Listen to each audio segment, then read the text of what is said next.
Give me 1 second, everybody. Getting some YouTube difficulties, looks like.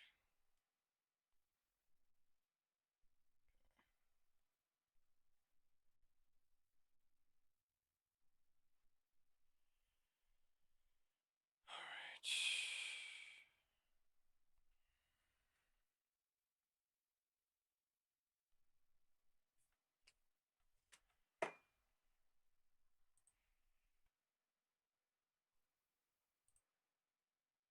My live stream is okay. Approaching 8:15 a.m. and that means the November ADP private payroll figure is going to be upon us. That's less than 30 seconds away. Ahead of that, let's check the markets. We've been in the green all morning long, but right now the Dow futures are up near their highs, about 137 points above fair value. S&P futures up by close to 22. Everybody. The Nasdaq indicated up by about 75. Guys, this is and if you've been watching Treasuries, news, you will see flipping the script that as well the as 10-year is setup sitting at plan out. We 406. have The 2-year is at 349. Data that we have sent. All right, ADP as out well with as November 8:59 a.m. data. We're going to get for Steve Lisa, but we stock have futures point the to person right here. This is like one of those more middlemen in gains is by healthcare. Hey, ADP Steve. report showing job losses, and I said they might be Joe, lying here. Yeah, and a 7 big miss minutes on after ADP that, they payrolls. dumped it crazy. The private payroll company saying private payroll shed Versus 32,000 workers in November. everybody. That's the fourth negative number in the past 6 months for Today this series. Take a look has a here. lot of The estimate was for 40,000, so the street was off on this one. And how did you get there? Well, goods producing shed 19,000 workers, service producing shedding 13,000 workers. But the big story here, and I'll show you more detail on this, is what's happening with small business, down 120,000. Medium and large business doing okay, up 51 and 39,000 respectively. But take a look at this chart here. Virtually all of the job losses have come from small business, which has been negative in 6 of 7 months since April. Without those losses, ADP numbers would actually be positive. VIX has jumped $1. Get rid of it. You can't exclude small business. And then you look at it by sector. Well, we've seen those two sectors do it. We are also playing inside two gaps. The way, but manufacturing down, information down, gap up here professional at business services down by 26,000. Also, another sign of weakness in the job market. Job stayers, their wages up 4.4. That's down a tenth from the prior month. And job changers, that was a big number, or had been. That's down 0.4 of a point to 6.3%. So, Joe, at least according to ADP, good morning, everybody. Good job market, morning, everybody. And small business getting hammered, and there is some information that some of this may be coming from being hammered by the tariffs. Good morning, trying to figure out. I'm watching, all the markets. I saw Bitcoin above 93. No, they didn't. Everybody but in the YouTube chat. Good morning, I don't Scott, think people know Mike, whether Henry, if we Sean, already had a cut. Let's do a quick legal disclaimer. Please consult your personal financial advisor before you make any decisions regarding your personal financial advisor. I am not a financial advisor. I do not recommend that you buy or sell any securities or investments. Sure now, so maybe it would help with those, or maybe it's just downright bad and not great when we lose jobs. So I don't think people know what to do. Let's see what Neela thinks. Joining us now, Neela Richardson. ADP chief economist, and you're not here to tell us what the stock market should do based on these numbers. You just tell us 182.5 on Nvidia being one of them has already played out. Yeah, this is a IWM, small 1 minute gap filling at pre-market has already played out. This is a mom and pop story. Open. Because if you look at where the losses came in, it was for firms with headcount under 50. And you take that and you extrapolate it to the industries, those are the same industries. Construction, for example, where there are a lot of those of you that are active, firms. that have been and here so when for you think days about and days what and days, small and I see you firms are typing dealing in chat, with, please join the WhatsApp group. All relevant information are being posted as they come in. Into the space of a small firm They owner, have been they're in the not going to pre-market, raise their hand and say, we're very, very crazy cutting by 10%. And it is very They're just not going to important replace that retired worker. They are just going to let attrition take care of this issue for them. They are going to have a hiring freeze. They may not hire a teenager or two in the bakery over the holiday season. They're going to make these small changes that add up to a lot because 44% of U.S. workers work in these mom and pop establishments. What's ailing them? What is ailing them? Market is opening in 6 minutes. Tariffs? You used to be able to look at your consumer demand and your traffic and make the story. But if you're a small firm owner today, you have to think morning, about your Kevin. supplier. Good morning, Lewis. Good morning, Rito. Rito. Supreme Court decision morning, Harry. that will kind of pave the way for tariffs, you're going to have to think about all of these things instead of just your own foot traffic. And so what that means is that you may delay your decision making when it comes to hiring. You don't want to pass along those price increases to the consumer. And there's no evidence that we're seeing small firms do that in lockstep. What they're doing is they're absorbing it, they're taking a profit hit, and they may be delaying or curtailing hiring. So how can bigger companies, they just have lawyers or something? How does it work? They have more options. They can change suppliers. The fixed costs for small firms or variable costs for large firms. They can invest broadly. They can be price dictators when it comes to their suppliers. And you have to also understand where we are in terms of the inflation story. It's not just inflation growth. Good morning, SO. Good morning, Zach. Effect of 24% increases in price levels in the last 5 years. So even modest inflation from here is on top of really high price increases over the last several years. The affordability crisis news coming out at 8 a.m. wasn't helped by the 3% inflation that we've got over the last year. Burry Bears are stacking against Tesla. They rallied into the gray box. It accounts for a lot of it. And this is just like layering on another 3%. Economists are happy with smaller inflation, lower inflation rates, slower, but the price levels are still there. 25%. Right. That's right. And so you add in all the effects and you think about what a small firm can change. They can change their hiring patterns, and that's what we're seeing right now. Is this the beginning of a series of numbers like this, or good morning, Tanya. Good morning, Deep Flava. Good morning, Stephen. If we knew that, then I could be in those prediction markets that you were talking about earlier. 4 p.m. close and we the don't know 9:30 that, open and I think it will depend on the consumer. Of the previous day.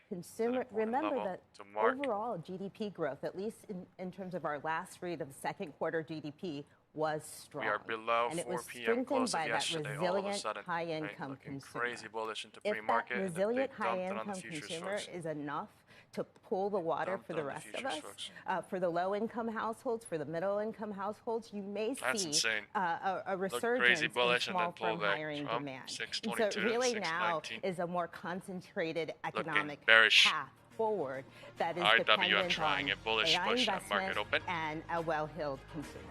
I was going to ask you if you had anything, Steve, but they're playing this music again.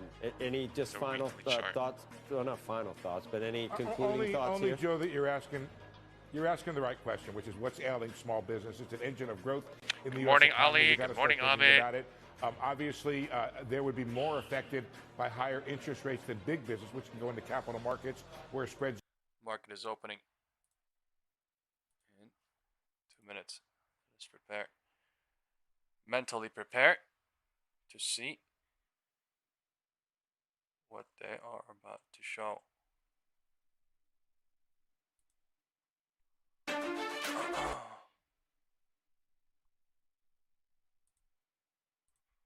This is the second most viewed one. Gamification of investing, state of the economy, and highly valued market is the videos they're showing right before. But he is our next guest, writing recently about his concerns that many young people are investing like they're gambling, which he says is a warning sign. For more on that and on the markets, let's bring in Ron Kruszewski, Chairman and CEO of Stifel. Good to see you. It's been a while. Not that long, but about a while, I bet. Longer than we like. The opportunity, speak for yourself. No, the opportunity, I was looking for you out in Utah. All your minions are out there, and you weren't there. Right. Okay. We're going to go into the opportunities smaller time frame charts on all things now now. Are everywhere. I'm not sure what you're talking about here. Prediction markets, DraftKings, crypto. Well, it's all of it, but options. I just heard of perpetual futures. Well, you know what? Zero-day options and perpetual futures were the beginning of this, and now you have prop bets and prediction markets. And my concern is that if you can pull an app out and in one sleeve buy stocks, which, by the way, if you buy a stock, everyone can win. You're investing in the U.S. economy. There don't have to be a loser. Right. Or you pull it out and you bet whether the coin toss is going to be heads or tails. One is compounding. Investing is compounding, and gambling is consumption. And they are completely different things. And if we, as a society or us as an industry, we need to educate the difference. because this has been a gray zone, regulatorily, taxes. These prediction and prop markets are getting a little out of control. I share your concern with this, but we also sound like old fuddy-duddies right who don't want these new ways of bringing new consumers in. Even the SEC chairman who we had on yesterday said it's all manageable. It's 3.6.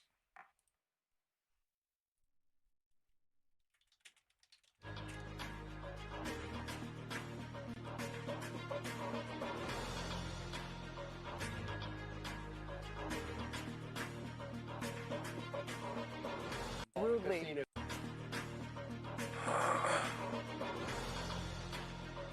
So that so rudely. Casinos just called us, and they tried to shut us down. Shut off the signal. Completely.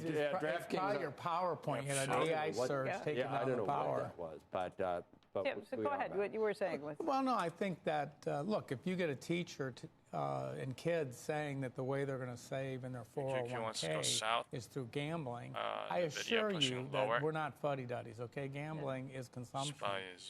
You bet one way, I bet the other. The house takes it's a zero-sum game. Well, not only zero-sum game.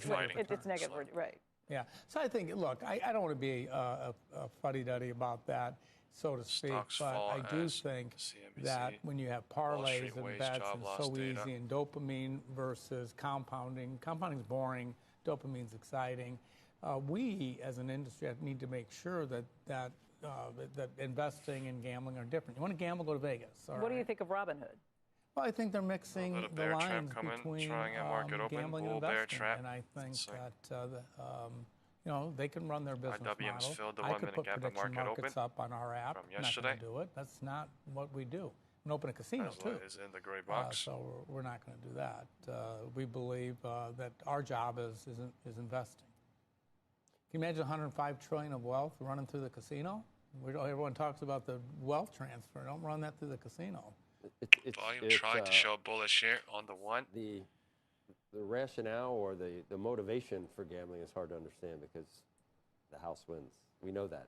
Look at the buildings in Las Vegas. Well, Joe, it's entertainment. It's dopamine. It is entertainment. You never end up fulfilling your dreams for why you're gambling. Well, let me just get in Missouri. They passed it December 1st. Yeah. And one of the apps, I won't say which one of them, put $300 or $400 in everyone's account. Everyone's account. Now, that's a moneymaker. That's not that's like safety. It's called a loss leader, customer acquisition. Well, you can say it's a loss leader. It's if you've got $1,000 in your pocket and I give you $1,300 and then you go bet. The bulls are trying now. Time is 9:35. So I'm going in on data along, holding on it.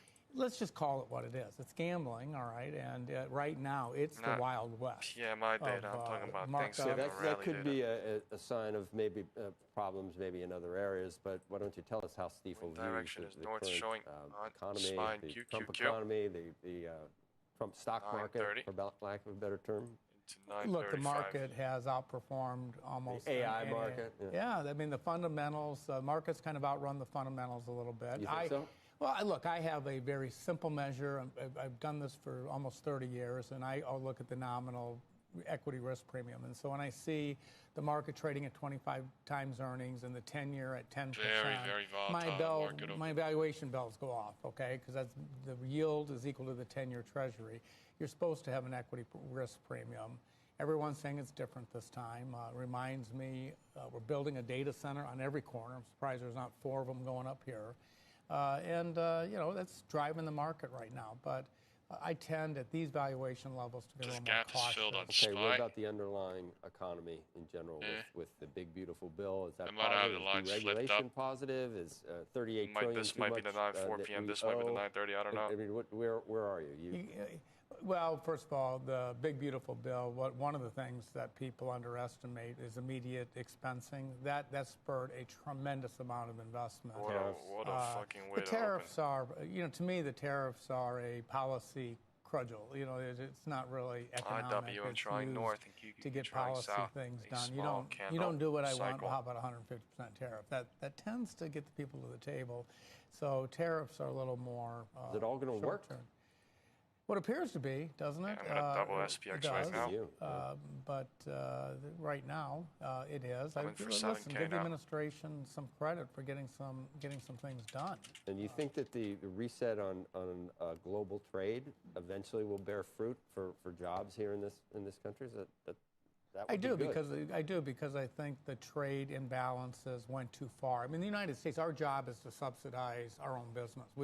We subsidize our suppliers. IWM going HOD, we pump chopping. Business our way. It's done in business all the time. If you cut off your suppliers, you might hurt your economy. So tariffs got to balance bullish here a still. little bit. Wind direction says north still. And I think I'm optimistic. But that said, the market's highly valued here, and I would not be surprised. There are parts of the market that aren't at 25 times earnings. And even Nvidia is growing so quickly that you can't even assign a multiple to it because you got to assign a different one tomorrow. Tesla. Right? It's not compared to .com. That much Nvidia Friday, is not, and then I have number one, it's making money. Number two, next week, the multiple so is far out that it's okay. What is the forward multiple? 35? I know, but you've been talking about this. Okay. I do look back. History repeats itself. You could have been negative on Nvidia since it was $1 trillion, and it's now $4 trillion. Direction is north on IWM. SPY is hovering at the roof. So if you told your clients it was expensive at $1 trillion, you misled them. We didn't. Well, we didn't say it was that, but $1 trillion is a lot of money. Okay, and people don't realize that. I always tell I always quickly say your investors won't know this. If you spend $1 a second. Yeah. $1 a second for every year. You know how long it takes to spend $1 trillion? 32,000 years. That's a lot of money. Are the bears getting trapped?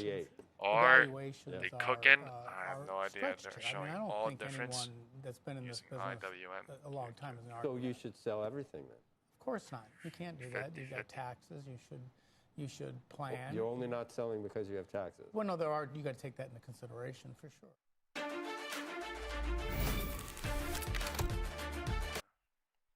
50 now.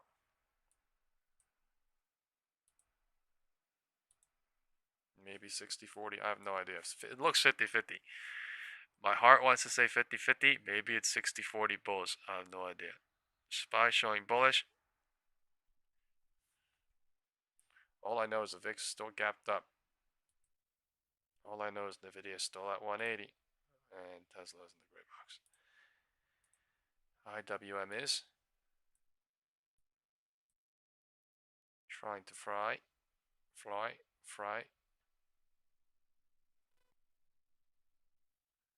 This is 940. 940 is not breaking the high of 935 right now. At least right now.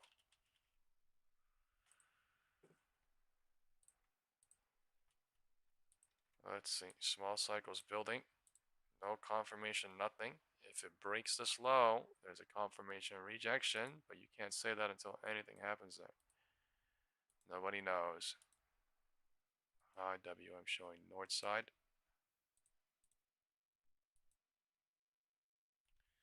$940.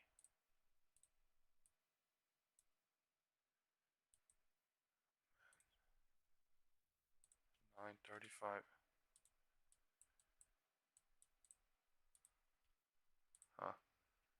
What's going on here? IWM is so crazy. IWM is so crazy.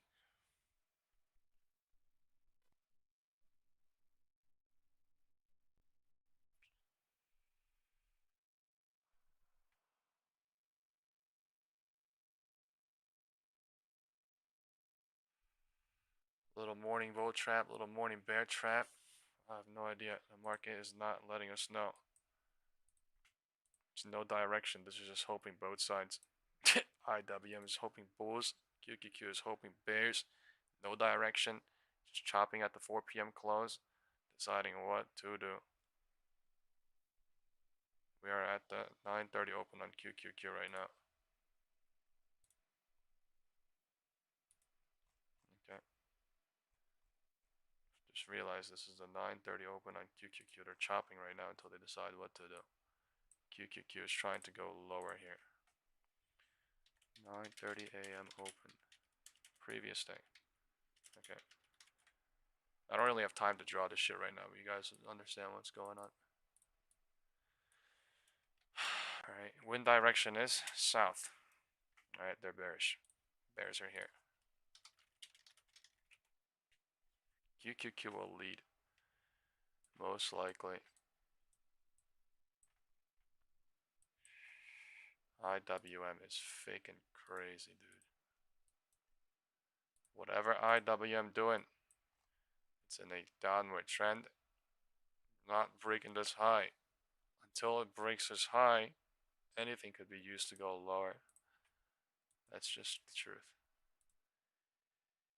This could pop back up too. That's the truth too. But nobody knows how it's going to cycle and how it's going to play out. But it could pop back down and then come back up too. Nobody knows. But all I'm saying is this shit is horrendous. That's all I'm saying. This shit is horrendous actually because of, I don't know what the fuck SPY's doing now. LOD into 940.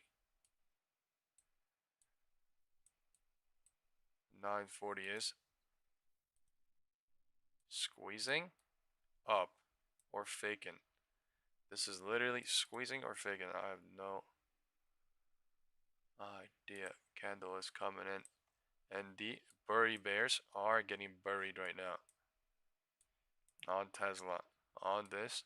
Robinhood news coming in too. Gap has filled.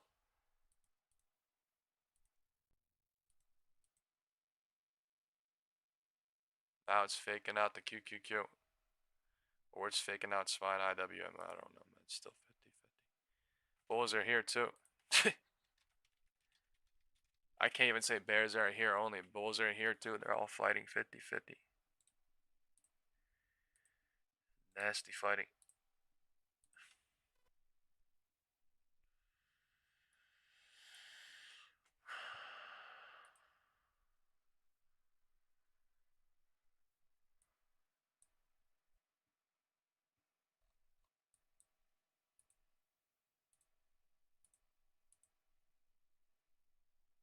Bulls are here. Bears are here. And people are mad. They can't handle reality.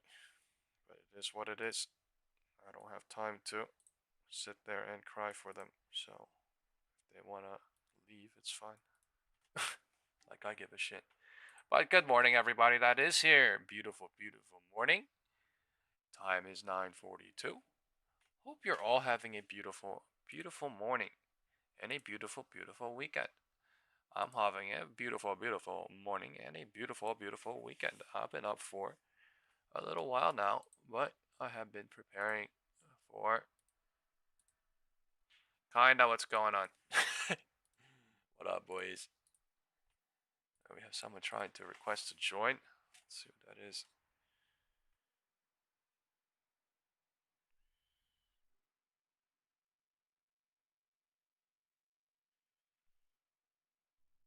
Our market's still deciding what to do. Morning cycles are creating.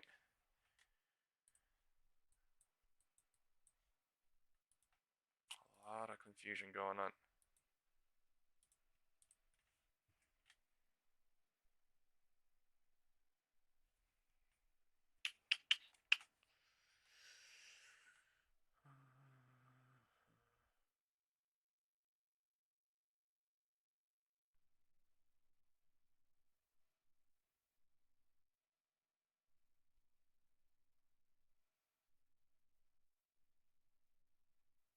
They're theta cooking it nice. I ain't going front.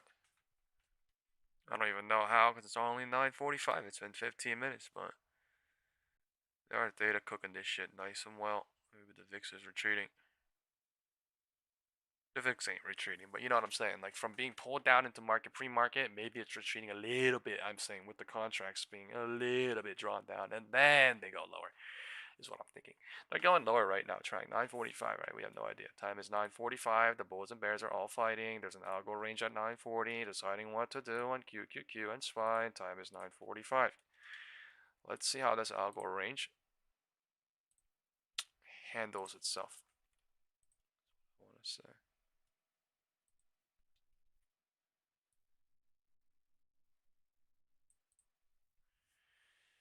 Candles may be strong, but I mean, I have no interest in candles, right? If you're interested in candles, this is the wrong place to be. If you're interested in candles, you know, you just leave and then not even come back. But I mean, I'm telling you, candles are not what we do. Candles are for retail amateurs, the majority. For the care about. What we care about here is cycle, time confirmation, fundamental analysis, technical analysis, wind direction, trend direction, and traps. To find the real direction, the pivot points, and the wind, the real direction. So if you care about candles, this is completely the wrong place to be. I keep saying that every single day. Nothing changes any day. Every single day. Anyone can do candles. Anyone can be like, oh, bullish or bearish. Oh, candles. Anybody. That's the point of the market. Why it's like this. Why most get got and why they get got every single day. I mean, I'm completely not like them, so I don't want to be like them. I strive to be someone different. I strive to be someone better for myself, so no candle stuff. Candle.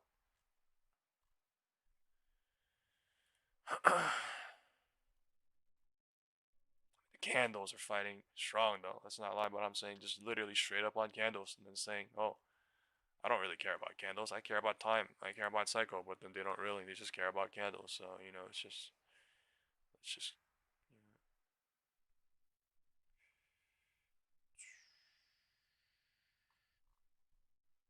know. I want to see the market open. I want to see the wall. I want to see if it's green, if it's red, QQQ bouncing, IWM rejecting, SPY going in the middle. Middle of what? Morning cycle. 930, 940, 0.50. Fib. Candles are chopping like crazy. Candles are chopping like crazy. This doesn't even mean bulls or bears are here. It just means they're about to go LOD test, LOD hope, and then this shit could chop, and then burn bears. I have no idea. How do I know anything? Right? Maybe people that just do things off candles is what they know. Maybe they're the best. But I mean, I don't do shit like that, so that's not the right place. I'm just saying, straight up. No disrespect or nothing. I'm just being brutally real. That's how it is. How I've been trying to be in my life for myself too. So nothing against you. It's just how I am. Time is 9:50. 9:50. Spiking lower. Not really going. It's just doodling right now. We are chopping. QQQ is not really going. IWM is going. QQQ is holding into 9:50 from 9:45. Not helping.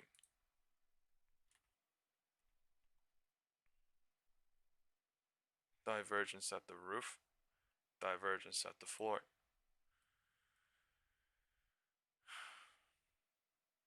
There's a divergence at the roof and a divergence at the floor. There's massive confusion going on. They're going to show bullish and bearish, and then they're going to show the real direction. Just best to be patient, most likely. But I'm impatient as fuck. That's the problem. But yeah, it's better to be patient. I could have waited for gap fill, but I did not. So yeah. Time is 9:50. Alright, I guess I'll draw the wind direction, but this is morning time, so if things flip, just remember, things flip fast in the morning. It's not up to me if the wind direction flips, so don't hate me if the candles come in destroying, you know, the hope of your bias, whether it's long or short, right? What we're here is not about bias, or we don't care what really happens. We just care about what it's showing, what it's trying to do, and the real direction. So we all care about that. I know for a fact, but it's just very dangerous when we only care about candles and then we start not looking at other things. So bears are here. QQQ is trying.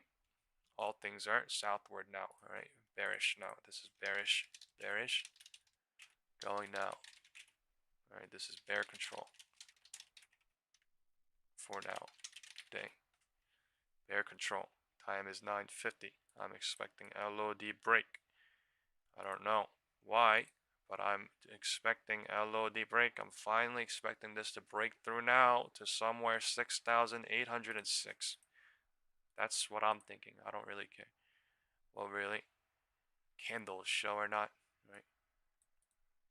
I don't really care, man. People just go candles and oh, and then candles go ah, and then I don't really care, dude. It's literally the point of the market, so I stay away from that as most as I can. And a lot of people don't understand that the market is trying to do that, and market is literally the system is that, right? So LOD testing, LOD hoping happening right now. LOD hoping. Let's see what happens. Time is 9:50 a.m. Wind direction is north officially. Wind direction is south officially on QQQ. Wind direction is mixed. They're chopping it in the middle. IWM is not helping. Tesla is going higher.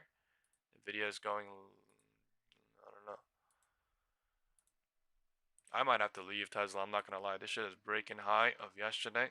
Now showing 440, 440 hover. More bullshit. I don't even know. But it is, unless the market dumps, I don't think this shit's going to dump Tesla. But if the market dumps, then maybe Mr. Burry will be like, oh, I'll come back, sir. Yeah, let's see.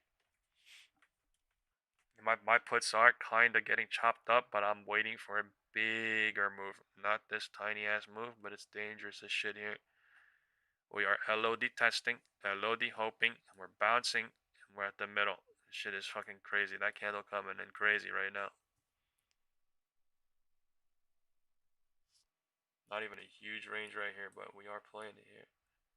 Candles just make it look like we're playing it in a huge range right now. Candle just makes it look like we're playing on a huge range. I'm at 6K right now. I joined in for 7K. I'm at $6,200 waiting for LOD. LOD.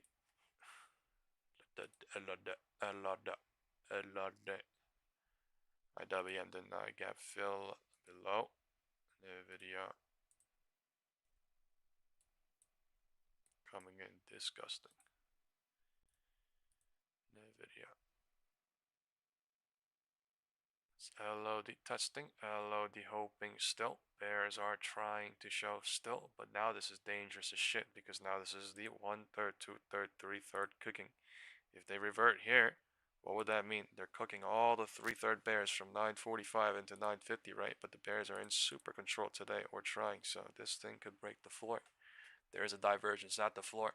There's a divergence at the roof. So at one point, the LOD is going to break off or the roof's going to break off at some point here. Time is 9:55. Bears are pushing lower right now. LOD's breaking. Let's go. LOD's breaking. Wind direction south.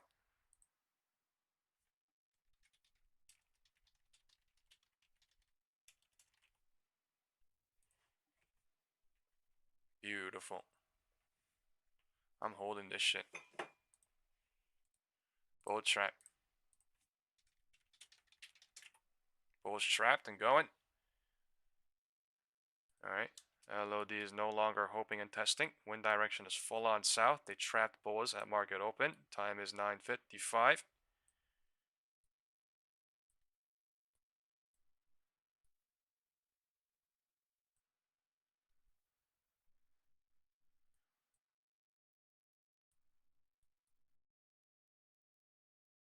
I'm still in.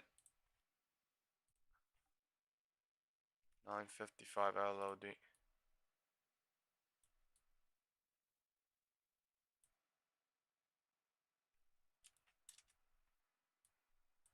The wind direction changing on QQQ.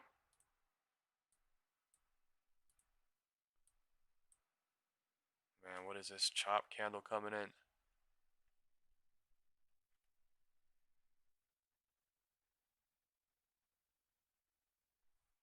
Yo, what is this fucking crazy chop candle coming in?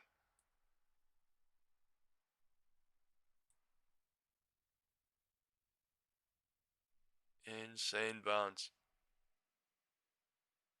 Insane bounce right now in QQQ too. Look, use the bull trap, and now using the bear trap. The direction is still not clear. They're at the middle now. This is fucking crazy. This could be a huge bear trap. This could be a huge bull trap. We're about to find out again still.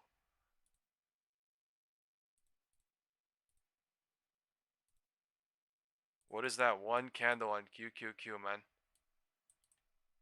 Nasty working.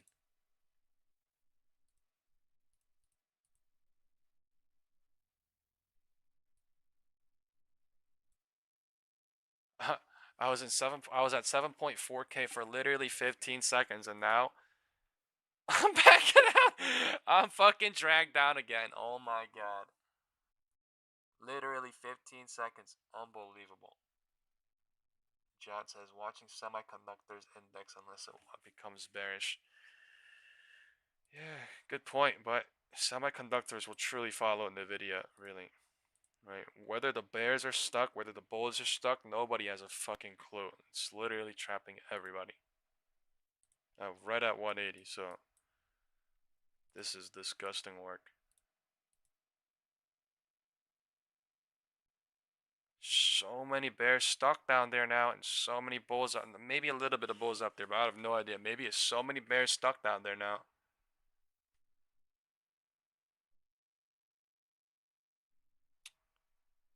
I'm fucking stuck by like 1K, but like, wow, what the fuck was this? What the fuck is this? Oh my god, they're eating me and fucking playing with me.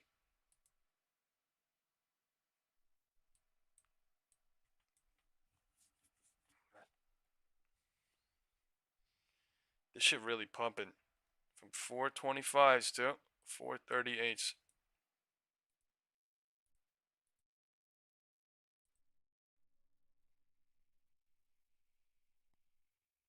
There was news on Robinhood saying Burry bears, blah blah blah. It said Michael Burry got a lot of retail investors bearish on Tesla, and then they've rallied crazy. They've rallied 1.3% on that news on Tesla.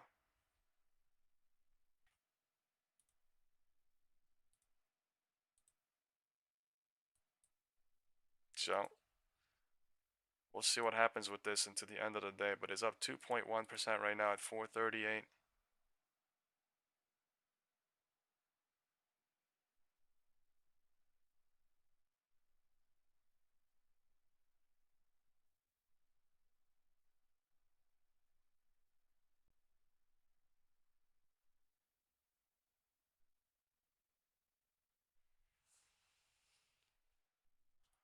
I'm worried about my SPX right now, but fuck, man.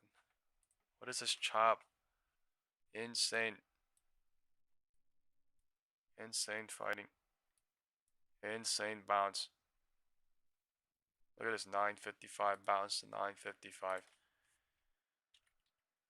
Created an algo range at the 930 open, as well as the LOD.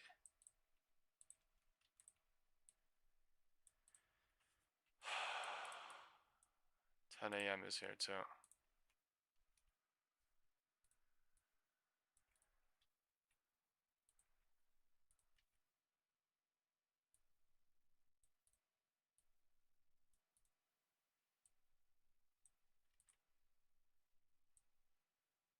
$9.55 creating an insane algo range at the floor, at the middle, and there's an algo range at the roof and at the middle.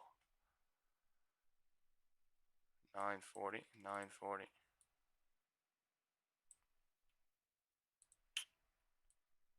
Sick.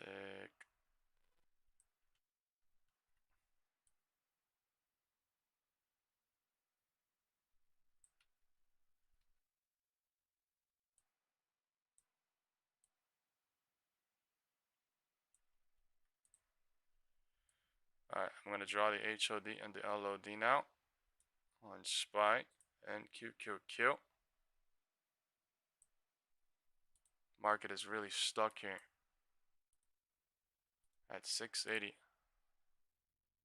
IWM is holding. Sorry, IWM is trying to drop or something, and Nvidia and QQQ is holding. QQQ bullish. So I don't even know, man. This is looking insane.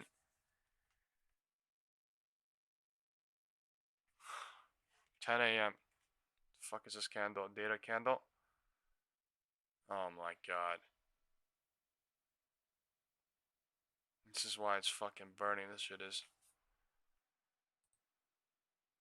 They were cooking. What the fuck is this data candle? What is this candle?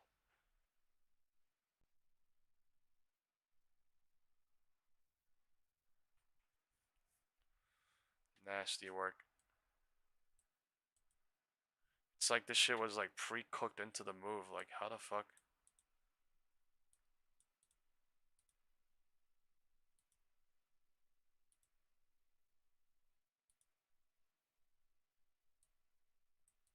What is going on right here?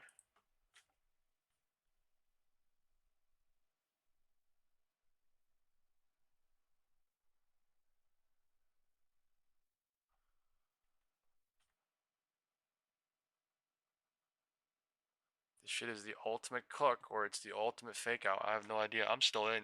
But what the fuck is this candle at 10?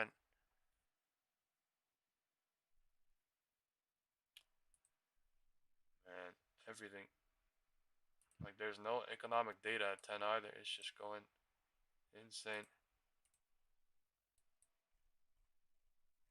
Bro. This shit is trapping me now. Tesla.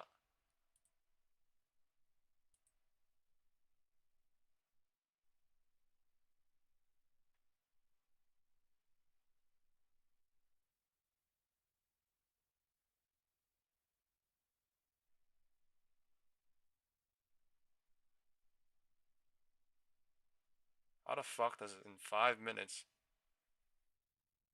Shit goes from 7.2k to literally fucking reverted back to. Oh my god, HOD broke.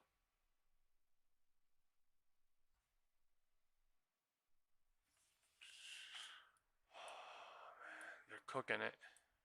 LOD broke it, and then HOD broke it. Wind direction north showing now on SPY.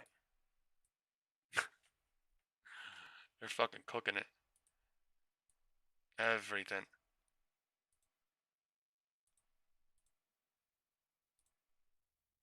Oh my god.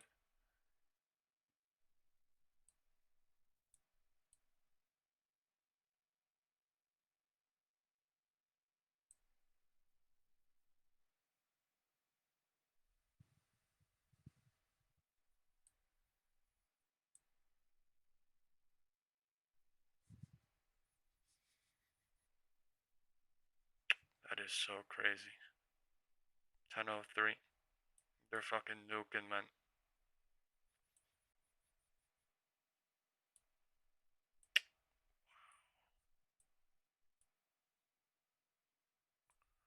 Wow. On Tesla, maybe. This shit is nuking it.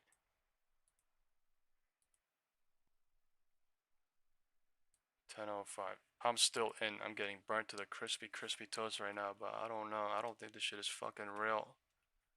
This is insane. Look at this fucking push up. Gapped up on the SPX. There's a SPX 1 minute gap here. That's so crazy.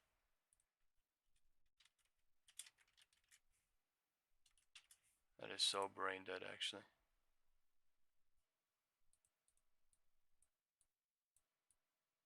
Alright, let's see how long that shit holds for.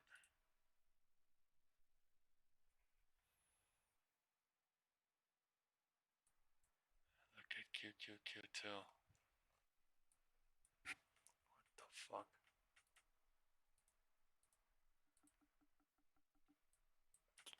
Man, 6834. We are back at what the fuck?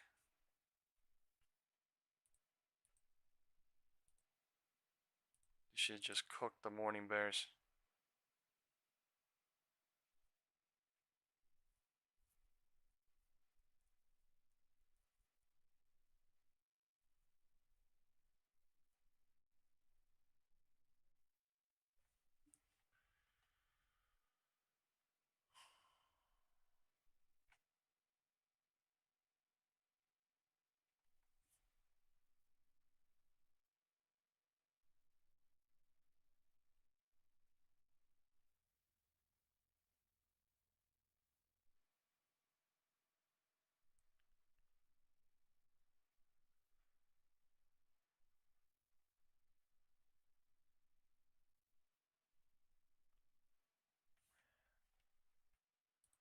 The fuck was that on?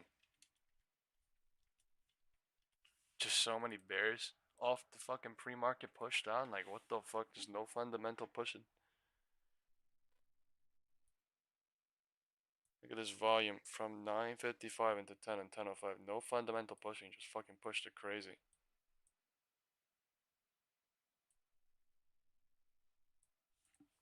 Fucking stupid crazy, man.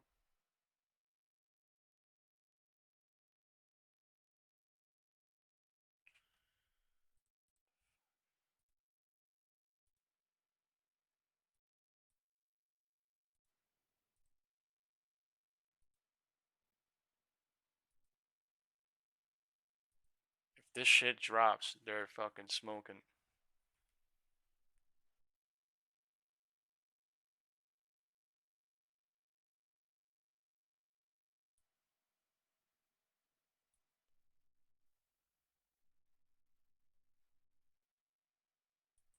Yeah.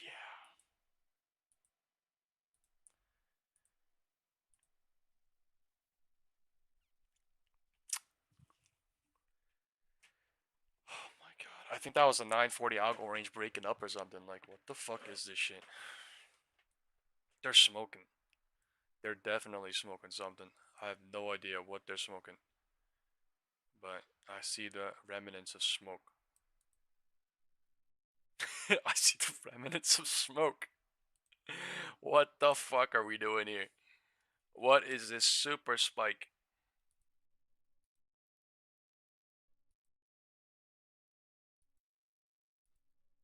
Wow, what is a super spike? IWM?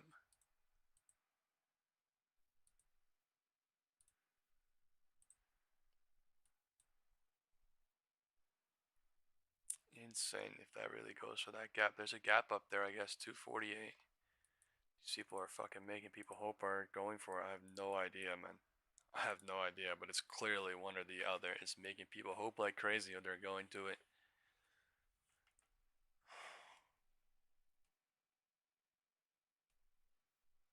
Fucking brain dead. Actually, like a 60-cent pump, and I lost so much too. It's fucking crazy because my put is literally right where it is. Like, these boarding cycles are absolutely fucking terrifying. Oh my god, dude. Yo. Wow. Tesla up there.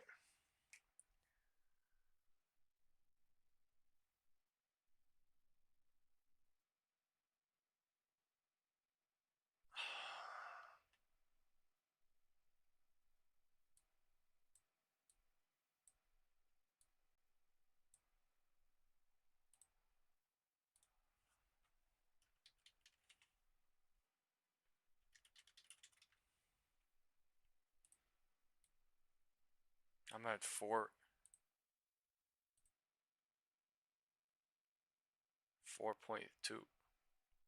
Okay.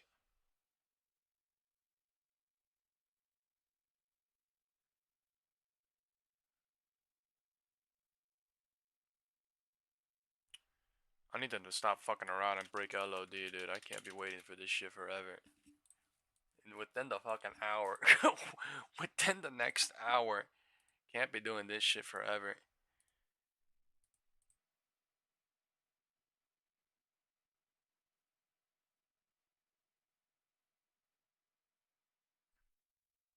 Cycle being created here. Right?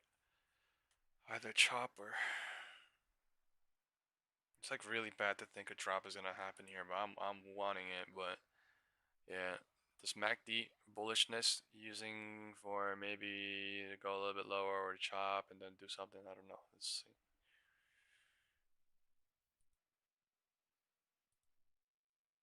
This shit is literally off the rockers though. 441. HOD into 1010 on IWM.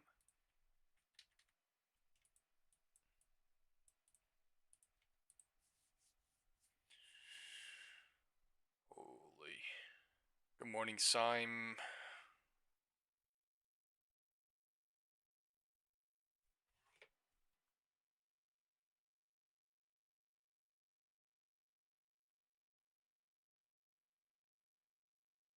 Yeah, that is the highest probability. Not want to speculate, but burn bulls a little bit, chop, chop, chop, and then pump up and finish off the bears, right? But I mean, that's a terrible way to think, too. Thinking like that is going to be like, oh, I'm biased on it, but it's just best to see. Fuck, candles are so different too on QQQ.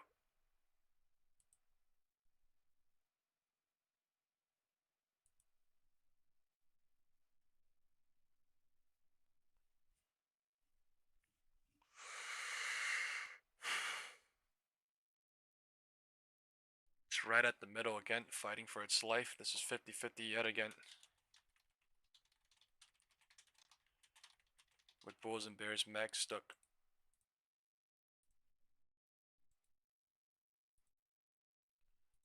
Shit is 50-50 yet again with max, everyone's stuck. It's fucking trash.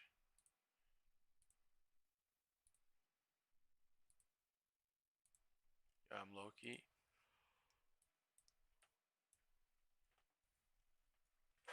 This shit's like acting like fucking Palantir. Just intraday instead of, sorry, intra-week instead of intraday like Palantir yesterday. I might just take the L.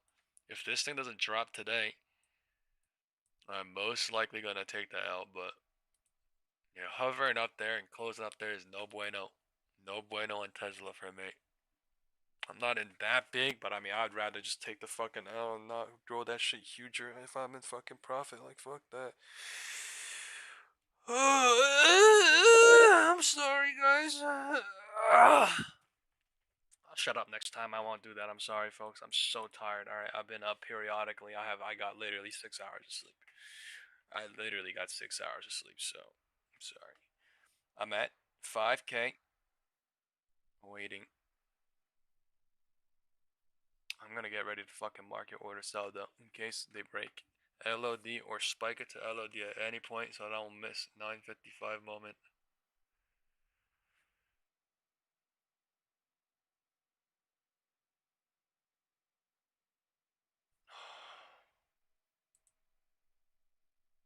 SPX filling the 1 minute gap. SPX 1 minute gap filled. Bears are trying now. Alright, gap filled. 1 minute gap is done. Now the bulls are stuck with the 1 minute gap up there. Now the bulls are stuck with the SPX 1 minute gap. Bears are stuck, bulls are stuck, max stuck, yin and yang, and they're about to figure out what to do with everybody stuck. Let's do a poll. This is our first poll of the day. Who is stuck? Bulls? Bears? Everybody. That is the poll of the day. Everybody vote what you think is stuck. Before the candles come in, please. Please. Everybody vote what you think is stuck. I voted bulls are stuck. Right, I was going to vote everybody, but I'm voting bulls are stuck. Steven says bulls are stuck. Ochoa says everybody. That's fair. Alfonso, one person voted bears stuck. That's fair too. One person voted everybody. That's fair too. 4 people voting bulls. Don't vote bulls just because I'm saying bulls in the WhatsApp group. Please, literally just vote what you think. All right. Time is 10:15. Bounce is trying off of 10:15. Right, most likely what the majority thinks here is most likely going to be cycled in, trapped in, tricked out a little bit anyway. So, you know, these pools are just for market sentiments only. Candles are going to switch every second, switching everybody's opinions too. So, Chell says, I think everybody's stuck. Jeff says, I'm stuck. What are you? What the fuck? Everybody's stuck. Adam says everybody's stuck. Adam says everybody's stuck, including me with my damn. It's so fucked up, bro. It's literally what it is, but literally 10 people voted everybody's stuck. The majority voted everybody's stuck. So that is the reality, man. It's crazy. Bulls are stuck. Bears are stuck. Bears are stuck at the bottom, the two bottoms. Bulls are stuck at the tippity top. Bulls are stuck off on 940. They're literally in the middle, and they're trolling, and they're trapping everybody. Everybody thinks they're winning. Everybody thinks they're trapped. I mean, everybody thinks they're winning. Nobody thinks they're trapped. And you know what I mean? Everybody's trapped until the moment somebody gets released. That's how fucking crazy this shit is. Why? Because it's a one-sided, right? One-side victory, right? Type of thing. It's fucking crazy. It is crazy.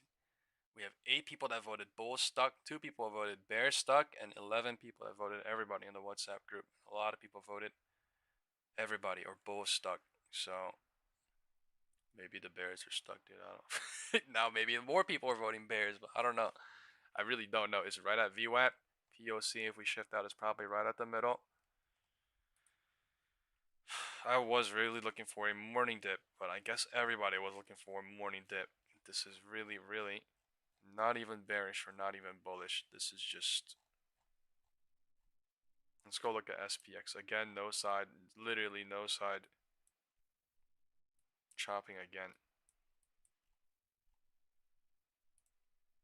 This is something. Gap hoping above 6852. Gap hoping below. Or this line, whatever line you want to look at, right? This line has not been hoping, it's been hitting. So gap hope down there, 6777 somewhere.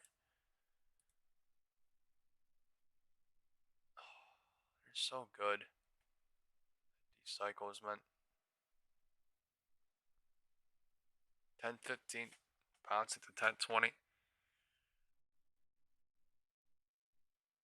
They're doing that damn chop, burn off calls, and then finale burn off bears, and then fucking bullshit. Like, I fucking hate it. We talked about this 7 minutes ago, and we're literally in it. I hate it.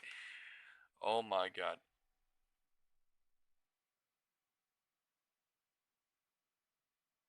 $10.15 to $10.20.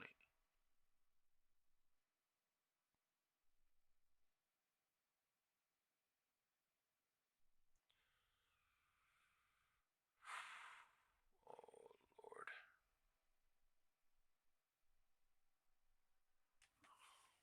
This is the ultimate burn or test rejection at the roof.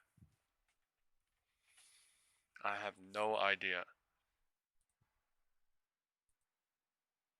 Does this look bullish or bearish? It might look bullish to some. It doesn't look bearish anymore, but it did into 10:15 and it's switching in 5 minutes, so.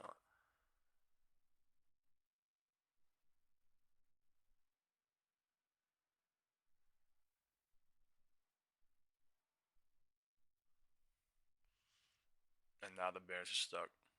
This is fucking bullshit.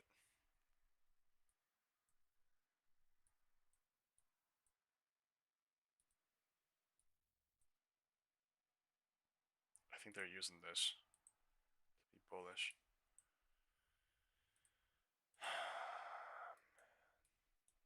They're using this shit to be bullish. What the f...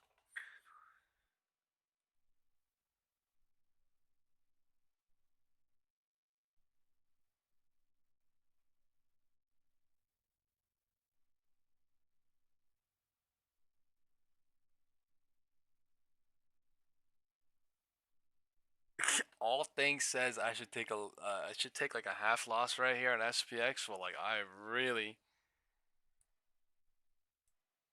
fucking feel like LOD will break. Like, what the fuck is this? Oh my god. Push up crazy, gap fill, bounce. Like, bro, we can't even go down a little bit after the gap fill. Like, what the fuck are we doing? Why do we come down here if we can't go down a little bit? You know what I'm saying? Like, to maybe bull hope. Like, this is dumb. This is crazy. Look at this fucking rejection. It's not even bullish. This is literally just cycle creating. Cycle creating.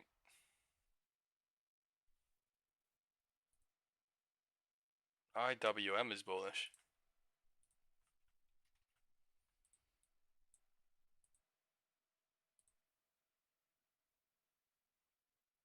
Nvidia wilding out. 180. Tesla wilding out north side.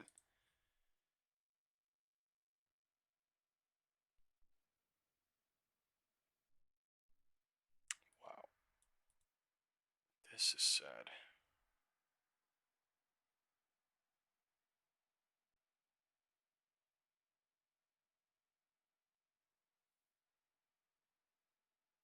Now dump this bitch.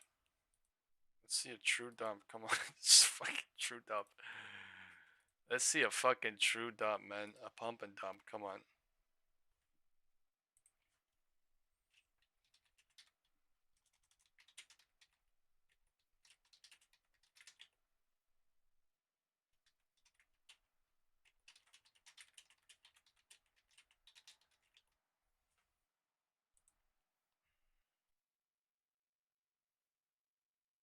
If the POC or VWAP flips on the 5 or 15-minute candle, it would turn into a dump, but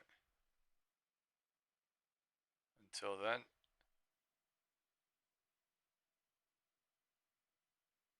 there's no way to do it here, right?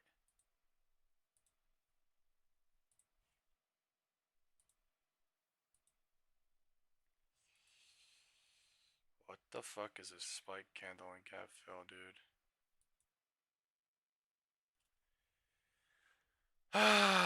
This is so moving and this is so hoping.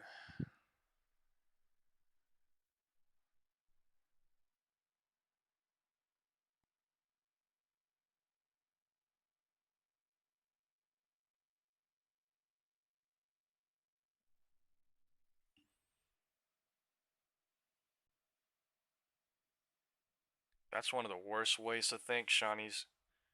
You gotta just be, you gotta let it be, man. Sometimes thinking like that is one of the worst things to do. It's all about being right with the deductions, being right with the monumentous momentum in the right direction, right? Not really trying to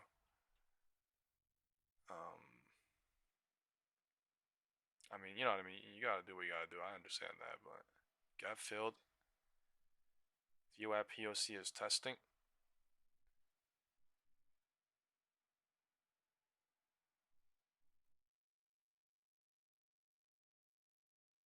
Did not flip on the higher time frame, 5 or 15 minute. It's testing right now what to do. Everybody's stuck right now, right? It's not even Bearish stuck right now. It's Bearish was stuck for 5 minutes. Bull stuck for 5 minutes. Everybody's stuck.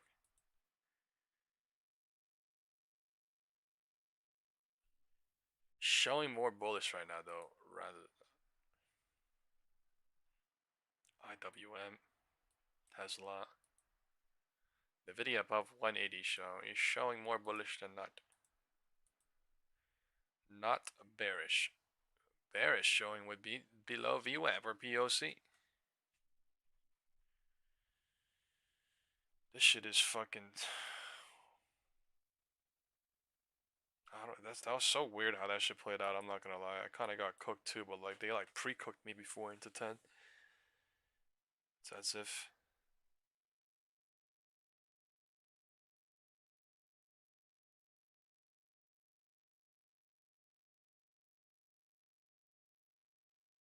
Shit's like fucking predestined. Like what the fuck?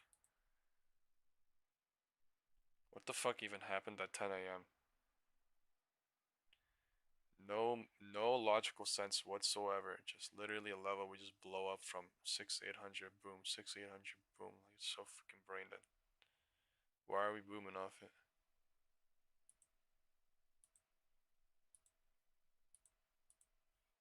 Makes sense. Slightly bullish edge, but not running. Pulling back, going up, pulling back, going up. Bears are.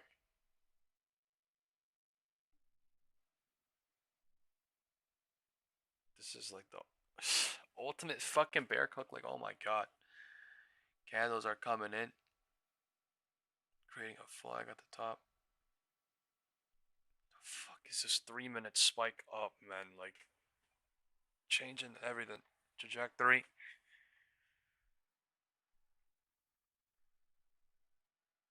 cycle extending.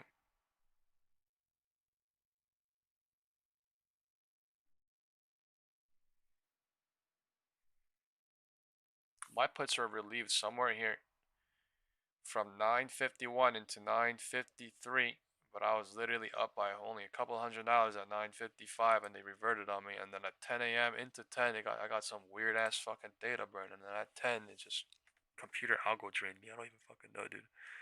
It literally just computer algo drained me.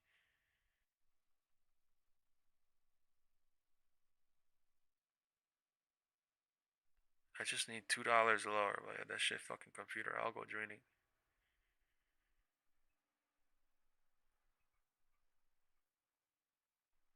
Tesla up 3%.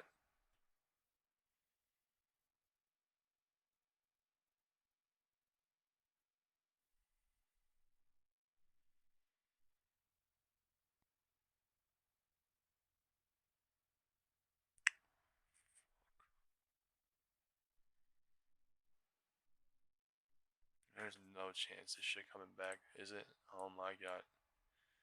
I mean, there is a chance because the entire week choppy as hell, but like it's really hope. You know what I mean?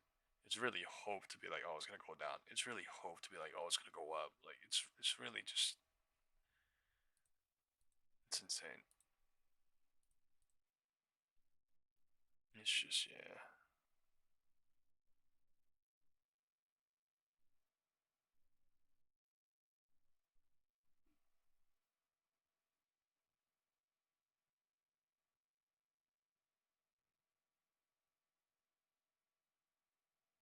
A lot of choppy candles.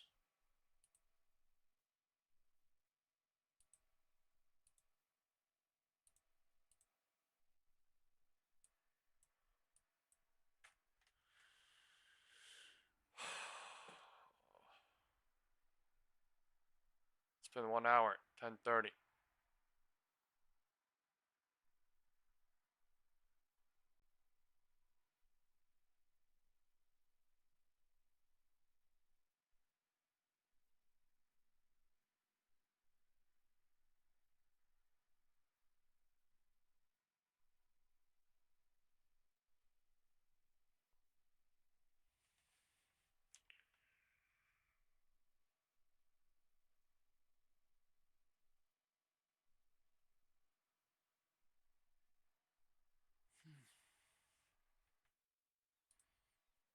Just gotta turn my computer off and go to sleep, and then 2 hours wake up or some shit. Like this shit is.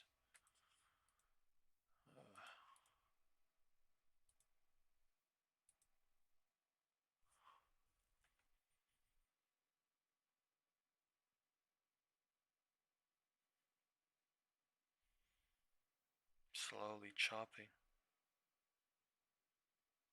upward, but slow as hell. Super hard to even go long and make money on this shit unless, you know, it's the perfect pullback.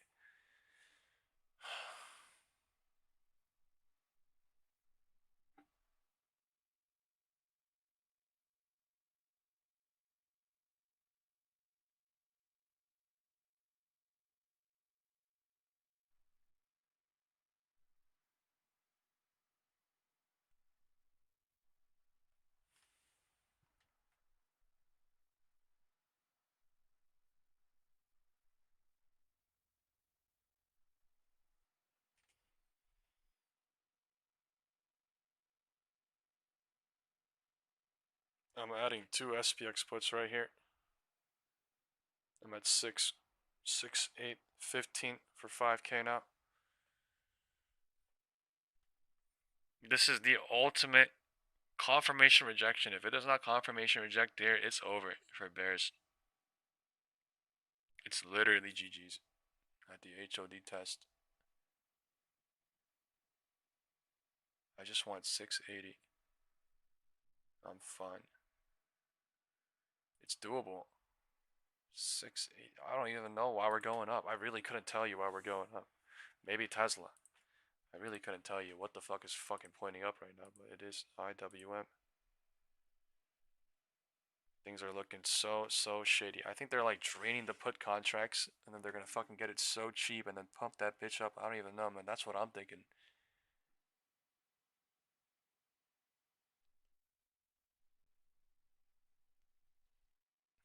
so burning crazy. For what reason? In a weird way. And at the most burnt, they might do something here with the data game in 10:30. Why the fuck are we pulling back every single time too? Isn't that weird? Does anyone else think that that's weird? Like, can someone bet? Am I crazy right now? Like, can someone type in chat, please? Like, am I fucking crazy right now, please? What is going on right now? It's fucking pulling back every time. Every time. Alright, Nvidia going sub 180 now. I'm telling you, this shit's so weird. It's like playing greed right here, going up. Spiked up and then gap filled and playing in it.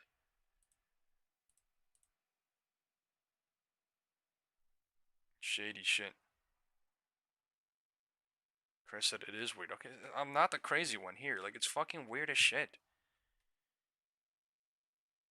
That's all I'm saying. It's weird as fuck. I shouldn't be DCing right now, but I did based on that. But it's weird. I'm expecting somewhere. All I need is literally here.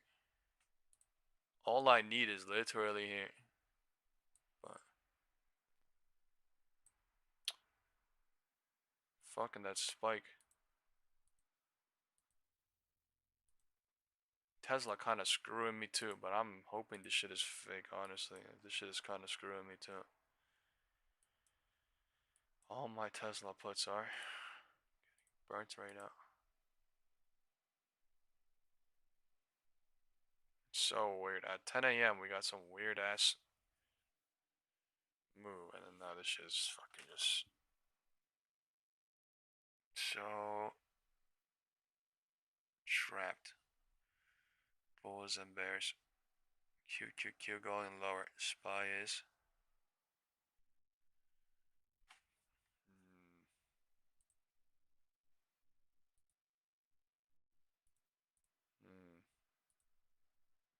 Nvidia going sub 180.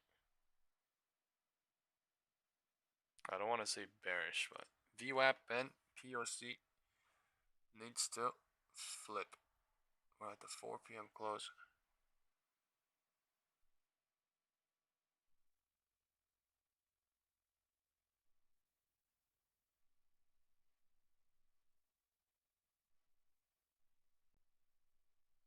Half down and we're hovering and chopping at the 4 p.m. close. Wow. Wow.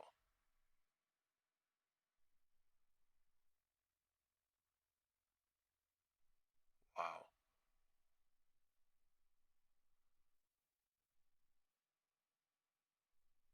I just got fucking fucked. Whale fucked.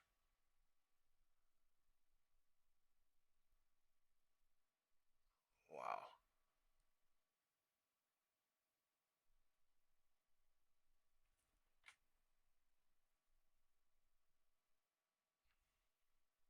What the fuck is that on QQQ? Nvidia 180 bounce crazy.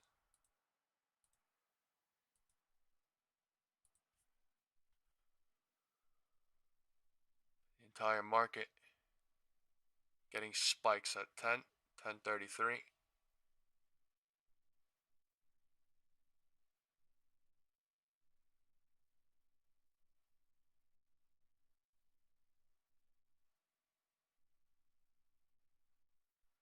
Holy shit. What the fuck? QQQ is so goddamn bullish now. This is such horseshit, dude. This is actually horseshit now. Oh my god. Wow.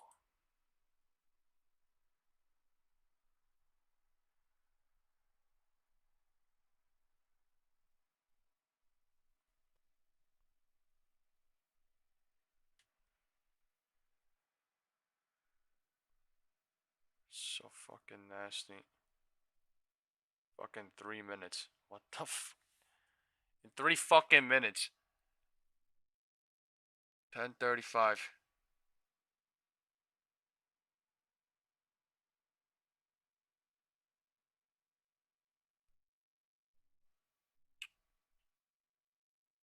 Most fucking insane, ridiculous shit I've ever seen in my life.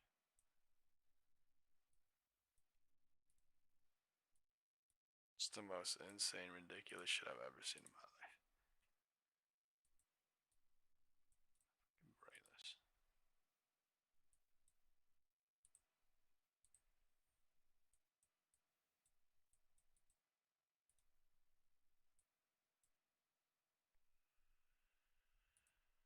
Oh my god. What the fuck is that boom?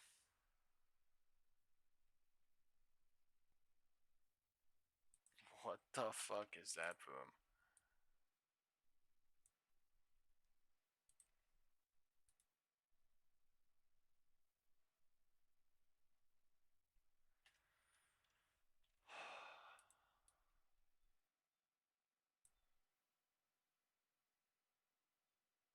Yeah, there's no way, bro. What the fuck are we doing? How is it even? What a pump. What a fucking pump.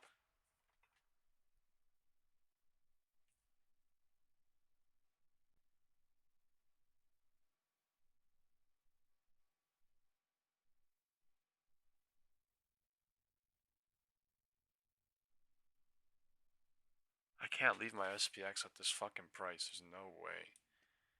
Fucking pump and don't.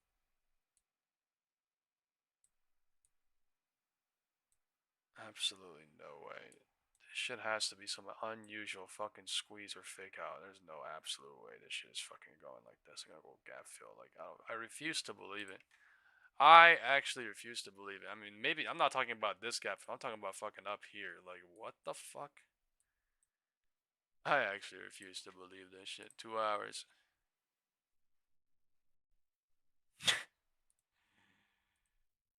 Oh my god.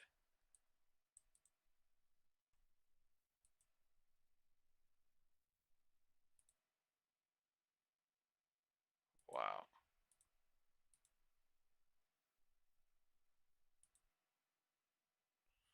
This is the most redonkulous thing I've ever seen in my life too. Nvidia. It's hovering, hovering, hovering. Bull trap, bear trap. Like, what the fuck? This is the most redonkulous thing I've ever seen in my life. Atrocious.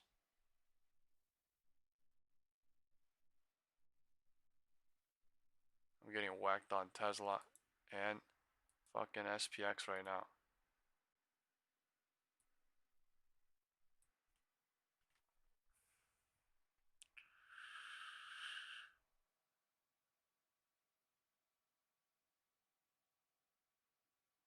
It's fucking crazy.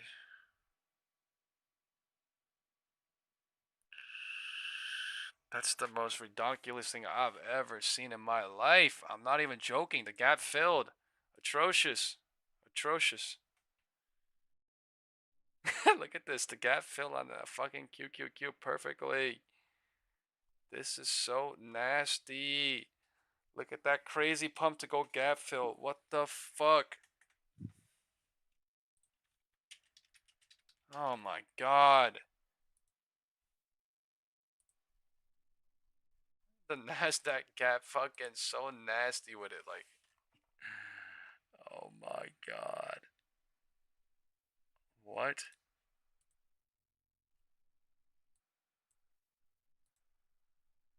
Fucking bullshit, dude. It's like they fucking knew they were gonna go gap fill. Like,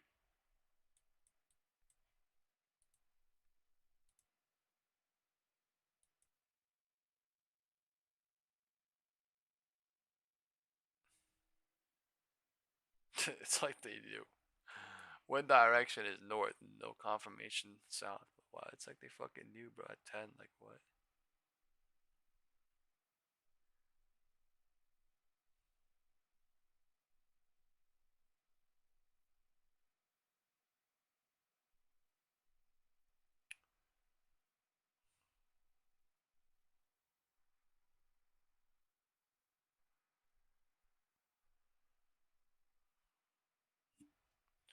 I should have got some sleep.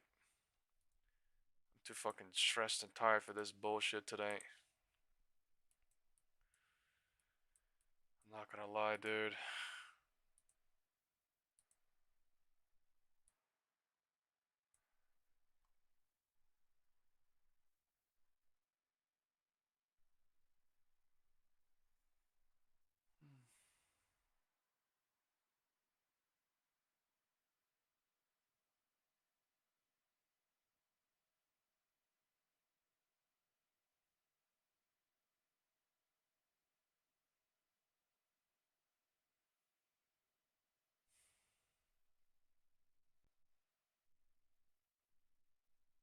$2. Fucking 5 minutes.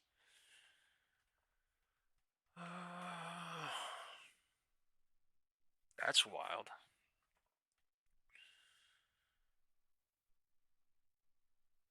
That is wild.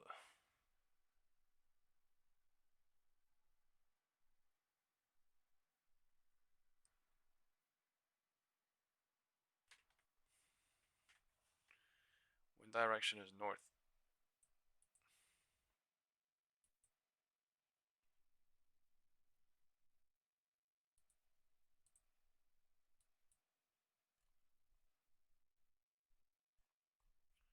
Burry getting his ass whooped. He said he's not even short on Tesla. The Burry Bears are getting their ass kicked in by the rugby football coach. Oh, time is 10:40.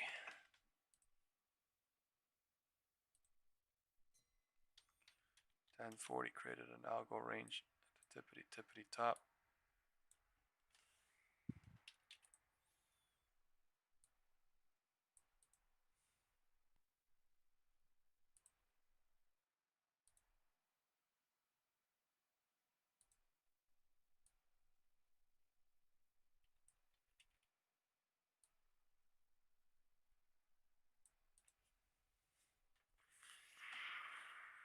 Time is 10:45 in 20 seconds.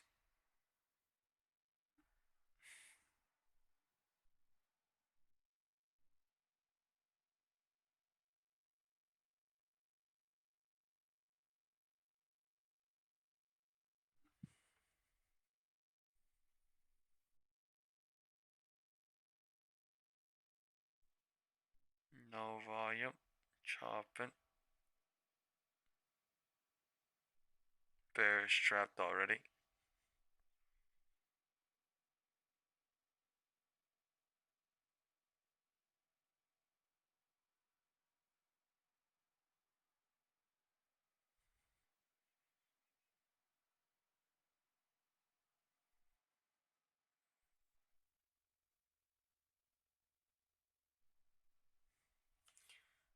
They're about to cook this shit all. Fuck. This is starting to get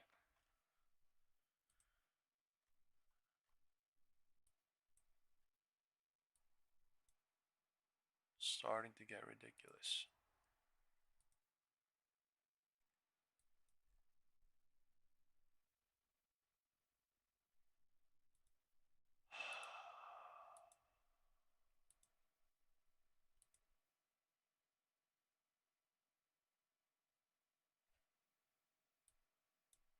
This channel sucks. This channel fucking sucks. There's like no clear direction too when it goes higher and then drop. No clear fucking direction. Shit sucks ass.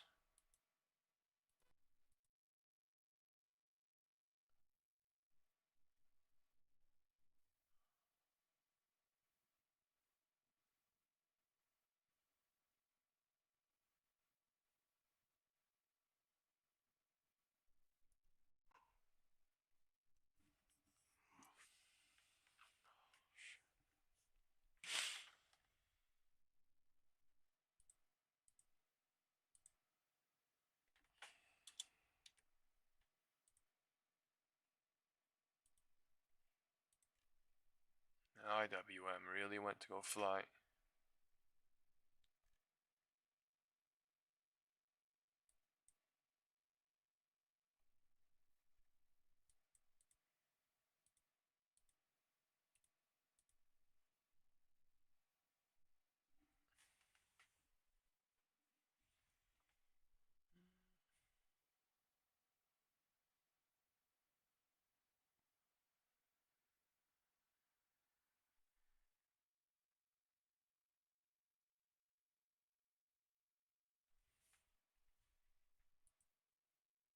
This shit is fucking crazy, dude.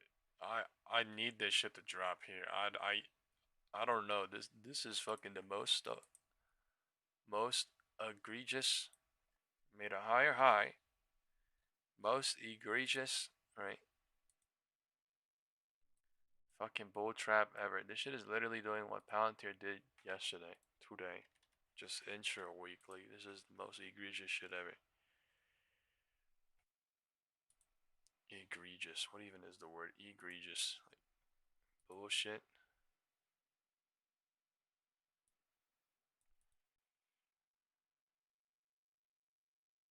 Man, I feel like I should take my SPX loss. Like fuck.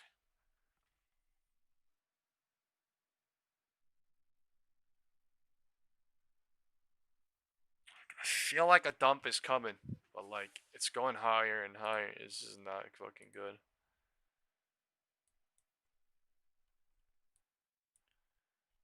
The most egregious shit.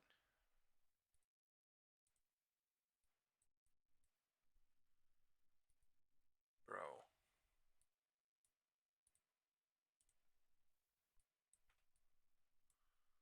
What the fuck is this pop?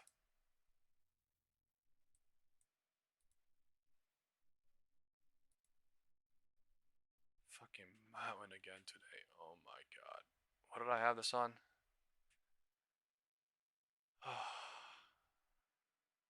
Nvidia. I'm fucking tired, dude. I'm out of energy. It's so crazy today, dude. You thought yesterday was crazy? Today crazier.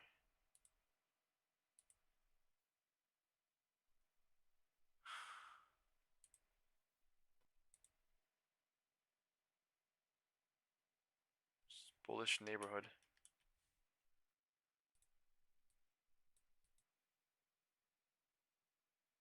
I'm so sad about here. Couldn't get the fuck out. Like, I'm so sad. I'm so sad. $10.50.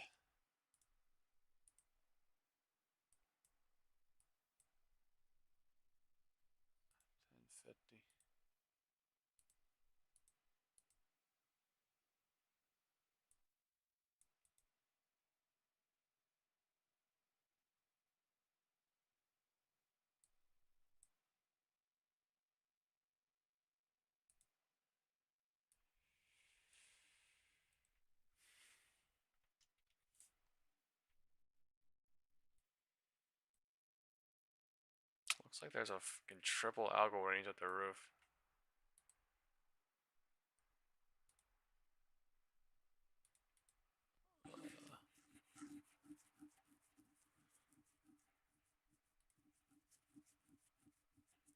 Divergence at the roof as well on QQQ.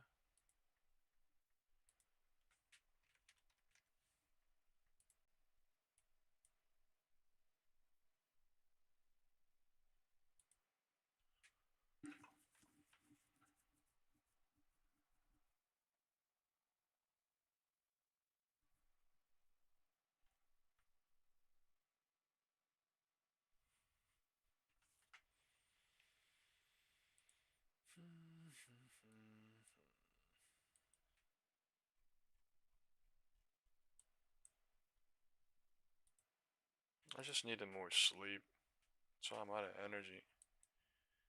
I literally needed more sleep. Can't ever get sleep.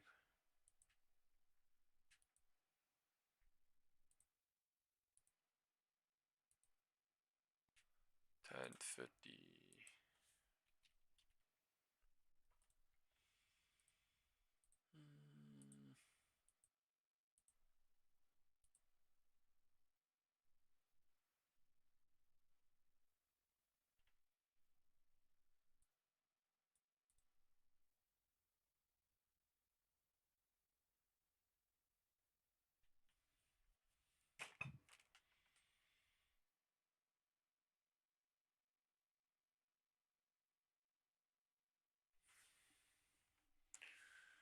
My eyes are literally.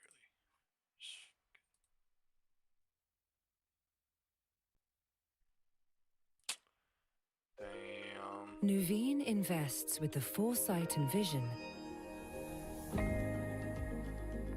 to to build strong portfolios that deliver lasting legacies. Nuveen. Invest like the future is watching. And obviously record highs going into yesterday. Opening bell. Let's get the opening bell on the CNBC real-time exchange with the big board. Opening bell. If this flips here, it's a dump. Expansion of its active Moody bond ETF suite at the NASDAQ water infrastructure company Deep Blue. And Jim, we'll see if this little scare pre-market if that flips, it's a dump. It's not a dump. It's not a dump. 680 to 17 flips, there's a fucking chance to pull back. If Microsoft's not doing well, we know Amazon Web Services, I got that yesterday, they're doing incredibly well. We know Gemini's doing amazing well. Maybe it's the suite of products that Microsoft's selling it doesn't have any traction. Because this is the time to be, as Marvell would tell you. The growth of the data center, the growth of demand is extraordinary.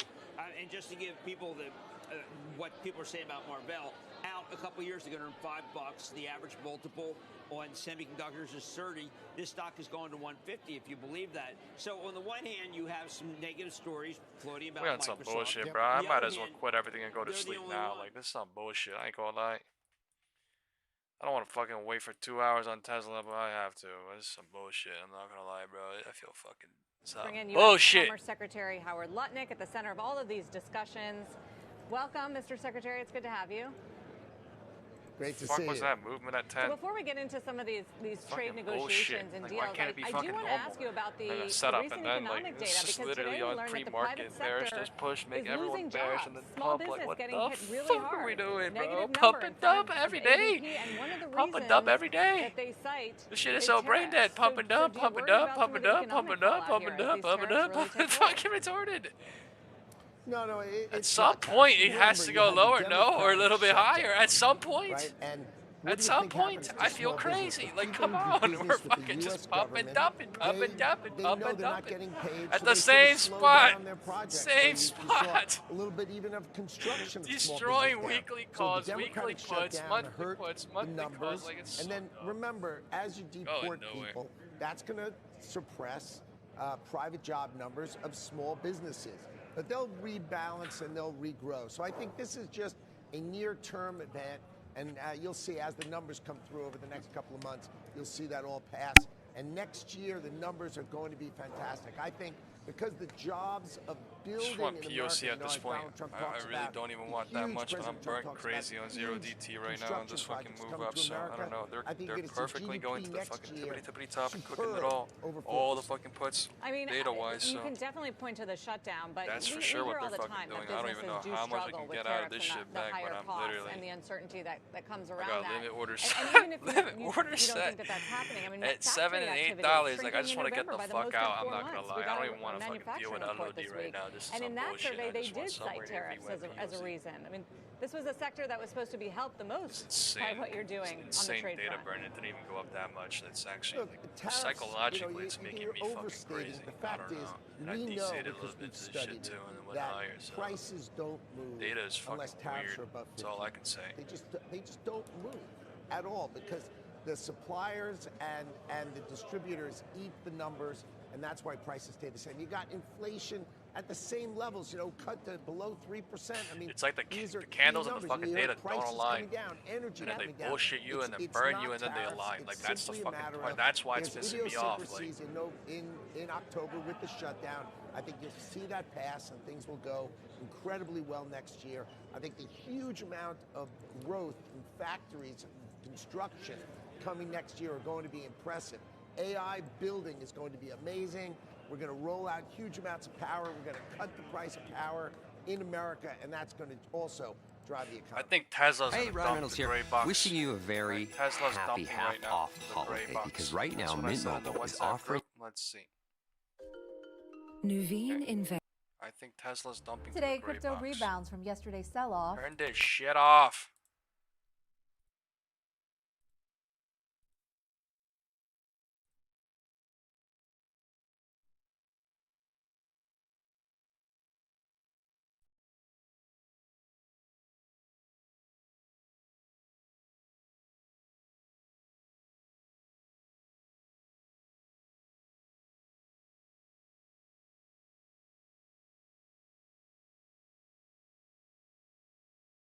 The candles are definitely saying, screw you, bears, and it is not on the bear side. The candles itself are actually saying a big fucking middle finger to the bears, and it's helping the bulls right now. The candles are actually saying right now, like in this exact moment.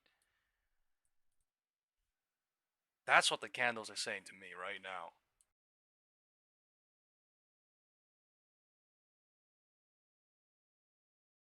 And it's up to Tesla too. IWM2, swing the fucking bat and say fuck that middle finger, but that green candle was straight up a middle finger in my face. As a bear, right now going lower, it tried to stop it. You get what I'm saying here? And it's literally a straight up fucking middle finger doji candle, because every single time a little big spike or big doji candle coming, it stops the cycle and then goes higher. So that is a straight up middle finger, and now Tesla and IWM is trying to go to, this is a dump now, off the top, to VWAP, pulling back to VWAP. If POC and VWAP fucking flips, I just want to get the fuck out of POC. I'm not gonna lie, I might just leave at POC.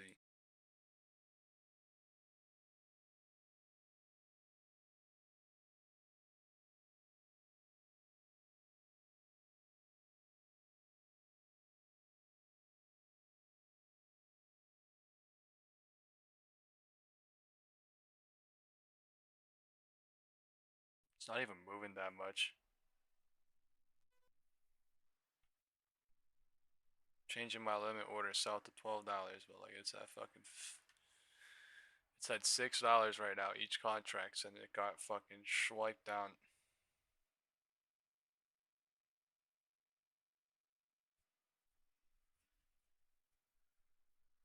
Time is 11.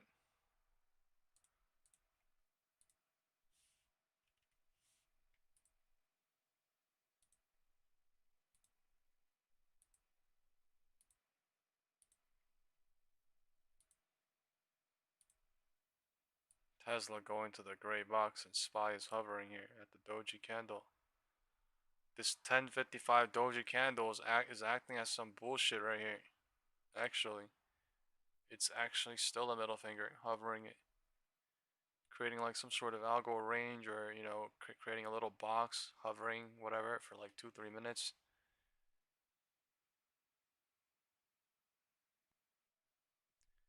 Oh my god.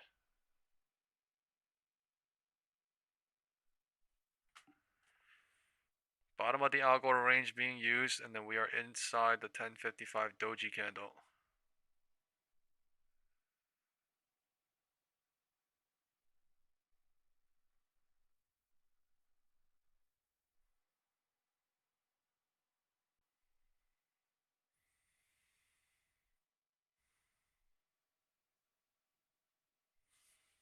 Looks sus.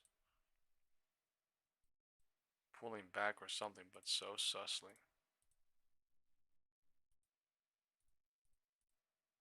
Pulling back, but not really in a way.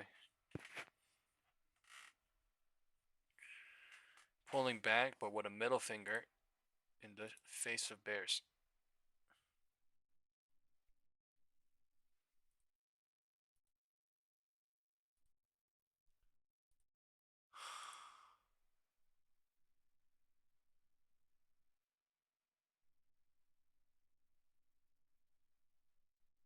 What the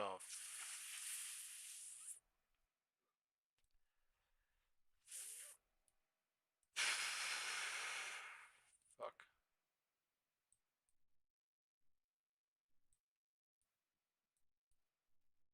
What the beep? What the beep beep? I'm gonna just start cursing like beep beep beep beep, and fucking Mario just starts. Oh my god. This is not the best, honestly. I'm like hoping for it to come back right now in a huge ass cycle.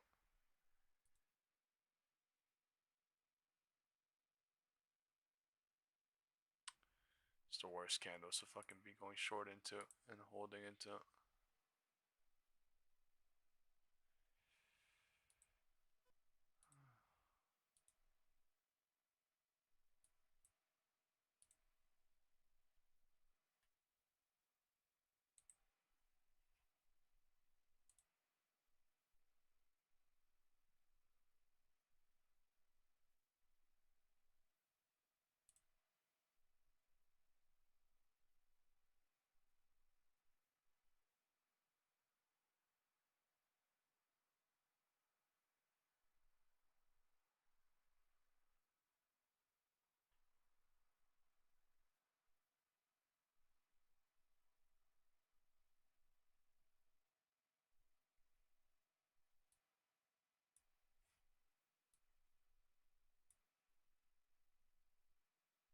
Time is 11.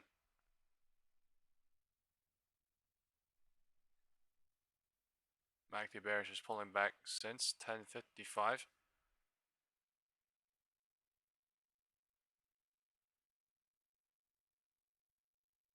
It is 10:55 into 11.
What time is it?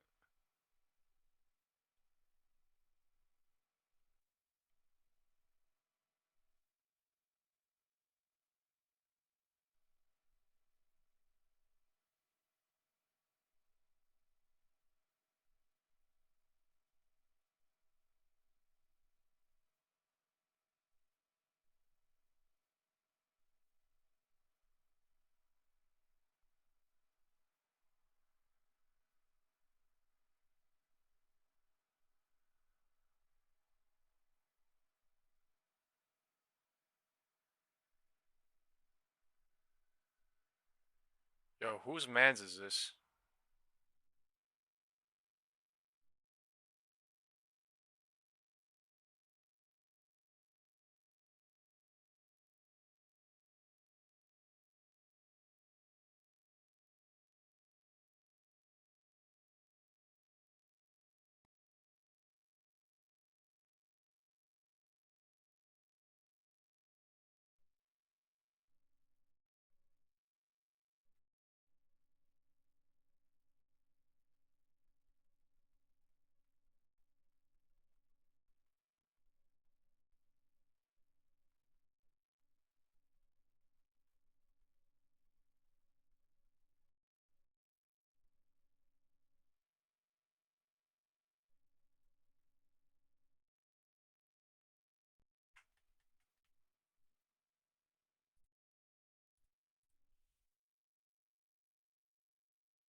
HOD breaking on SPY.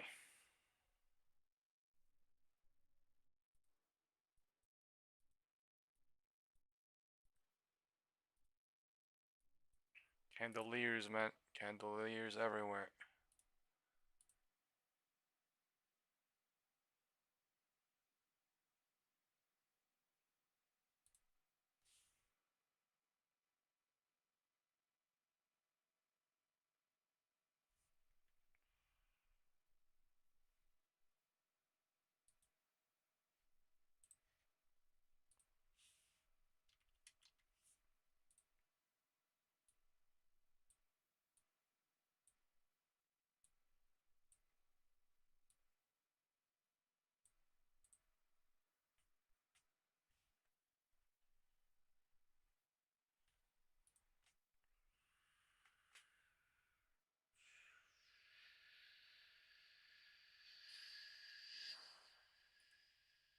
She's trying to drain.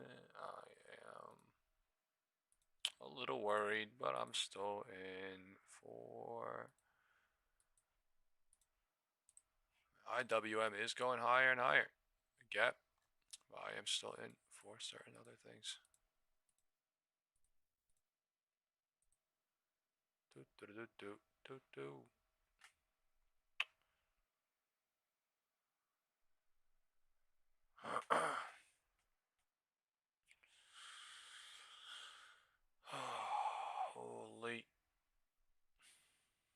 Just going up and down this week like nothing.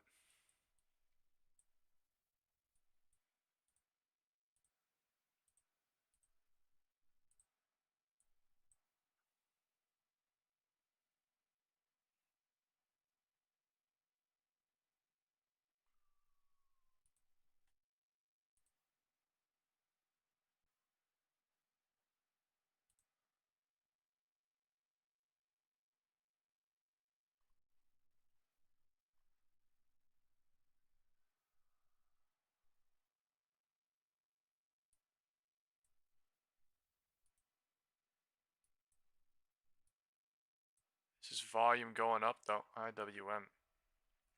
Can't say there's like no volume on IWM. There is volume going up. Bullish on IWM till when? About to find out. QQQ trying to go lower. IWM trying to go higher.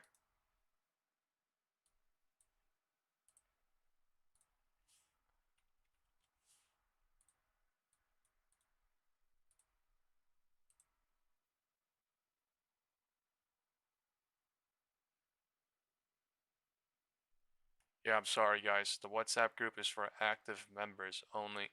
You gotta stay active in the YouTube chat to be a part of the WhatsApp group permanently. The thing is not you join once and it's like, oh, I'm a part of it, so I don't even need to be or whatever, because yeah. And also, if you're not using the WhatsApp group and you're not active and you're just coming on at 11 a.m. just to say something because I am in a position, that's not something I'm okay with too. You could say that in the WhatsApp group. I don't give a fuck, but you're not going to waste my time and also impact my concentration.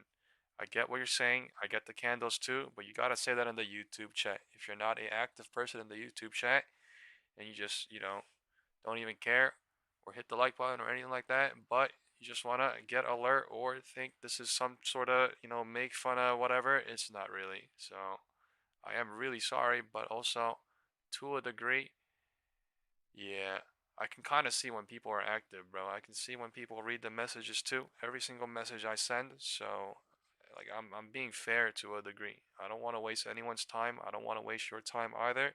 It's just you're wasting my time and my ability to concentrate on the shit I'm able to concentrate on and the shit I find valuable for myself. So the things I need to find valuable for myself at that moment.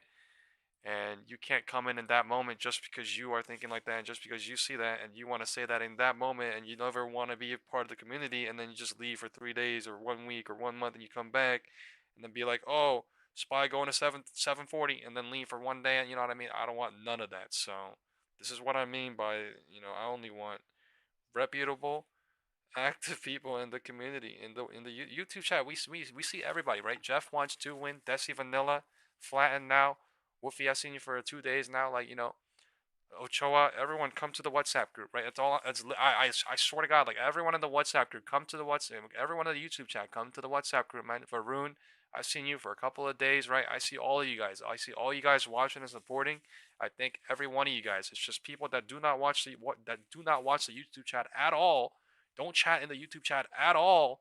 Sometimes come in whenever they want for that one single moment, like at 4 a.m. in the morning or at 2 p.m. or like 7 p.m. or 9 p.m.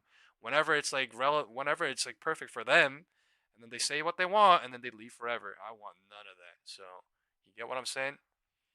The WhatsApp group is only for active watchers, active supporters, active people that want to be a part of a community that is, alerting also, but also in a way that is active to you know what I mean? You can't be just saying stuff because I'm saying stuff 24/7, you know what I'm saying? I don't want to share shit 24/7. You feel me? Just because people are saying like, oh, I don't want none of that. I want fucking focus. I don't really give a shit what fucking people think about me. I don't really give a shit. You know what I mean? I care about what really happens to me. So I really gotta focus, and I can't when people are just coming in and out when they want. Zio. I'm not even trying to be mean, but I've never seen you before. You never typed in the WhatsApp group chat ever, and now you're saying that once, and it's just not the best. But it is fair. IWM, And nothing is pulling back until IWM loses strength, is what he said, which is fair. But to say that at the tippity top just because I'm going something does not, like, you know what I mean? That's not even the reality. It's not even helpful for anybody. It's not helpful for me, so I need to clear the environment for myself, is what I'm trying to say. No offense. Okay, but seriously, everyone in the WhatsApp, in the YouTube chat, bro, I see so many of you guys, you know, active. Kevin Castillo, Rito Stocks. Right? I don't know if any of you guys are in the WhatsApp group, man. John Smith, right? Literally join the WhatsApp group. But everybody, you know, you guys know each other. Everyone loves everyone, and just yeah, we stay active.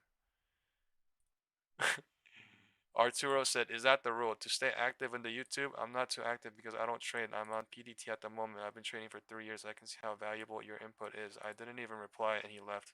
I don't know how you just took what I said as a negative thing, but yeah. If you just, you know, if you took what I said as a negative thing and leave, I mean, it is what it is, but I mean, I really don't know. You know what I'm saying, guys? Like only active people are supposed to be in the WhatsApp group anyway, so, you know.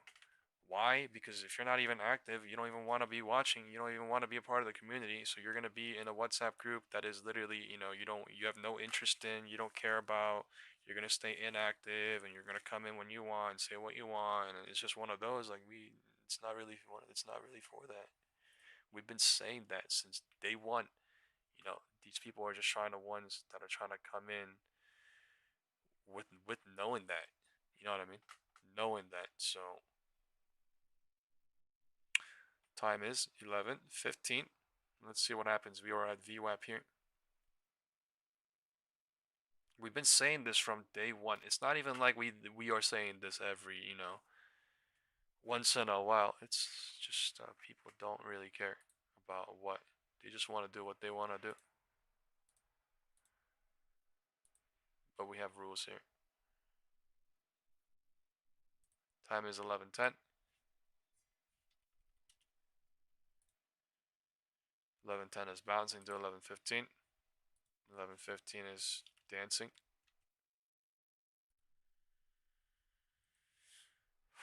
Candles are dancing.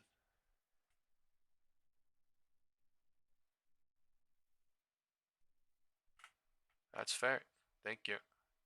Now, thank you for saying that, Arturo. That's fair. But the WhatsApp group is seriously for people that's been here for a while, and the people have understand, and they do want to understand. So, the guy said, I didn't take it negatively. I'm just not watching you every day, and I don't want to waste your time. So that's fair. Thank you for saying that. Brutally real. So, Varun said, bro, chill. Now, I'm serious. That's what I want. You know, brutal honesty and reality, and all love to anybody. So, thank you. But there's people, you know what I mean? We are all human beings. You guys have to understand. We are all human beings, right? We all live on this earth. We all want to learn, and we all want to appreciate, and we all want to experience different things. That is something that is okay. That is something you need to respect, and we are all human beings, and it will be okay. If you don't understand that now, at some point in your life, you will understand that. Doesn't matter if you're 20, 25, 30, 35, 40, 45, 50, 55. It doesn't matter if you think I'm young or not. It's the truth. And at some point or another, everything will make sense. So yeah. Time is 11:15. Right? People want to do what they want to do is what I'm trying to say. I've learned that too. After quite a while. It's just primitive. We are all human beings. It's just all how it was designed naturally, right? Fight or flight, whatever it is. We were all, you know, animals back in the day. It's just all in our, you know, it's who we are. So everything is all a part of the nature. It's a part of cycles. Evolution. It's great. Yeah.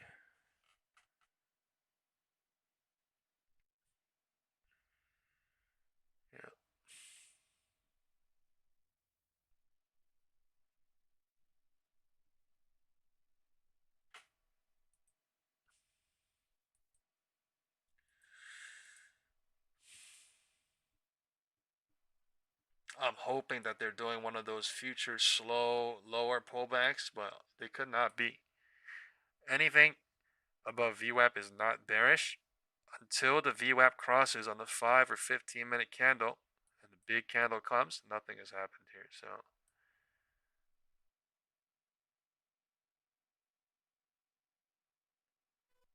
let's see what happens. I really want here, but it's $2 above where it is right now. $2 above.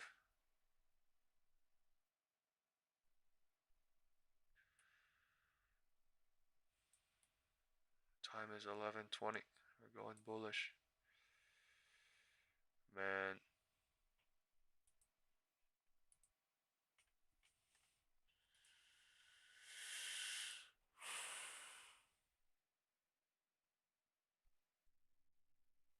No direction, huh?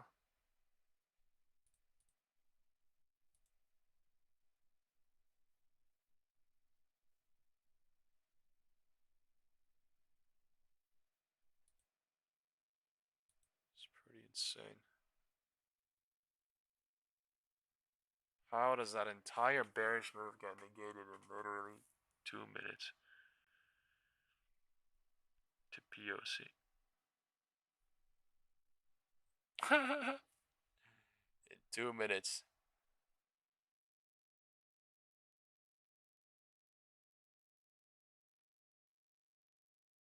Man.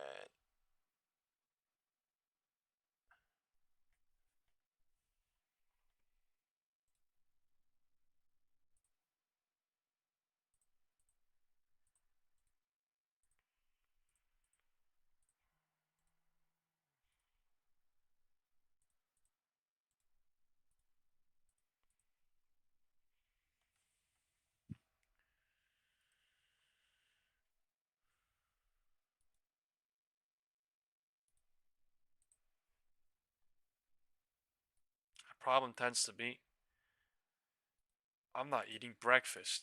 I'm getting hungry every damn stream. So maybe I'm grouchy when I'm hungry. Oh my god. I am.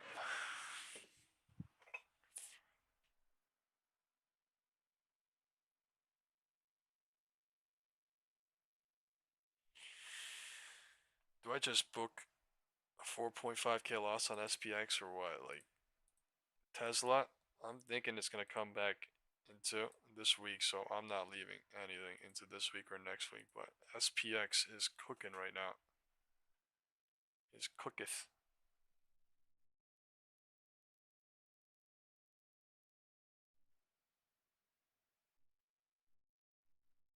Fuck, that's bad.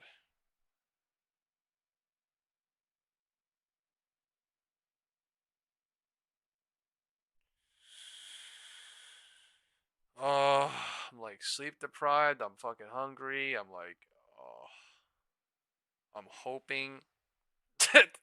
Worst combinations ever. Hoping, hungry. Goddamn.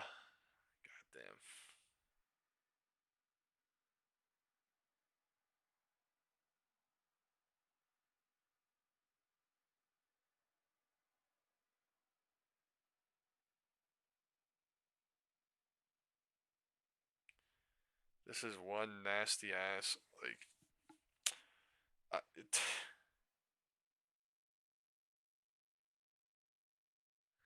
didn't even fucking come back that much. It's a crazy point.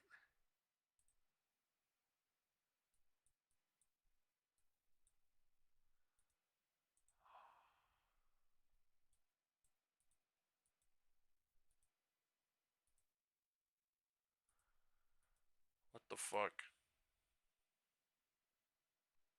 QQQ is flying. God.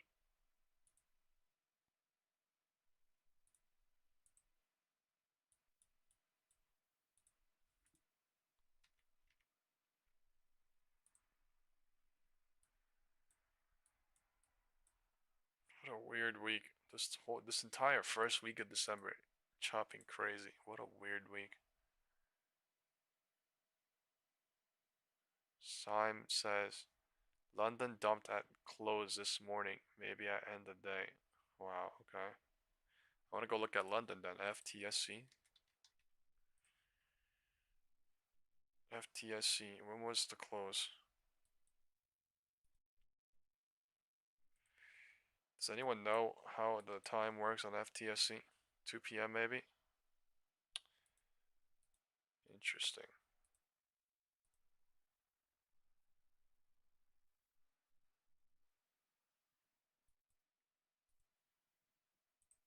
Thank you for saying that. Interesting.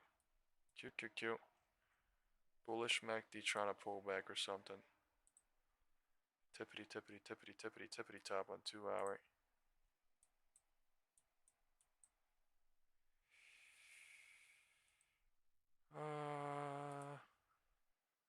Guys, I promise tomorrow I'll get a Snickers bar, okay? You're not you when you're hungry. The saying is, I think it's true. I'm so hungry. I'm so sleep deprived. I got like 5 hours of sleep again, and I get like 7 hours, 5 hours, maybe 4.5 hours of sleep on a regular daily basis. So I'm really sorry if I came off very strong, but you're not you when you're hangry, and I'm hungry as fuck. I'm not gonna lie.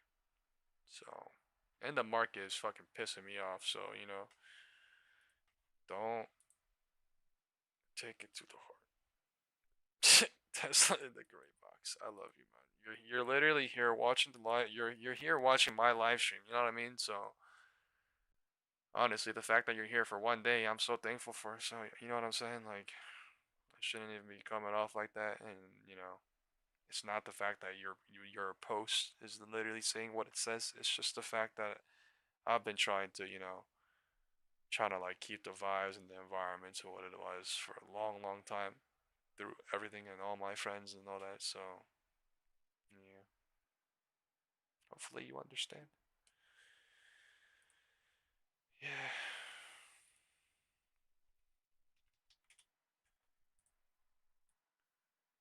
Time is 11:25. Bears are pushing off of 11:20. Let's see if this really crosses the VWAP with the 5-minute or 15-minute or a bigger candle here. The VIX is still spiked somewhat. It has pulled back, but the VIX is still spiked. That is important to remember. We'll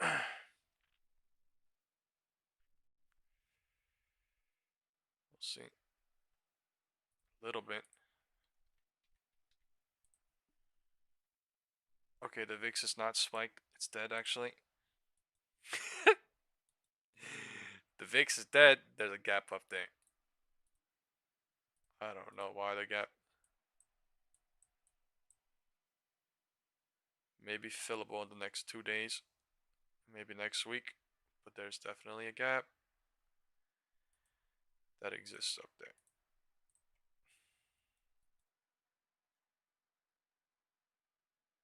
9:30 push. Barely hovered up.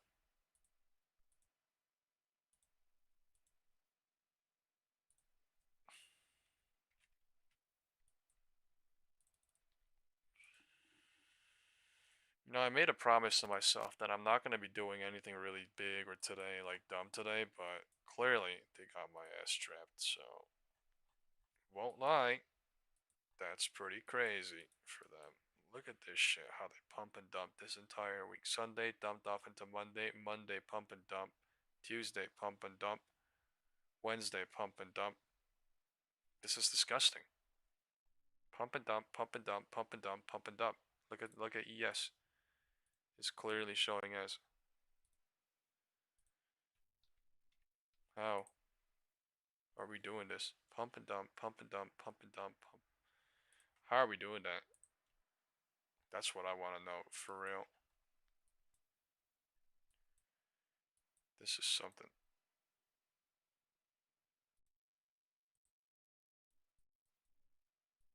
Look at the last week's rally too.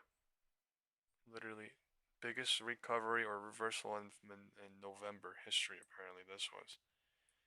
Now we're pump and dump, pump and dump, pump and dump. This is the 4th time.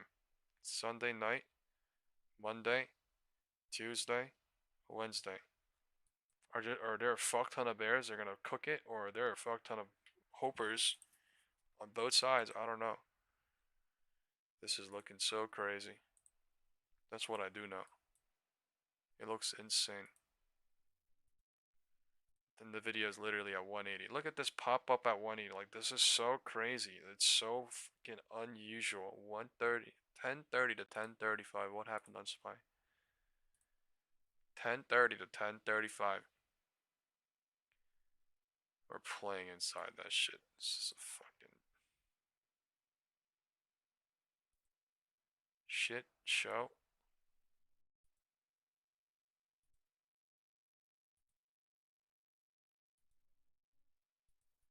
Gapping up. Shit show and a half. I am hoping on $2 lower, and they are truly not. They're not truly not. They're not showing higher right now, but they're not showing lower. They're like showing both sides playing inside this little box right here. Not little box, humongous box. There's a box right here, range locked box right now. And it is constantly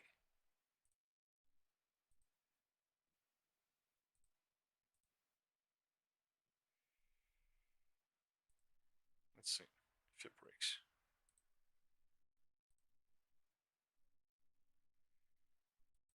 This might be better.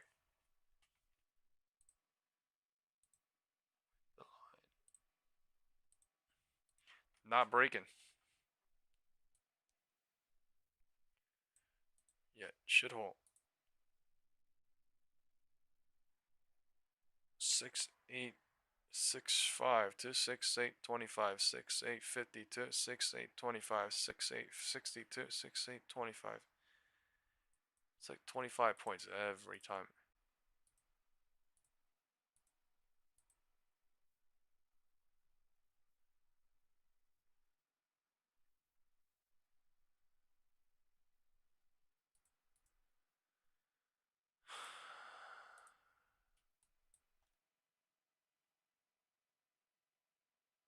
Lower into Monday, Friday, Monday, Tuesday, Monday, Tuesday, and then push up.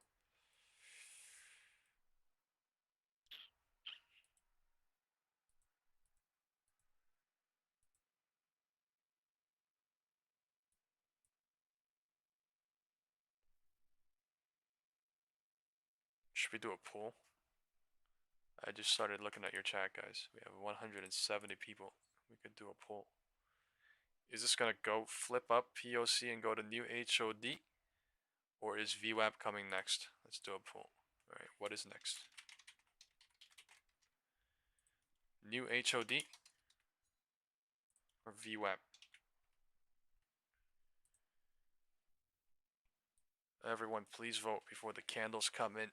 Alright, before the candles come in, please vote. What is coming next? New HOD VWAP. I will vote after everyone votes in the WhatsApp group in about 3 minutes. Or we could say chop. But at some point it will clear. So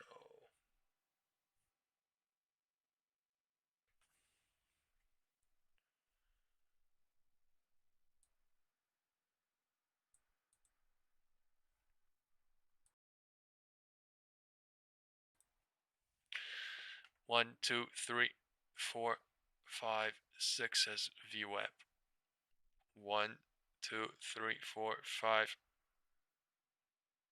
6 says HOD. 5 people voted HOD and 6 people voted VWAP. Wow, that is fucking terrible. Edison says, I think we chop until noon. To be honest, still in a very tight consolidation range. So stay in the middle. That is a very fair statement. This shit is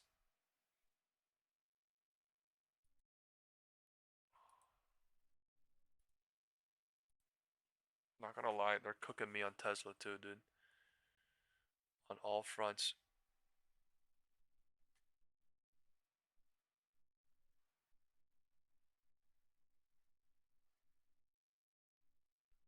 cook it. Not too much, but cook it. Indeed.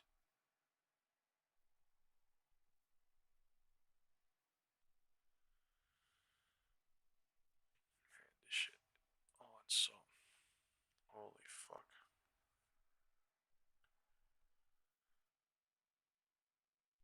I can't believe after 1 minute.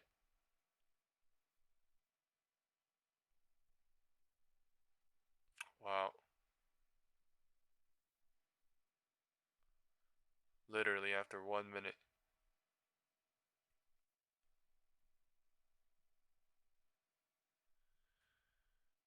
Holy shit.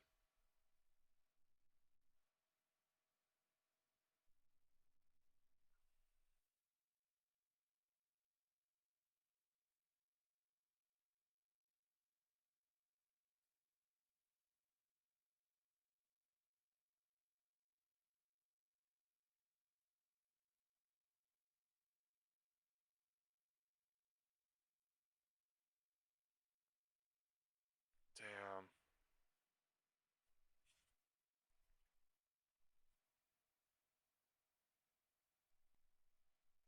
I'm at a 5K loss right now off 7K SPX right now. Holy shit.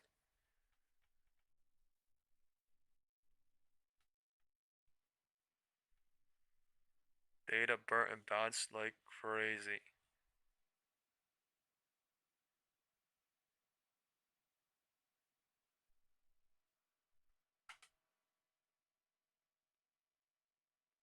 Oh, what a fucking start of a fucking day.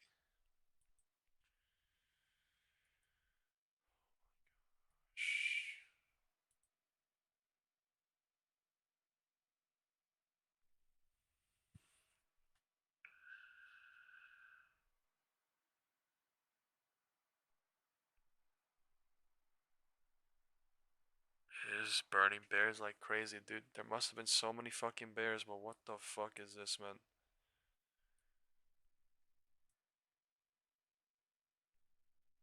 We're back to the futures high.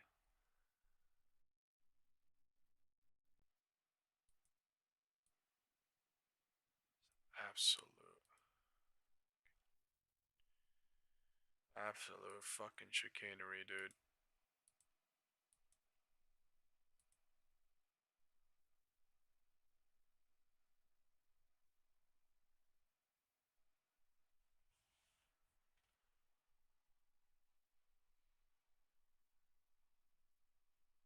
Oh my god.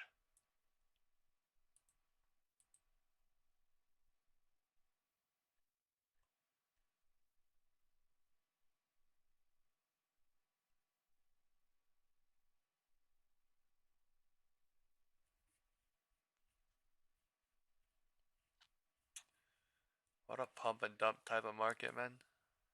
For real.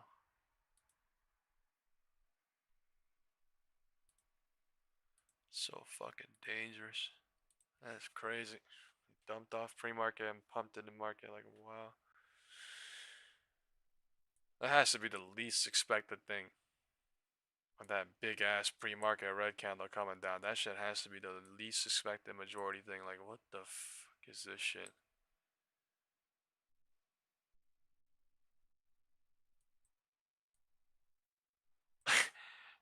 It's so absolute. Like, it is so absolute when it goes one way.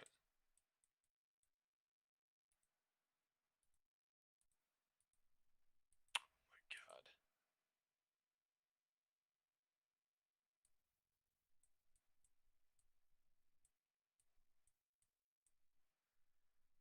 QQQ just loves to go run. Every single day. Every single day. What the fuck? Every single day. QQQ running. IWM dropped and popped, and now we're at the same spot. It's so all perfectly mixed aligned to stay right in the range on SPX.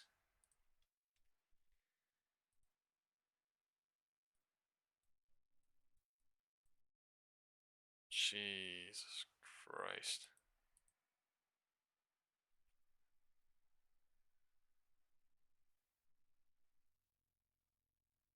So no pump, all pump, no dump. That may be a big possibility here. Full on bullish right now on the 1 and the 5. That may be a big ass fucking possibility here. Or they come to VWAP and then bear trap everybody again. That's another possibility. Fuck me. It's so fucking crazy.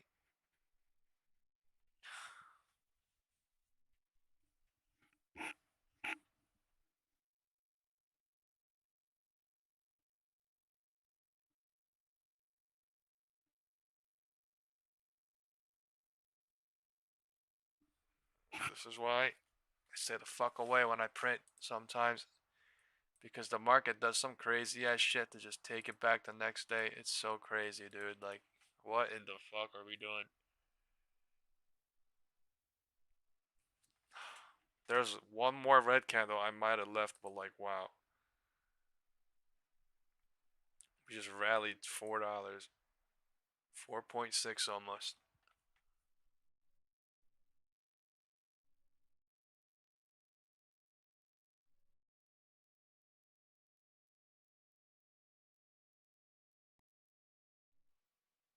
Fucking crazy ladder down into 955 on QQQ. And algo range broke everything and went like, what the shit?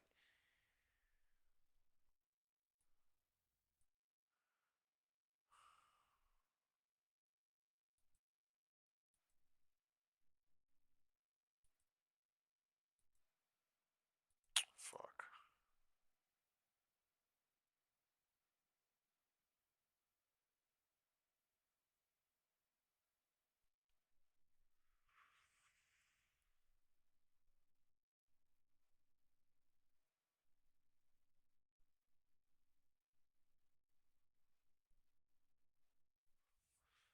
Market is deciding whether to make this a real 5-minute breakout candle.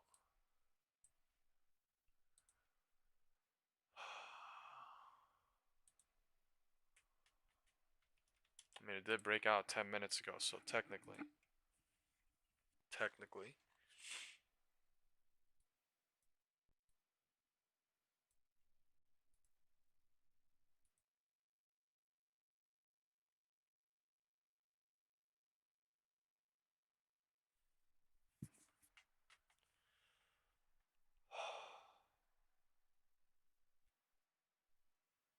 Got trashed. Contracts were at $6 earlier when they were getting trashed, and now they're at $2.40 when I'm getting fucking insanely trashed now. And if they go to VWAP, I may get maybe $6 out of it per contract, but that is fucking absolute. Like, that's like 50%. I'd rather take 50% though than fucking 78% or 68% loss or whatever the fuck, so. Man.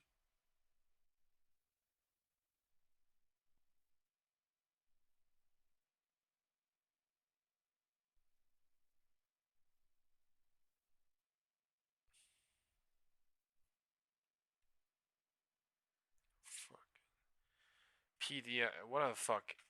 ADF private data news come out, push down, and then pop back up, and then we waiting for President Trump. Like, this is the market.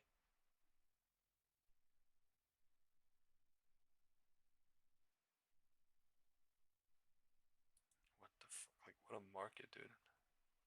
Just decides to go down and up instantly. Then down and then up instantly.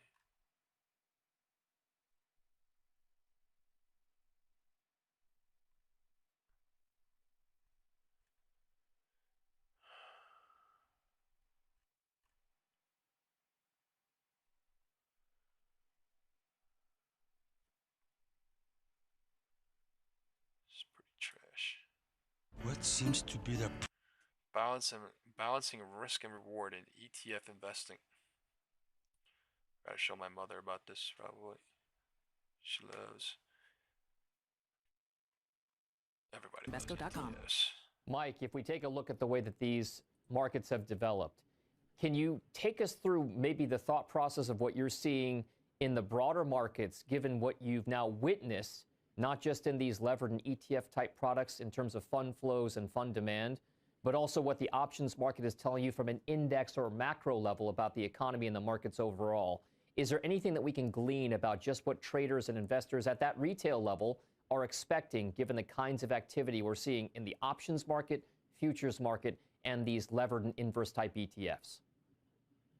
Yeah, I mean, so there's a couple things, and the jury is still out on at least one portion of this, which is that this is an area of the market, relative to ETFs overall, that's still quite small, but there's a lot of trading going on in these things. And so it'll be interesting to see whether these end up impacting the very markets, the options markets in particular, that they avail themselves of so heavily. So that'll be interesting to observe. 1 minute One gap of the that's things just we've showing my certainly mic was seen muted. recently is a big uptick in the volatility of sort of the risk on, risk off space. That obviously involves crypto, but there's a lot of other high beta stocks that aren't crypto necessarily that have suddenly seen their correlations go up a lot. So you can take a fund, and some of these things are not really funds, they're single stock products with a derivative wrapper. Others really are funds, but what we've seen is that because the appeal of the real high volatility names is essentially driving a lot of this, that is also the area where you start to see what I call conditional correlation. So hims and hers and Palantir and names like Strategy don't have that much in common from a business one point of view, directional for but now. They have Unidirectional. A lot to do with One each other directional when you start day for to see now. some Wind direction weakness is north. in the market. Suddenly, these things wind direction is north because originally roof break, start roof trading break. in line We're at with the one another, and that ends up impacting these strategies as well. This is not like yesterday where it's both directions going up and down. For right now, it's been going only up. And yesterday, up, down, up, down, up, down, up. The wind direction changed once, 2, 3, 4. Even faster than the volatility on some of the wind direction doesn't change that much. Yesterday was a as lot, breaking the HOD, LOD, HOD. Yeah, the correlation like convergence is something there, a lot of folks have been noticing as now well when we start to have bouts of this kind of volatility. It's usually one win. Many of these single stock, levered, inverse type ETFs, we've kind of compared them from a cost basis, from a cost perspective, to some of the larger kind of underlying sector or even broad indices-based ETFs, these passive ETFs. One of the other things, though, that many of these smaller levered inverse type ETFs have is that they are, in fact, much smaller than, say, the S&P 500 SPDR ETF. To a very large degree, smaller than what we've seen before. Just how much does the boom in these issuances of these types of ETFs compare with the broader ETF market? And just how much can we expect some of these funds to stay around? Many of them don't have a lot of assets under management compared to some of their bigger cousins. Well, again, it brings up the two trends that I was discussing earlier, that this rise of the retail investor who was not content with historical stock market returns, and then issuers happy to serve up these ETF options. And the way that I view this, Dom, is essentially both retail investors and ETF issuers are chasing lottery tickets. That's what these are. And man, the candles are coming in flying here because the IWM and I think what happens longer term is, did not again, retail investors will probably ultimately have a bad experience with these products, and then they learn their lesson, and guess where they go? They go, you know what, I'm going to simply park my money in Vanguard index funds or whatever, and they'll take that 8 or 9% historical stock market return. They think that seems like a good deal. So I call this the life cycle of a retail investor. And this isn't new, right? We've been in the markets for a long time. We've seen investors learn this lesson. There's the 1 minute gap, though. It's just that today they're learning that lesson through these risky leverage and options-based ETFs. And so those products aren't going anywhere. We're going to continue to see issuers launch them, but I think you'll see some rise and be huge revenue generators, and you'll see other that are just going to die on the vine. And that certainly presents some closure risk. Okay, both of you guys at some point alluded to in some way, some small way, the idea that crypto ETFs are now kind of part of this overall conversation as well. I'd like to end with a couple of brief thoughts from you guys on that topic before we go. Mike, I'll go to you first on this. The crypto ETF industry right now has seen an explosive amount of growth, but we are now for the first time really seeing a downside bout of volatility with regard to crypto, Bitcoin especially. What is your outlook for some of these crypto-based ETFs given some of the real downside we've seen? And by the way, as of this show's taping, Bitcoin prices are now off from $125,000+ per Bitcoin to roughly around $85,000 to $87,000 right now. That's a pretty big drawdown. Every single dip since it's a huge 120 drawdown, and you pointed out that there's been a real proliferation in the ETF space around crypto in particular. Oh my God, we run a couple of these. We also run sort of plain Jane, large cap covered call strategies, but it is things like strategy. It is things like YBIT, which is a one that trades on IBIT, which is the Bitcoin ETF. Those were the ones that really seemed to catch a lot of favor with retail investors because they were really going after those sort of astronomical, eye-watering returns that Nate was just talking about. And we have certainly seen that there's been some pullback as we've seen this come back. Now, just with respect to Bitcoin prices, could they test, get into the 70s, for example? I think that's a possibility. I mean, that is the level from whence it broke out. It is the cost basis of Strategy's Bitcoin holdings, and I think a lot of people are sort of shooting against that about as 70,000 on Bitcoin. And They're so crazy, I think what ultimately is going to lend some Ren says that support CNBC report needs to go. below the cash cost of mining. Yeah, right. So that might create some measure of support, but volatility has a way of shaking out weak hands, and I think it's probably doing that right now. And Nate, over to you. What do we think about the crypto price action versus what we could expect to see from some of these crypto native ETFs? Reporters, they're all public figures. What seems to be the problem, Sandra? The belly.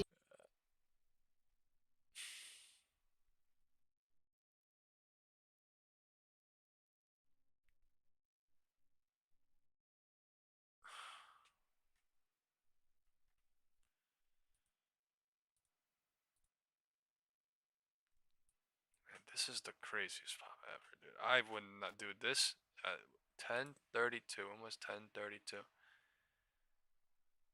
Oh my God, if 10:32 did not come, this cycle would not have happened. If this cycle did not have happened, we would not be up here right now. But look at this cycle at 10:32. You guys, this is the most fuck you obtuse candle cycle coming in ever. When it should have flipped down 180 and went lower. It just said completely 180. It went higher, like, oh my. Okay. There have been outflows here recently, but year to date, about $10 billion in inflows into. That's the most. That's why I'm expecting somewhere here, but that's the most dumbest thing ever. It is literally leverage in the category that needed to be flushed using out. things in such and I think that's what we're seeing now. Some deleveraging in the space. Bump it up, hold it up, extend it, do whatever they need to do. There was some broader make bulls hope, make bears hope, make more bulls hope, and then do it. It's so insane. Correlation starting to go to 1. We saw volatility tick absolute. up. I think that's the word. It is impacted the most absolute thing that ever happens. The deleveraging exacerbated it. It's crazy.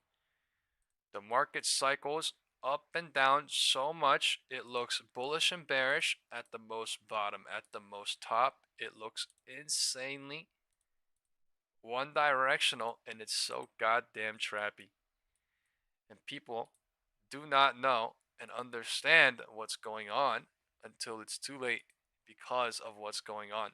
And what's going on is that they were supposed to go lower at 10:30. They just extended this bitch, and now there's a fuck ton of bears trapped down there, yes, but like this shit is dangerous up here. They can pull back the VWAP and chop here and then be like, oh, I'll call it a day. Nobody knows, but this is so rude. So rude to fucking create this sort of wedge. You can't even see the wedge. You know what I'm saying? While it's happening, it's just emotional roller coaster ride, and you're like, what the fuck? Oh my God, Bearish. Oh my God, oh my God, oh my God, oh my God, oh my God, oh my God, oh my God. It is. But then at some point you realize something bigger is going on, and the something bigger is always more crazier than the crazier thing that you've been deducting on. I don't fucking, man. This, I don't, dude, the market is literally so crazy. Dumping, trying. Let's see. It's disgusting. I could see somewhere here 680.99. I don't know about way more, but honestly, they could have done this to bull trap crazy today to go dump it all off. Why? We've been pumping and dumping, pumping and dumping, pumping and dumping, pumping and dumping, pumping and dumping like nothing. It's a hope, yes, but it's also hope to think that this is gonna rally up, but it happened anyway. So with the volume MACD, if the volume MACD comes in, it's not hope. We'll see. It's so disgusting.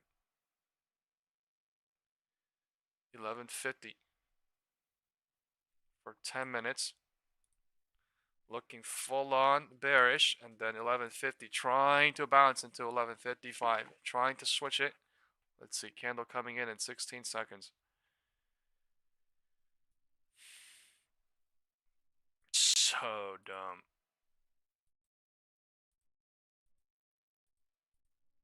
Hesitating, cycling, and making people think right before. Right before.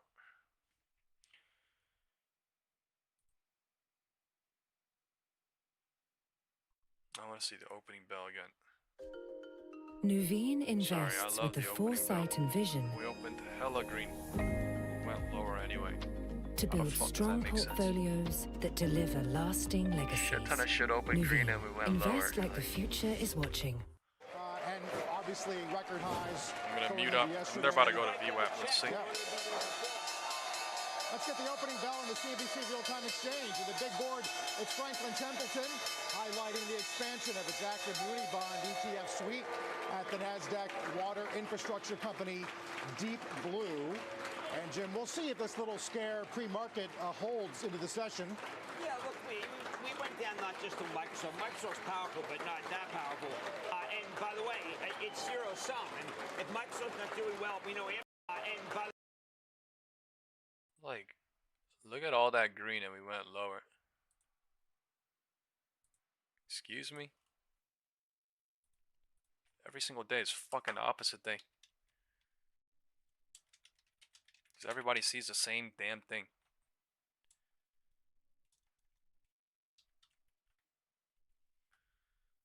Literally, that's the issue. Everybody sees literally the same fucking thing every single day.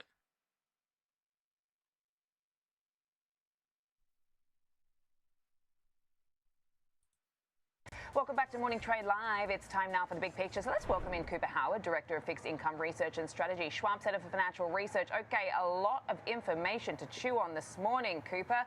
What did you make of all the data we got? Let's start off with ADP. Yeah, that was definitely the big one that the market has somewhat focused on. What really stood out to me is obviously we got the headline print that was a negative number when the market was expecting a positive number. So negative on that side. But I think looking under the surface, if you looked at the smaller businesses were the ones that were feeling much more than larger businesses. So I think that that's something that is important to watch for the economy. Also important to watch for the Fed. I'm going to leave somewhere here if I can, but like somewhere here it might stop. Narrative that we're seeing in the economy right now, to where larger businesses, also individuals with higher incomes, more higher net worth, are facing a better time relative to those who are lower net worth and smaller businesses. So I think that it's just another quiver in that narrative of the K-shaped economy, Sam. Yeah, what do you make of, when we scratch the surface on this ADP, what we saw beneath it? I mean, a lot of the weakness is coming from the small businesses. I mean, there's been some conversations being thrown out this morning about how we're perhaps seeing some maybe even recession when it comes to small business job losses there. I mean, 120,000 as far as a decline there, as opposed to large companies, which had an uptick of 39,000. I mean, what does that tell you? Yeah, the big caveat with the ADP number, though, is that it isn't the traditional non-farm payroll labor market report that we regularly receive. So that's the gold standard, the government released data is the gold standard on that. So that's the big caveat in terms of the ADP number. But it does show that there is some weakness under the surface. So it is something that I think that is important to watch. Now, going back to the question about a recession, I think it's too early to show that we are in a full-blown R recession word. Now, there might be... says, can someone explain to me how this is moving with no volume? This is crazy. You have to understand, this is literally solely based on this week's environment. You have to understand, this is fucking crazy. This is what I'm saying is fucking crazy. And I'm cursing, I'm cursing, I'm cursing, and I'm cursing, and I'm cursing. Because it makes no absolute fundamental fucking sense to pump here. It makes no absolute fucking fundamental sense to go up here other than to make people hope on this gap and fucking dump it. It makes absolutely no sense to go down there other than to make people hope on all this shit and pump it. There's nothing that makes sense in this market other than setup. Nothing makes sense in this market other than environment.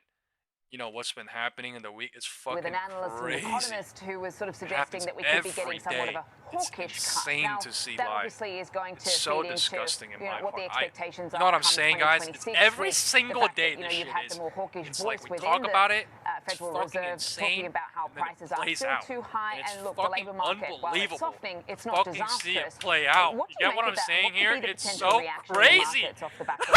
It's so fucking crazy, dude. That's a very good point. Oh is that we might see a hawkish cut what next is week. this Like you mentioned, world, man? all expectations are that we are going to get that rate cut next week. That's our expectation.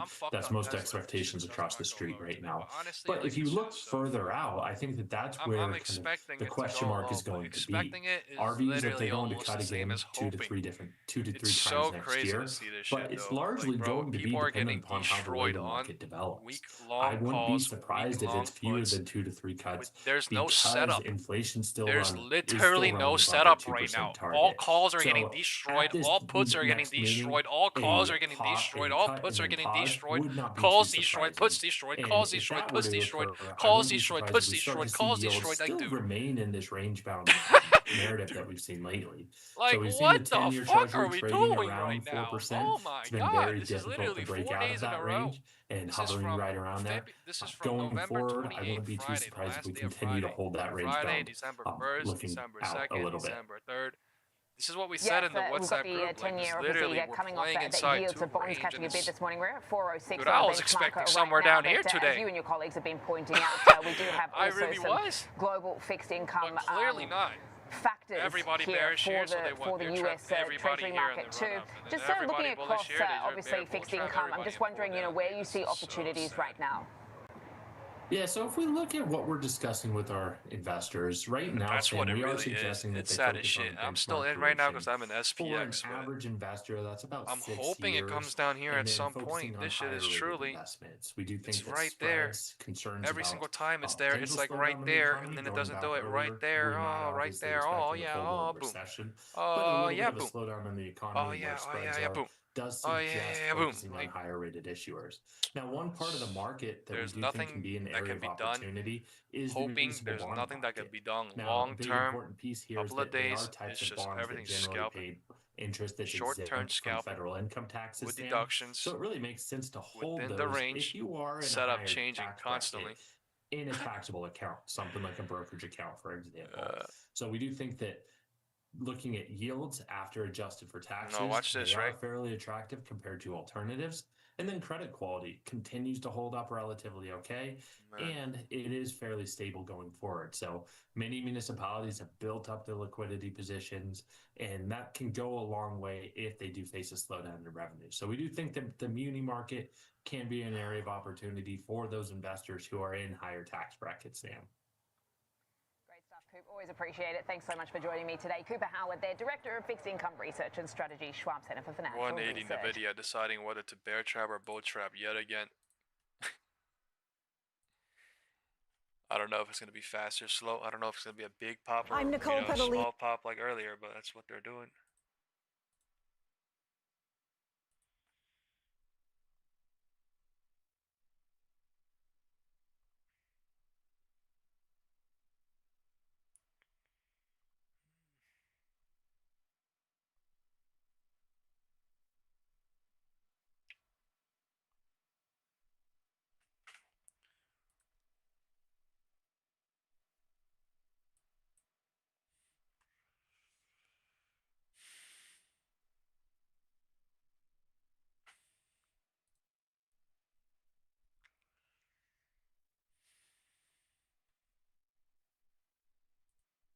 Let's bring in Kevin Green, senior markets correspondent, right away to help set up the action today. All right, KG, we're here at the middle of the week this week. Nvidia and Bitcoin lead pre-market gains. It looks like maybe there's some tentative or cautious optimism. How would you characterize the sentiment in market? Yeah, I would agree. I mean, if you're looking at the VIX complex here, we're sitting at around a 16 VIX, so an implied move of about 1%. But if you're looking at the at-the-money straddle for the E-mini S&P futures, you're only pricing in around a 30-point move either to the upside or downside. So the market is definitely showing some complacency. And yesterday was a little bit of a tough and choppy trade, to say the least here. Obviously, the S&P 500 was able to hold up. But if you look at the Russell, it pretty much failed the last hour of the day. So you start seeing this rotation trade taking place again. But instead of actually rotating and broadening out, you're starting to see it concentrate just a little bit more with technology stocks as well as semiconductors leading the way yesterday when you're looking at some of the industries that actually had a meaningful impact on the S&P 500. Now today we will have some economic data. The ADP report will come out around 14 minutes from now. That could actually move the markets, especially move the yield markets overall here. But we do have the seasonality in our favor. We do have the Fed meeting coming up. But right now the volatility markets are pricing in a fairly low shot that we will see some volatility. Now at the end of the day, once volatility is a little bit low, it can also re-rate aggressively higher as well. We have to be mindful of that. But what I'm looking at this morning, what's really kind of pushing us higher is Nvidia. Nvidia is trading at $184 right now. It closed at around $181.50 or so. So we are seeing that push up a tad bit, and that AI trade is still gaining a little bit of traction here, especially when you're looking at the fuel cell companies and also the utility companies like an Oak Globe. Reclaiming some levels that some technicians said to watch out for, it reclaiming those levels and continue to push higher from there. You mentioned the tech trade, and there had recently been commentary, you noticed this as well, of a decoupling between crypto and tech in particular. But crypto is moving higher and regaining some ground. We're looking at Bitcoin higher right now. What's your take when you look across crypto markets? Yeah, I mean, obviously you are seeing some individuals buying the dip. Now, yesterday, or actually the day before, on Monday, we actually did see, cryptocurrencies kind of come back, retest some key areas of support. And if you're looking at the Bitcoin futures, that's sitting around 85,000. And then individuals started buying in for right now here. And we are in oversold territories in a lot of metrics. So are we seeing some technical buying taking place? That could be the case here. You are seeing also positive inflows into the IBIT ETF as well. That actually did occur yesterday. So that also is providing a little bit of a confidence that maybe a near-term bottom is in place, and this is going to be a risk-on/liquidity indicator. We are seeing some buyers stepping in. Hopefully that's going to fuel maybe some speculative buying when it comes to the S&P 500, but you still would like to see that decoupling taking place. You actually did see Strategy get some price target upgrades today as well. That's also a little bit unique, probably giving some confidence for the crypto bulls. So once again, overall, I think the market is really just trying to search for that new narrative, and right now we just don't have that. But we have the economic data upcoming here over the next couple of days that could actually reshape the market's narrative for the better, especially if the data comes in favor of the Fed actually cutting in December and potentially also providing a potential cut in January. You mentioned the ADP report. The last time that we got the ADP report, it was that week that it was unclear if the government was going to shut down, and it did, and we didn't get the jobs report. So once again, we're at a week where it's the ADP report that really matters. Let's get into some of the earnings that you're across. Taking a look at Marvell, those shares are, jumping this morning off the back of its results. What are some of your takeaways here? Yeah, so initially when you actually saw the reaction from the market, it was kind of mixed to say the least here, but the commentary on the conference call really did boost the shares higher. We did actually see revenue coming in for Q3 at $2.08 billion. She was looking for $2.06 billion, and the adjusted earnings per share did exceed the street's expectations, coming in at 76 cents. She was looking for 75 cents. And when you're looking at data center revenue, that grew by 38% on a year-over-year basis, which slightly above Wall Street's expectations. But if they're able to consistently hit that type of number, that comp on a year-over-year basis, you could make the case that this company is trading relatively cheap compared to its peers within this space. Now, the conference call is where we actually got the updated guidance, and it's the data center guidance that actually did shock the street here. They are actually looking at data center revenue to grow by 25% on a year-over-year basis in next fiscal year, and that's excluding that acquisition of Celestial AI, which they did announce yesterday formally here. So there is demand when it comes to these custom ASIC chips. That's exactly what they really focus on, the designing of those chips. And if they are seeing that demand, once again, that could also drive top line growth. And if they're able to hold their margins where they are at right now, that should also then boost free cash flow, which is why the streets is definitely optimistic. So we're seeing the shares up, let's say, around 8%, 9% or so. Let's see if this actually does hold here. But a really good report, especially when you're looking at the guidance and the commentary on the conference call. Yeah, and it was clearly a win that it needed because it's been an underperformer year to date, whether you're looking at it, you know, compared to the S&P 500 or to peers, and you know, on a year-over-year basis, really not much movement there. So it will be rewarding some, I guess, patient investors here today. Let's talk CrowdStrike. I've seen shares fluctuating off the back of its results, but when you dive into those, what are some of your takeaways here?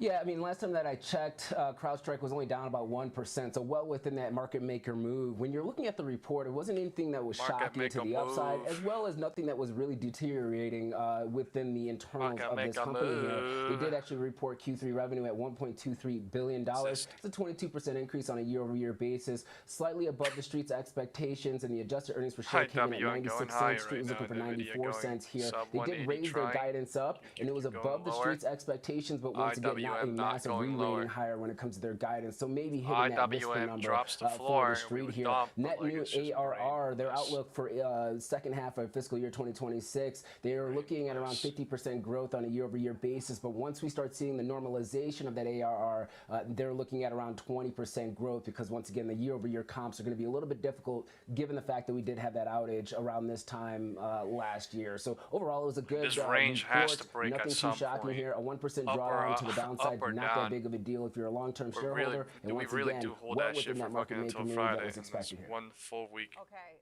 so let's talk the levels that you're looking for on the S&P 500 today. I want to know your levels to the upside and the downside.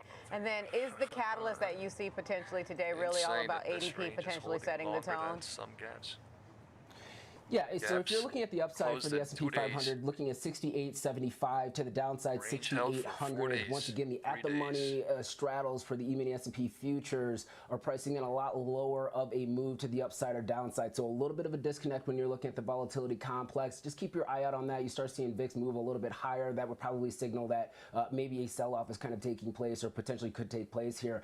Diane, we are consolidating a bit. We do need a new narrative, and I think ADP and the jobs report is going to be that one that actually does consolidating a bit. That's consolidating a bit. We do need a new narrative, and I think ADP and the jobs report is going to be that one that actually does fuel us. We will have ISM services data coming across the wire as well. It's turning into over the next couple of days here. Seasonality-wise, we are favoring the bulls. What you do not want to do is really consolidate at these levels and then break down, because we still are making lower highs on the S&P 500. We have not really recaptured that yet. We're about 30 points away. So technically speaking, we're holding up, but you don't want to consolidate for too long. All right, thank you, KG. That was Kevin Green, our senior markets correspondent. Appreciate the setup for today. So we're consolidating. The market doesn't want to consolidate for too long, but it is consolidating for a very long time.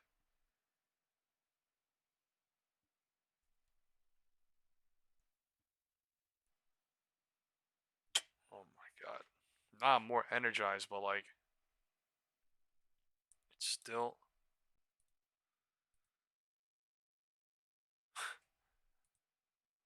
still giving me hope and also giving Kevin me Hanks live at CBOE for our pre-belt playbook. Good morning to you. Every candle could be coming, but every candle is like literally slapping the face. Some weakness, right? Good morning, Nicole. Yeah, the ADP private payroll data really, if you think about it, crystallized what the Fed needs to be focusing on going forward, and that is the labor market. So the ADP private payroll data, negative 32,000 jobs. And this was a report focused on small business. Wait, if you look at the numbers, businesses from 1 to 39 or 1 to 19 lost 46,000. 20 to 49 employees lost 74,000. So that's 120,000 job losses in small business. Medium and larger did well. Medium, 50 to 249 gained 31,000. 250 to 499 gained 20,000. And companies 500 employees and over gained 39,000 jobs. Now, I'll take like a 1.2K loss or some shit, 2K loss, but not fucking. Construction lost 9,000. Come on! 18,000. Come on! Financial activities, professional and business services lost 26,000. The biggest gainer, education and health services, gained 33,000. And if you're looking at the inflation aspect of this report, wage data was weaker than expected. Wages for job stayers went from 4.5% last month to 4.4%. Bigger change for job changers. Look at this, no direction right now. This is 6.4%.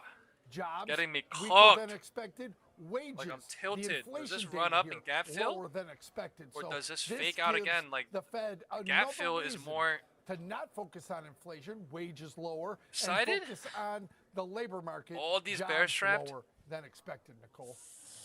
And look, I mean, just to state the obvious, you already There's said so it. many this bears really here. That's the locks in fucked part. Like, cut, what if it goes up a tiny bit and then gap fill? Yeah, right like, now I gap fill, updated the CME FedWatch tool by 89% chance of a December 25 basis point rate cut. So I think now 7 days away, we're in the Fed quiet period, so we're not going to hear any comments from Fed members, but make no mistake, it's pretty much a lock now for 25 basis points. Now, that doesn't mean this won't be a contentious hearing, and there may be some in 7 dissent, days, I forgot. but it looks like the odds for a December rate cut now about 90%, Nicole. Yeah, understood. We're looking at services data as well, right? 9th. Yeah, later on today we will get some data. You know, we're going to get import-export prices delayed, industrial production delayed, but in about a half hour or so we will get PMI composite and ISM services index. So we will get some data from purchasing managers and supply managers indexes. So we'll get those. Let's see, 9:45 Eastern and 10 o'clock Eastern. So just about an hour from now, we'll get some more data to look at, Nicole. I saw Bank of America about an hour ago. It came out on Market Watch that the two concerns for 2026. I don't know, put them in the pot of many concerns, but AI air pocket and a struggling consumer. That could be a double whammy for stocks. Well, the good news is, so far over the Christmas holiday season, the U.S. consumer's been strong. All the numbers coming out from yesterday and over the Thanksgiving holiday and Cyber Monday. If you keep saying negative stuff, at some point you're going to be removed. The U.S. consumer. Now, does that last? You never know. What's on the horizon just coming up in 2021, you don't have to like sneak in little weird words here and there. Prognosticators, you know, there's always going to be something. Right? I think the number one thing going into next year is valuation. Straightforward. A lot of these companies, the overall S&P 500 has a pretty lofty valuation. Doesn't mean that there's not stocks that are undervalued versus others, but the overall S&P 500 is not cheap, Nicole. All right, let's talk about Nvidia, which I know we had a bit of a pullback, but still, you know, over 6 months, it's up 28%. It's been an incredible performer. And Jensen Huang on Capitol Hill, what's the story there? What are we expecting? Jensen Huang going to Capitol Hill today. He's talking to Senate Republicans, in particular on the Senate Banking Committee. He wants to talk about several things. Number one, he wants to lobby against any legislation like the GAIN AI Act that's going to put regulations on AI.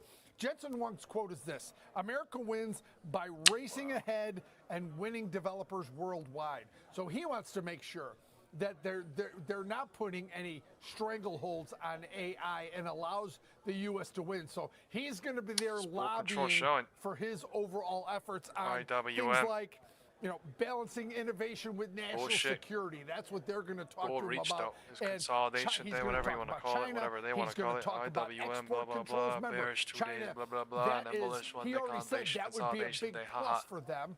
But, you know, congressmen have big concerns about selling China our advanced chips. So, yeah, I think there's a lot of lobbying for him to do to try to quell some of the regulation that is imminent if he doesn't stop it, Nicole. Man, Okay, good to see you. Kevin Hanks live at the CBOE. Great to see you, Kevin. Thank you. Those people at CBOE fucking cook it.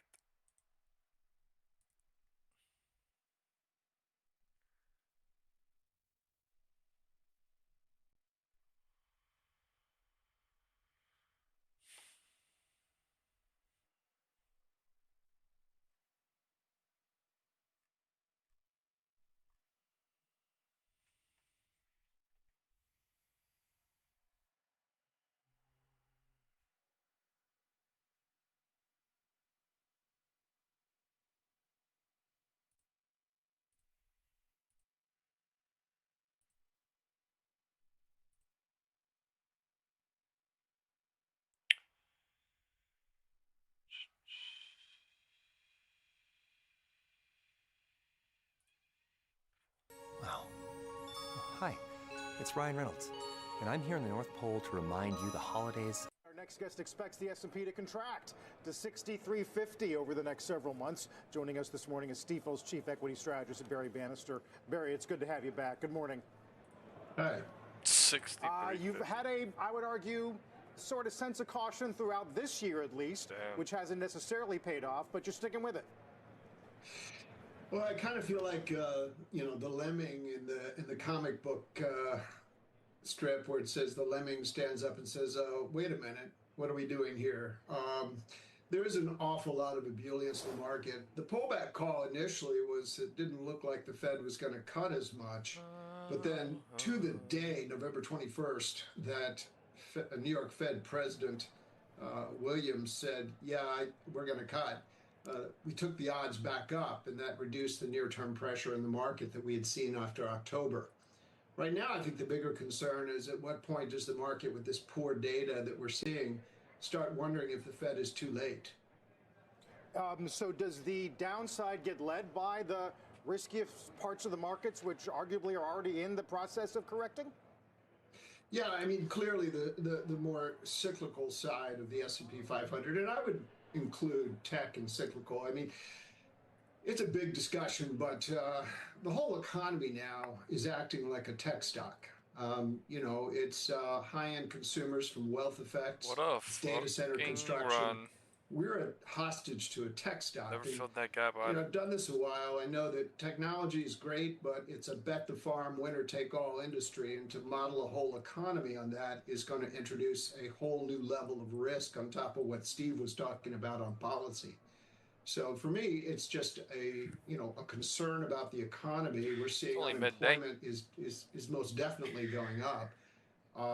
It'll probably go close to the 5% post 1955 70-year median of 5%. And when that happens, consumers will pull back, and that's 68% of the economy. It will affect big tech and their core businesses, which is advertising. But I guess, I mean, part of the bet is, Barry, that technology can help make up for it, whether it's capital spending, whether it's productivity wins, I mean, higher growth, all of that offsets maybe a weakening labor market and some of the policy uncertainty. That's been the story of the year. I mean, there was an old movie called Field of Dreams, and the line from the movie was, "Build it, the baseball field, build it, and they will come." I mean, that's what I think AI has been. They don't really have products, and yet they're spending almost half as much as the United States spends each year on entire residential construction market. So that's a lot of money. To crunch the data with semis and to move the data around with cloud services is not a product.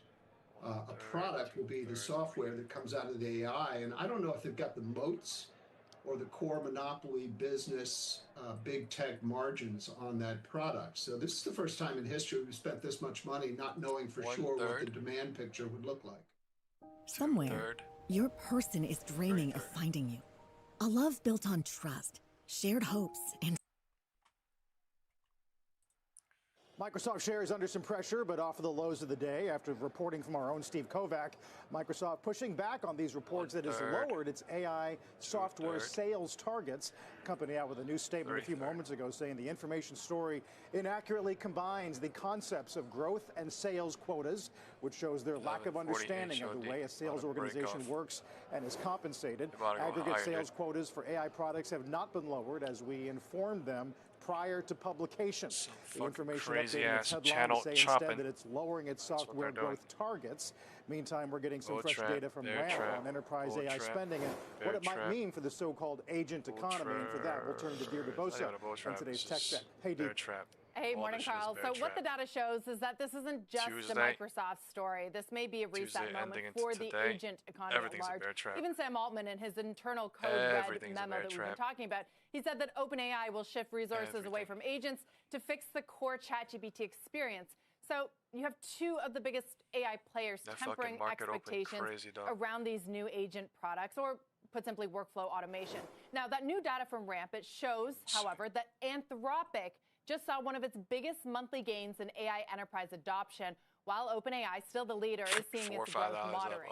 But it isn't chatbots or agents for Anthropic. The data says that the real growth is in API spend. So put another way, guys, agents are top-down. They're sold to executives. APIs, they're bottom-up, adopted by the builders at these organizations. And that is a key distinction, because enterprise agents, they may be hitting friction, but usage as a whole is not, and that is where Anthropic is winning. Now, it raises big questions for Microsoft. Did it bet too heavily on one partner? It spent the last few years building its enterprise AI story around OpenAI, but the fastest growing enterprise model today is Anthropic's Claude.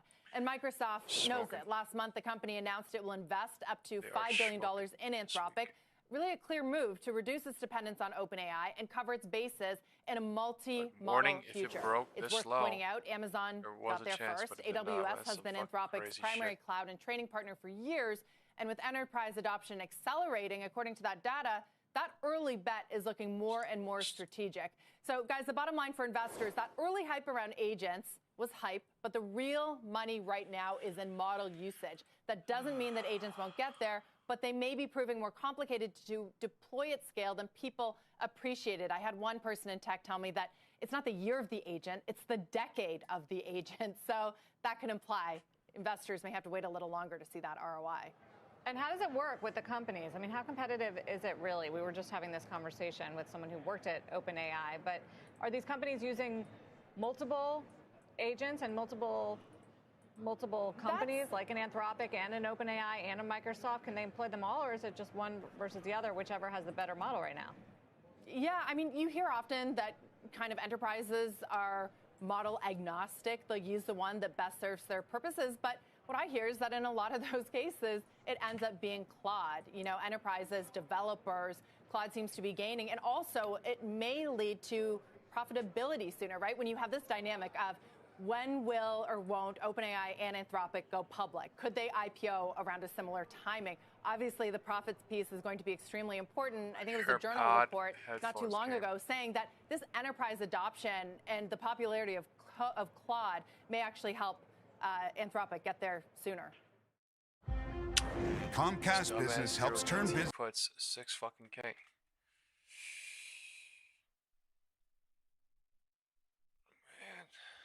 Wash out this entire fucking cycle. Just fucking godly fucking push down and a push up, like fucking almost brain dead, tarded.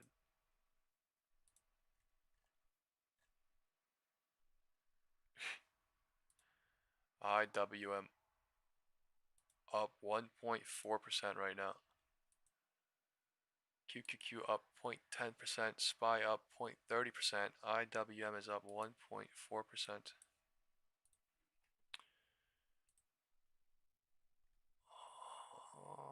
Something.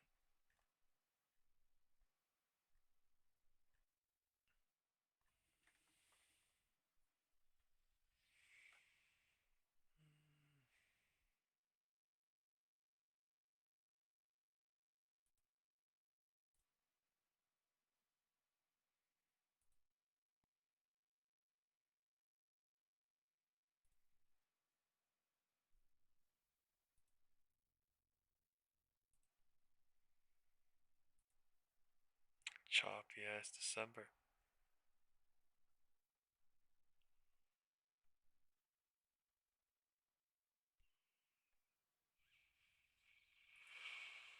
Bring in Kevin Green now, who joins me to get us across some more data. And we just have hitting the tape of the 10-hour, the ISM services numbers. Talk us through what you're seeing there as far as the PMIs today, Kevin. Yeah, actually, if you're looking at ISM services PMIs, they're actually better than the street's expectations in two areas here. If you're looking at the overall number that came in at 52.6, street was looking for 52 even, and that's actually better than what we saw last month at 52.4 here. But the prices component, I think, is actually a bright side. It's still elevated, still sitting at around 65.4, but the street was actually looking for 68 for that prices component to come in, and previously it was at 70. So you are seeing a deceleration on the services front. When it comes to prices, that's actually going to be pretty decent if that trend does continue and we start seeing that move to the downside. The services economy is over 70% of the U.S. economy here, and so if we start seeing those prices coming in lower, maybe that's also going to push CPI as well as PCE lower as well. When you're looking at the the business activity metric that came in at 54.5, a little bit better than last month as well, but the employment portion came in at 48.9. Previously it was 48.2, so a little bit of an improvement, but still below that zero line, which still indicates a contraction here. Now, when you're looking at that prices component, a little bit different than the S&P Global Services PMI number, which did actually see the prices component hit pretty fairly elevated levels here. I think it was a 5-month high, if I'm not mistaken, when it comes to prices. So a mixed picture, but the market really does focus on ISM PMIs rather than S&P Global PMIs. So I would say this is actually a pretty decent print. You are seeing the market really trying to claw back here, actually now going into the green for the S&P 500, Sam. So that's actually a really decent sign, some buying taking place within the semiconductor space as well. Yields are also moving higher on the back of those PMI numbers as well. Yeah, obviously that's what we want to see below the surface there as far as some of the gauges when you have those input prices coming off and then, of course, employment ticking up. Even though you say the jobs are still in contraction there, we just need to see some marginal improvement on both metrics. So that seems to be encouraging here with 52.6, as you say, above the street's expectations. Okay, you've run us across the S&P services as well with a 54.1 reading above the boom or bust line as well, but still coming off what we've seen in previous months. But all in all, it looks like things are holding up with respect to services. What are your sort of takeaways then from the data we've been getting this morning when you couple that with ADP? It looks like there are some conversations this morning around recessionary pressures in small businesses with 120,000 jobs lower there. We also got some September imports. We've got some industrial production as well. So a lot to chew on. How do you tie it all together? GGs maybe.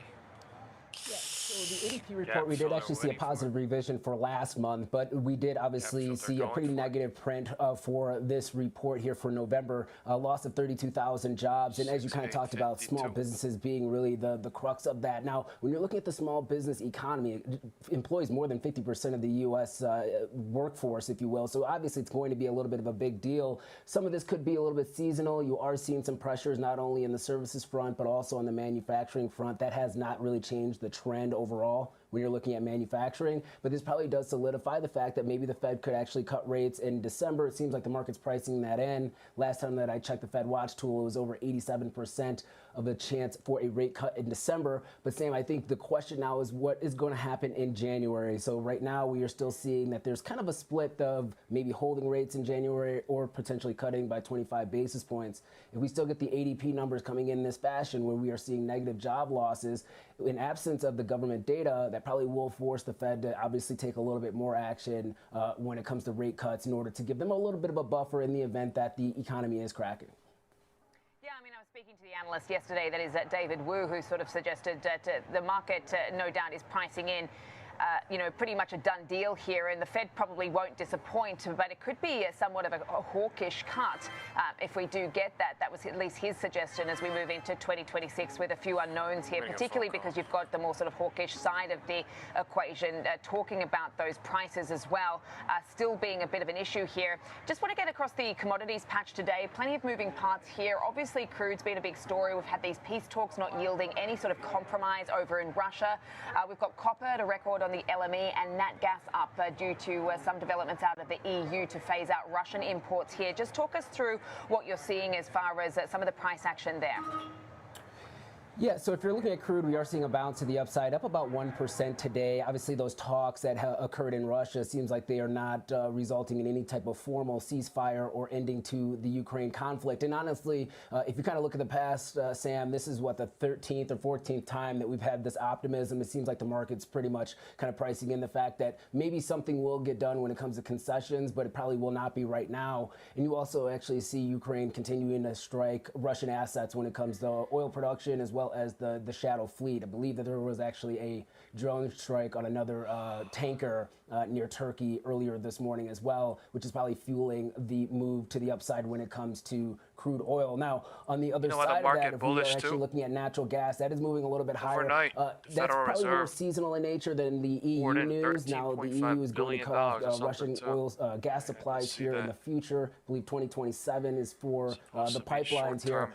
Let's see if that actually does hold. That actually has been on the radar for a lot of commodity traders for the last 2 months or so. It seems like that was the direction that they wanted to go in. And that could also increase LNG exports here in the United States, which could also push natural gas prices higher as well, since that is a new technology or a revolutionized technology that allows us to export some of the glut that we have here in the United States. But I think the biggest driver that we are seeing for natural gas is actually the fact that we are drawing on inventories right now a little earlier in the season than what we see for the 5-year average, which is pushing prices a little bit higher. Several different storms taking place in the United States as well. If you kind of look at the fundamental landscape for natural gas, could it re-rate higher? It potentially could. I think that would be on the back of a major escalation on the Russia-Ukraine conflict and actually having that spill over to the EU. But if you're looking at the fundamentals just in general, usually that weather trade doesn't last for too long, and this seems like an area of resistance for the market. Let's see if we actually have a breakout or a breakdown here.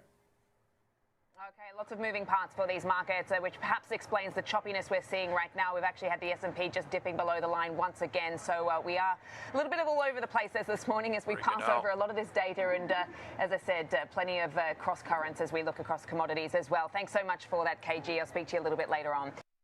Europeans. Yeah, it's some crazy ass 14 point something billion cash injection overnight.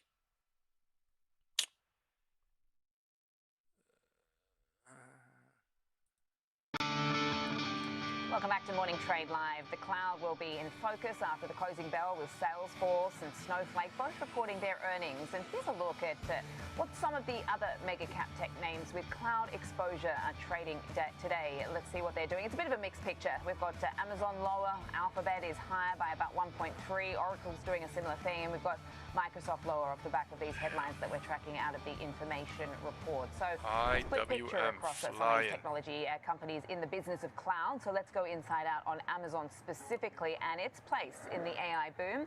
Joining us now is Stephen Dickett, CEO and Principal Analyst, Hyperframe Research. All right, Stephen, very good morning to you. Always nice to have you on the program. So reInvent, I'm sure you were there because you've got the fun job of going to all these types of events. Talk us through what your major takeaway was from that. Hey, Sam, thanks for having me on the show. I got the opportunity last night to spend some time with the CMO of AWS, Julia, and what we spent our time over dinner talking about was really just the level of focus. I've been to a number of AWS reInvents over the years, and typically what you see is just a feature drop after feature drop, announcement after announcement, and they played with that in the keynote by speed running 25 announcements in 10 minutes at the end of the keynote. But what we saw before that was 2 hours of focus, and pure focus from Matt Garman on AI. Lots of things to unpack. Nova Forge, the ability for organizations to train AI models on their own data and see a 40 to 60% improvement. A number of agents launched by AWS, focusing on resilience. This company's really into the business of enterprise AI, working with some of the biggest names. There was charts behind Matt as he presented with just a raft of over 100,000 companies that they're working with to bring these models and this technology to bear. So I think what we saw from Amazon yesterday, if I'm going to summarize it in Matt Garman's keynote, focus. Really focusing on what enterprises need in order to deliver AI at scale with resilience and a real sort of enterprise grade deployment model. Yeah, look, everybody's looking at Amazon and its strategy right now as it's trying to gain its own sort of competitive edge in the whole AI landscape. You know, one story that really stood out yesterday and caught a lot of attention, and we did actually see a move in the markets off the back of that, was the unveiling of the new AI chip, the Trainium. You know, there's been a lot of talk about how you know, this could potentially be another challenge to Nvidia, which obviously dominates the GPU market, but also to Google as well. They said it would be available starting from yesterday. It's already in some data centers. They're going to be really rolling this out come next year. How significant is that? So AWS has been on a path with Trainium. This is their custom in-house developed silicon. That we're on the third generation now. That was what went GA. They announced that. And they also gave us a preview into Trainium 4. So this is a consistent strategy from AWS. They talked. It was interesting. They talked about their partnership with Nvidia, and then instantly went on to then talk about their in-house custom silicon with Trainium. So they've also got Graviton, which is their in-house CPU developed in architecture. So I think what we're seeing here is that a rising tide's going to raise all boats. I don't see this as a zero-sum game between Nvidia and the likes of the new Ironwood TPUs from Google and what AWS announced yesterday. I see it that there's so much inference workloads going to be out there that we're going to need those types of announcements. Another organization I track, Volta, announced $1 billion partnership with AMD to roll out their infrastructure. So I think what you're going to see, Sam, is a lot of silicon, both from storied names like Nvidia and AMD, but also from the hyperscalers developing around silicon. What we're going to see is explosive demand. Does that balance out market share over time with Nvidia? Probably. Do I see that impacting Nvidia in the long term from a revenue growth and margin perspective? Absolutely not. What was the nature of some of the conversations around, you know, what we're seeing here in the technology space, particularly around, you know, the degradation of moats? Because the last couple of weeks, it's been a conversation of, you know, Nvidia. Yeah, no matter how much you troll me, and no matter how much you waste my time, I'm going to be happy as fuck today with my Apple AirPod Pro 3s, and you're about to be put in timeout for 24 hours, so how is Amazon thinking about this stop trolling, Varun, all right? I don't care if you're from the other community, man. No hate, but I don't really care.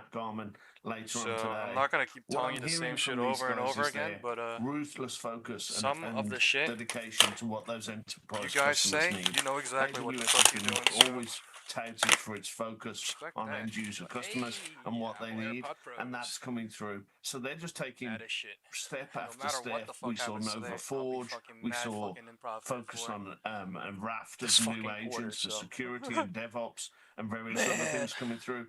There was 25 announcements, as I say, speed run through, you know, focused on the core infrastructure, what they're doing in compute, what they're doing in object storage. I also spent some time with their leadership yesterday around cross-cloud networking. So they're really focusing on some of that foundational layers and what companies need in order to deliver AI at scale. So I think what we're hearing is, whilst other organizations are maybe over-rotating and focusing on their frontier models, and AWS has got those as well with Nova, but what we're seeing others focus on 10-second sort of cutesy video clips. What we're seeing AWS do is be ruthless on focusing on what their enterprise customers need in order to deliver AI at scale. Stephen, always a pleasure. Thanks so much for joining us, and I'm envious of your diary. Take care. Have a good rest of your week. We'll speak to you again soon. Stephen Dickens there, CEO and Principal Analyst, Hyperframe Researcher. Let's trade it now with Tom White, host of Fast Market. An example trade there's just some people that like just say some fucking random ass one sentence negative shit because they don't like a lot of tech names. I don't even know why they're here. From those all-time highs that we saw last month. Oh so I looked at a strategy that gives me a little bit of duration. Bank of America came out with a positive note on the stock. Today, raised their price target to 303 from 272. They say it's going to be one of the bigger winners in the Mag 7 and tech in general. So if you believe that, this strategy takes advantage of that. but gives yourself duration. 2 We're hour out to the Tesla January bullish monthly today. cycle, so about 44 days to expiration on this one. You're going to avoid earnings. Earnings comes at the end of January into early February. But you can take advantage of any move to the upside if you think it's going to go higher. 170 people or going whatever, up to that 150 people cycle, we're going to watching. buy the slightly in the money 230 And strike like call. literally 70 likes and half the big. The bullish part of half this the people are literally and bots, then half the people are here to hate, half the people are here to troll. I'm not saying half the people, I'm saying, you know what I mean? Like, so a bullish there's no $20 point. wide call Just you do vertical you. to the upside. No need to. You're going to pay So roughly about, focus on I've got other a 770 debit on it. That's where Nothing it was trading matters in earlier. this It might market be other than closer yourself. to $8 right now, but the debit you pay is going to be your risk. So on Right, $20 just because wide, I'm you a pay YouTuber that interacts with the $770 in community risk here with and over there, $1,200 right? I don't in ignore, I potential don't pretend like I don't read the profitability on chat, this right? one if I'm it pretty gets sure the above other guy bots 250, sometimes, right? over the next 44 I'm pretty sure he days. bots 200 Break people, even on 200 this watchers one, at the minimum, but you know. it goes up 770 plus the stock or the All love, strike I that you swear, buy. dude. So No fake love shit. 237.70 to the Some upside. people love the That's fake only love shit about over there. 3% It's above okay, the current but, share price. So you don't need a monster move. There's You a only pro need and a general con move to certain to the things. upside. You're giving yourself a month and a I half don't want in duration too much on this con one. from being And the risk too reward setup's nice pretty too. good in a lower Certain volatility things. environment I don't where even know a you like vertical that, like so this will cost less need to money, but pretend like you definitely know a me bullish like trade. that. You need to move to the upside. I don't know Okay, you. an example trade for Amazon. Thank you so much. I don't know you, Varun. You came to this channel 2 days ago, you know what I mean? 3 days ago, and you're trying to come at me every single time something going off and weird, you know what I mean? You're never there when things go positive anyway, so what's the point? The point is to hate. There's no point. Do your own thing. No one needs to care about anything about I'm doing, and no one needs to care about what I'm, thinking. Relax. You care about what I think. It's, there's no point at the end of the day. The point is what you think and what you deduct and what you get out of what you do. That's it. GG's, that's it. Every single day.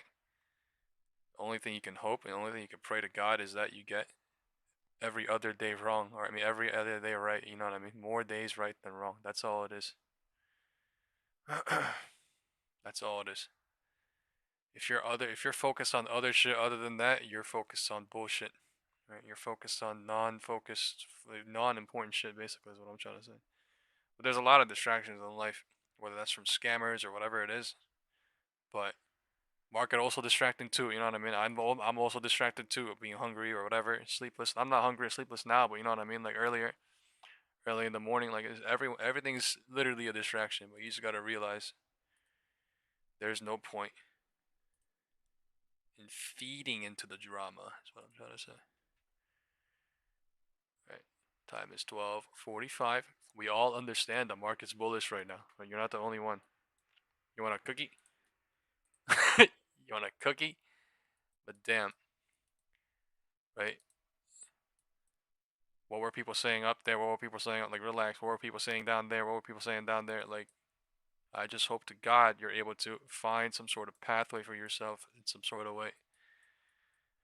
God bless. God be for you, man. God bless for me. God bless, God be for me. Oh, everybody, man. Positivity all around, but seriously. Let's focus on the important stuff, which is what matters. President Trump make an announcement too. There's another dude too that was like saying, oh, blah blah blah, this guy, oh, Mike, oh, too loud, oh, blah, oh, blah, like, dude. Right? I was being nice and I like was letting you be, but like, dude, you really think someone's gonna just like, you're gone. A distraction. Somebody that watched for one day saying all these negative things over like 6 or 7 sentences, dude. Like, you think you're gonna stay? No. You're gonna be gone in 2 days anyway, so there's no point wasting time. Holy. I don't even know if he's here. I'm pretty sure he's gone, but yeah, he chatted for 2 days, every single chat. Yesterday was positive. Today, every single chat is literally something negative. Dude, come on now. Come on now. know, adults.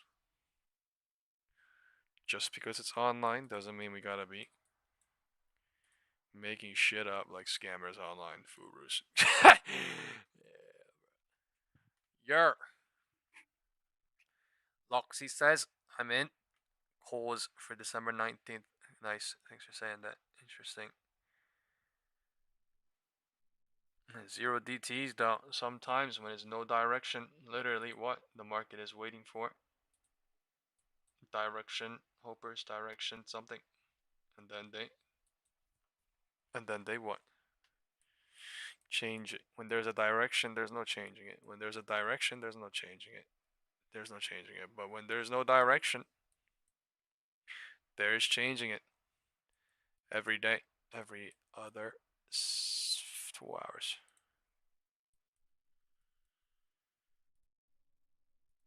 IWM still strong. 1.5% up for the day. All right. Oh, there's the guy. Digital Revive. Yep. Oh. That's not the guy.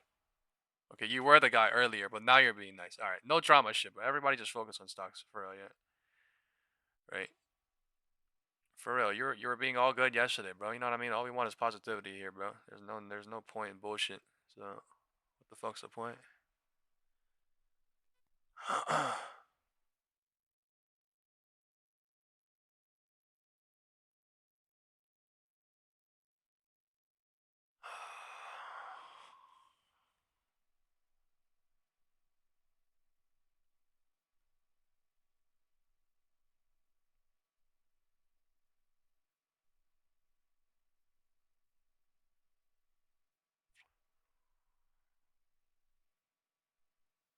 No directional speculative shit in the morning. With news. With pre-market. Going lower. Man, I don't know what to tell you. That's the majority of the world got by that, but I don't know what the fuck to tell you. Majority of the world got here. Majority of the world got here. Majority of the world got here. Majority of the world got here. Majority of the world got here. I don't know what the fuck to tell you, dude. Like, happens.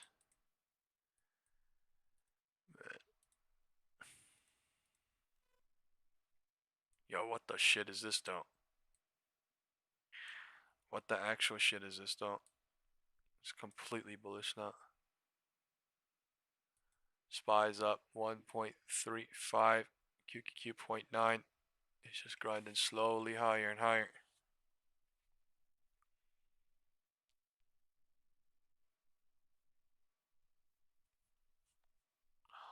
It's going slowly and slowly higher.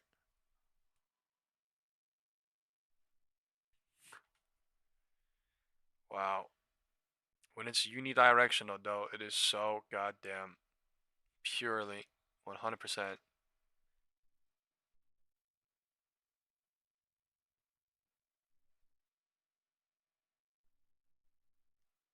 This shit is so zero DT, man. Honestly, though, this shit is so fucked.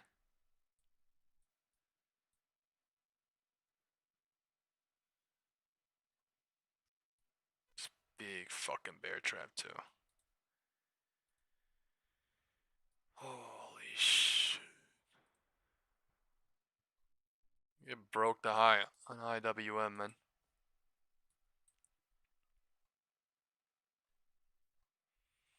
It's so goddamn bullish on IWM that it broke the high 1.55% now. Wow. That is something. Spiking IWM with.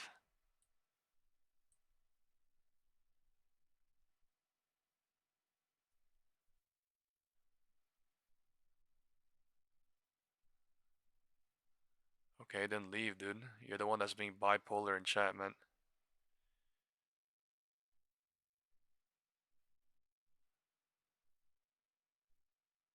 I don't have time for the drama, too.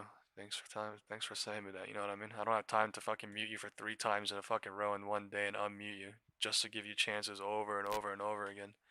You're toxic as shit. You're gone, dude. You're gone. And you're gone now, so bye-bye. I have no time for drama, man. You're starting drama with me. No time for that. Do you want me to read your chat history in front of everybody? I'll do it. Drama. Bro, you're stressing me out. Bro, you're blowing out my earbuds. Drama. Yesterday, you said. Okay. I'm not going to be toxic here, but come on. Leave. You don't have to be here if you hate me. You don't have to be here if you don't enjoy what you don't enjoy. But if you enjoy something and you're being hateful and you want to ruin other people's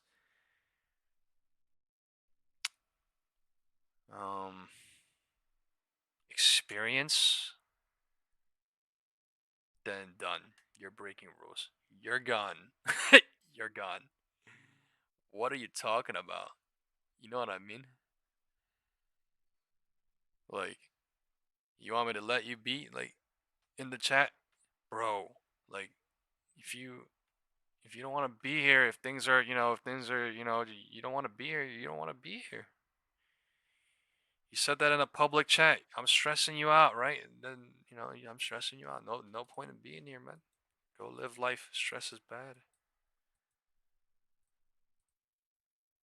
Oh shit, guys, they gap filled. Looks like. Oh my god. Gap has been filled.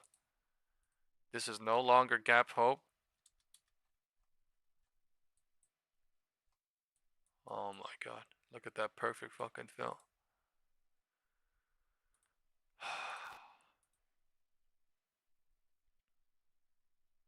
That's it. 6, 8, 5, 2, 21. That's been the entire week's play. Why did I mark that? Let's go back. Go back. Go back. Go back. Go back.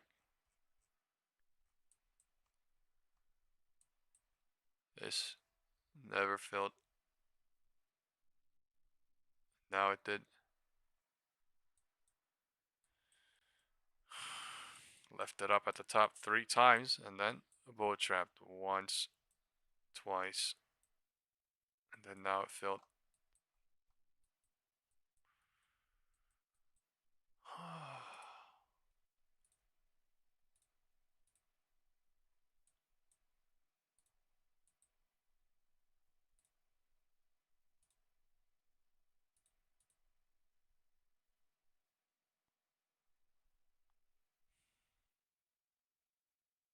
I had a moderator, and then that moderator told me he was my watcher and he was my hardest deductor and a believer. And that person ended up being the person that was paying that other scammer $1,000, or he did in his life, and he regretted it. Yet he thought he was his teacher, and he wanted to be continuously, hoping on candles and scamming and whatever the fuck forever, and never moderate. So I was like, okay, then there's no point. And the saddest thing is, there was like 15 close people, really people, that were a part of this WhatsApp group since maybe December. They weren't really watching my live stream at all, which is fine, but like they weren't trading at all and they weren't doing anything at all, and they were just doing AI bot or creation or whatever, and they were just, trying to, I don't even know if they were talking about AI trading with other people in the thing, but like, just not even really caring about, I don't even know.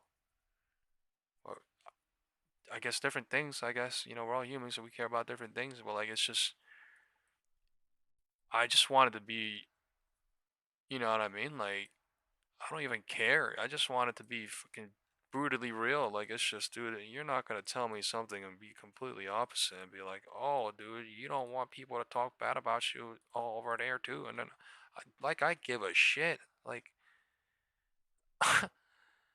like I give a fucking shit. Like, what the fuck, man? Why the fuck do I give a shit what someone fucking talks or cares about me? Like, I care, man. It's insane. Yeah, I guess that's what people care about.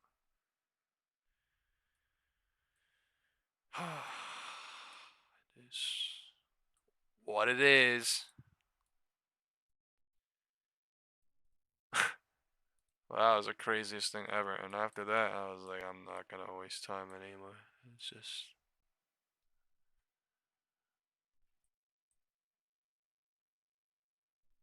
weird.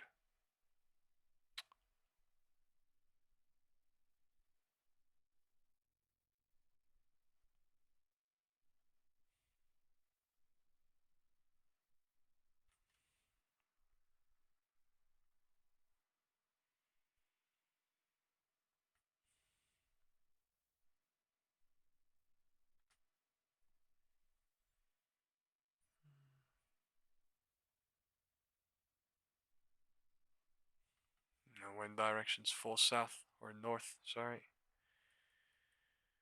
Gapped up too, so they're fully going. After gap fill, 2. Who the f knows, but it is no longer a dead cat bounce. It is actually consolidation into a, the hell knows, 3/3 extending. This whole entire bear cycle being negated to a new high up there. 1 p.m.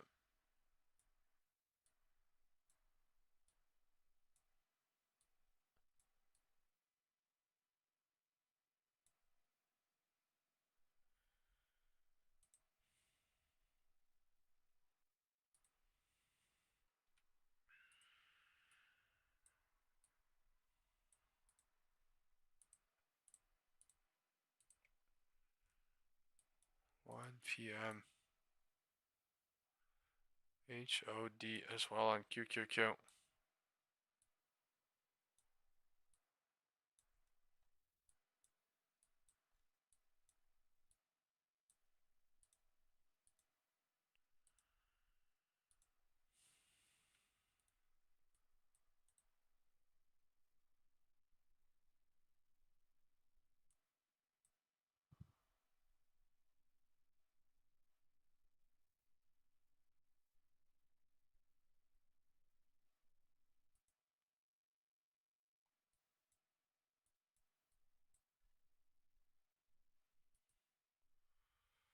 Wow, 249.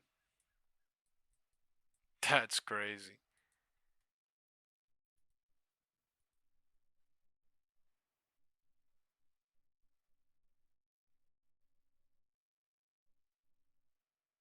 I would love to go downside here, but I'm not.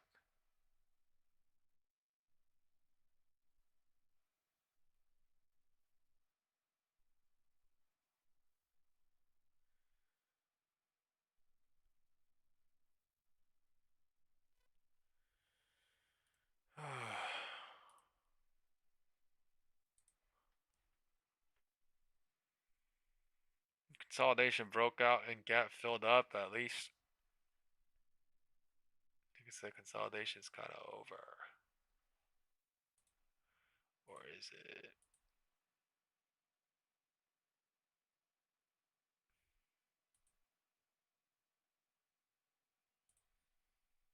I'm Nicole Pedalides.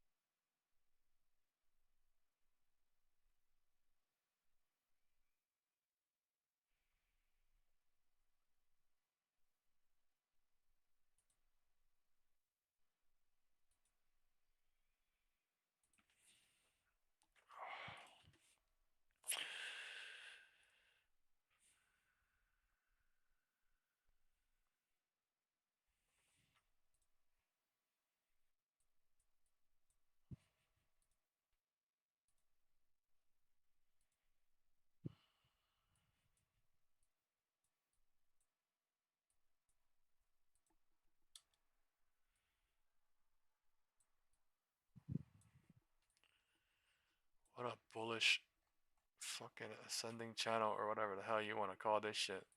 Never broke down, so wow. High WM is still going.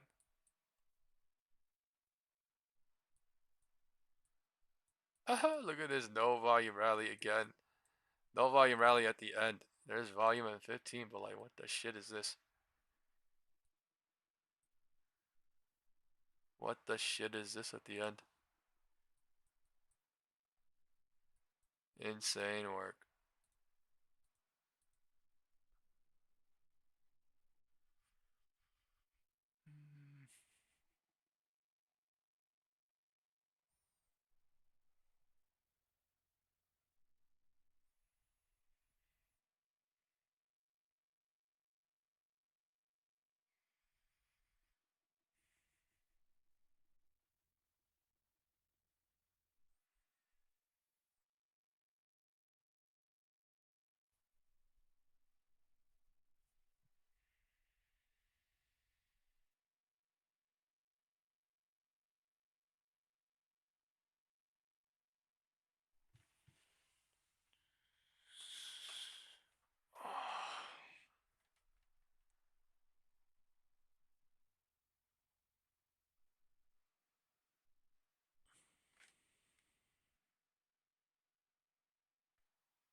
Wow.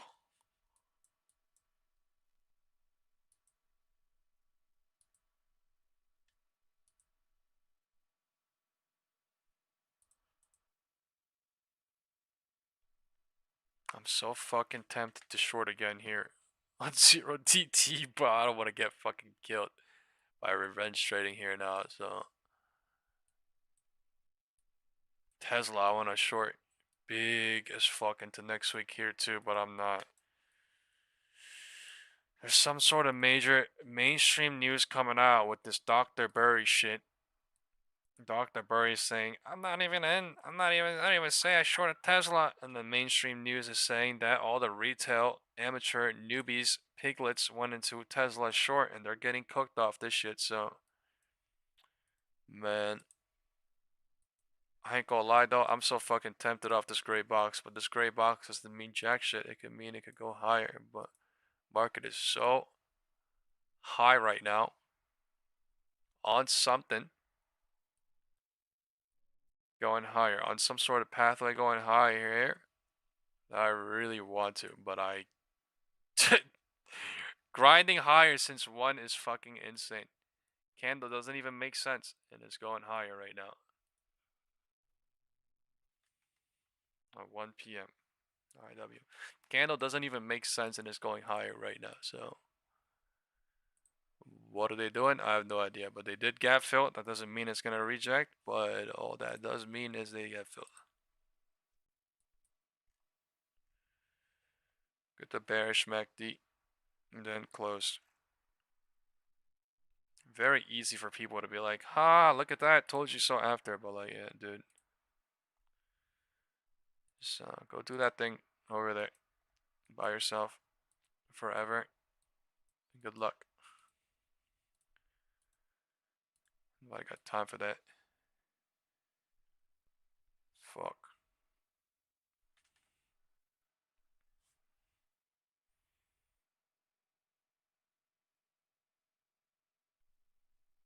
I'm doing a 0 DT put again here, SPX. I'm in for 3.9k. I took a 6k loss yesterday earlier. I'm not gonna lie. I just didn't say it because people are being fucking dumbass, toxic, and negative. But dude, I don't have to say shit. I literally don't have to say fucking jack shit. I can say shit whatever the fuck I want. I wanted to add Tesla here, like 4k, but I'm not doing it into next week. I'm gonna wait until market close.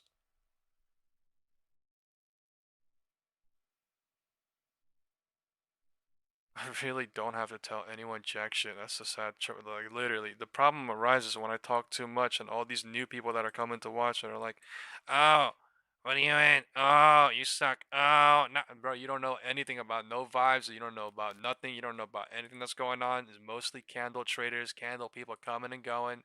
You know, these people join the WhatsApp group and they say, "Oh, I don't even want to stay here. Technically, I don't even want to stay here. I'm not even gonna watch you, but I wanted to join just to see what you're saying, so that I can get alert room." No, it's not a fucking alert room. It's a community room. I'm not even trying to be rude or drama right now, but like that's literally what these people are saying. It's I'm asking to begin with to stay away, to not join, but they join anyway and then do that. So, you know, it's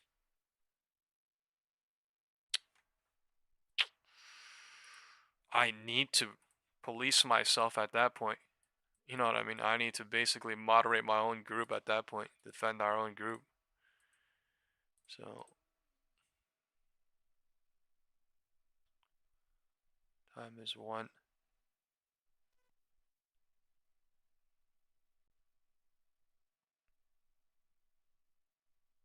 Zero DTs are still dangerous as shit. I'm just being real greedy. Nvidia, I don't fucking know. Maybe this shit does really go rally into tomorrow too.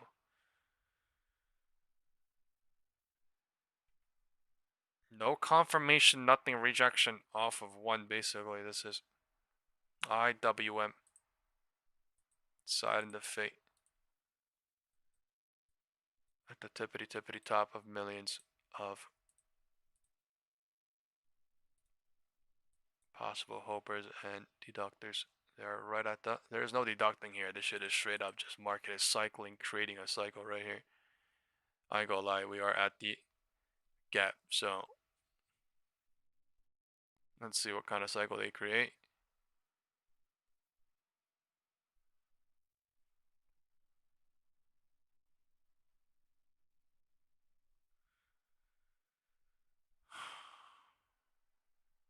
We're in positive gamma right now. I'm going to send the SPX put to call ratio.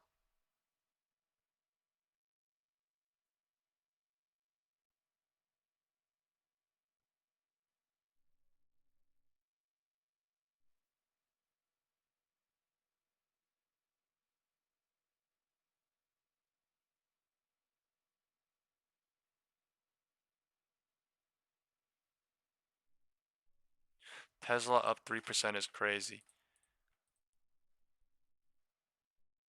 I don't even want to fucking think about this week though. I'm actually thinking about leaving this week. Fucking going into next week. That's what I was thinking about doing. Like, I'm in tiny for this week on Tesla, but next week, I'm in a little bit small too, but I can add to Tesla, but I'm scared. Why? Because Dr. Burry is not in, he said. He said, fuck you newbies, I'm not in. All you newbies are getting cooked. I don't give a guy yet, he said. And now, I am laughing my ass off. Yesterday I saw that shit and I was like, bro, this man's really using him right now. He didn't use his damn using him right now. And little did they weren't lying. When they said in pre-market right here, retail, blah, blah, they cooked them. Like, what the shit is this? The pre-market would, I thought this would somehow fake out and go lower, but nah. Like, what is this? Nah. What is this? Nonsense. Let's see if we go to neutral gamma or not. Neutral gamma is kind of crazy, right? Neutral gamma is literally VWAP. So 6835 is even crazy, but I'll be happy with that, right? Right now we are at 6850, where all these options are, especially all the calls right now at the roof.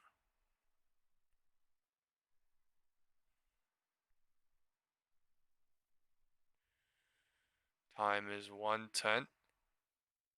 There's no cycle confirmation lower. They're just going from 1 to 105. Doji candle at 105 and then going into 110.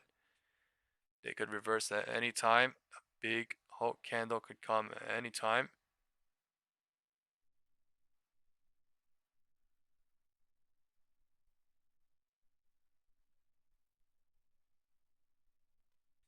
Hulk candle green I'm talking about, but we'll see.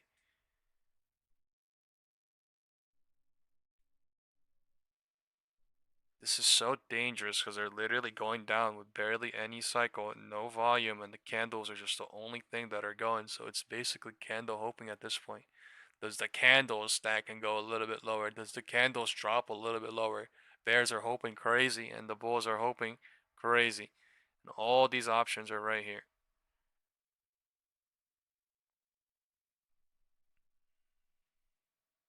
All the calls, I mean, I don't know. All the puts are a little bit down below. Everywhere here. Everywhere here.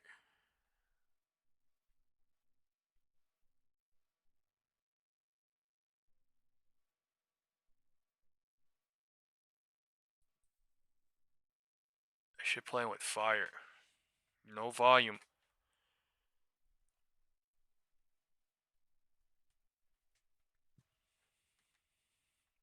And they might fuck 0 DT.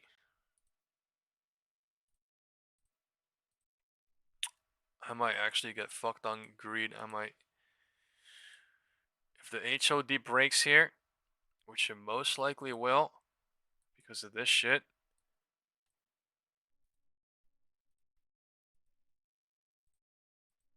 Spurn the shit out of all the new money bears.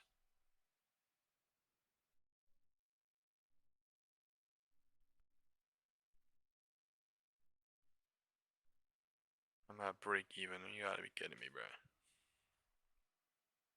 Gotta be fucking kidding me, bro.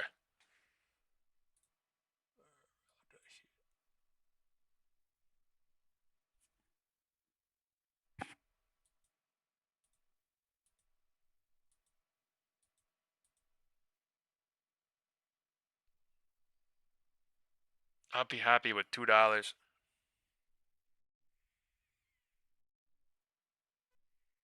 I really would be happy with just $2. So that's all I'm looking for, honestly. $1, 1.5 maybe. Not even a fucking VWAP, man. I'm looking for VWAP, but like it sounds so crazy to even say it. At VWAP, maybe I'd get a little bit back. Maybe 2-3K, I don't even fucking know, but maybe.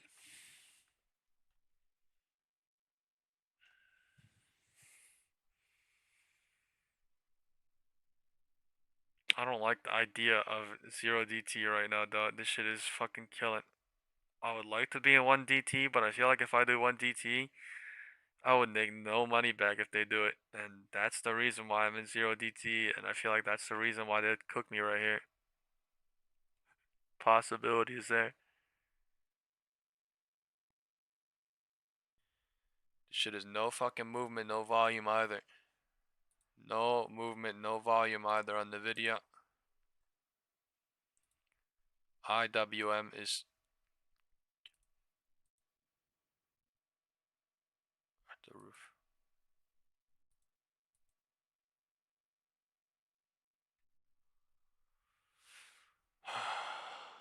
Data cooking. 0 DT cooking. Time is 1:15. If they chop me here, it's real bad. Why? Time is only 1:15. And grind the fuck out of this shit forever. 15 minutes, so goddamn bullish right now. Volume actually coming in to go gap fill. Now that we are at gap fill, making people hope that it's gonna run more, maybe. I don't fucking know. What the shit is this? It's chances are more bear trappy than not looking, to be honest. 0 DT especially. I don't even want to fucking say 1 DT there's a hope, but like, yeah, this shit is fucking bad.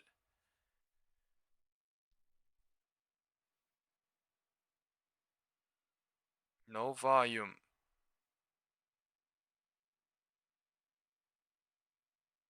It's just candle hoping to cycle reject.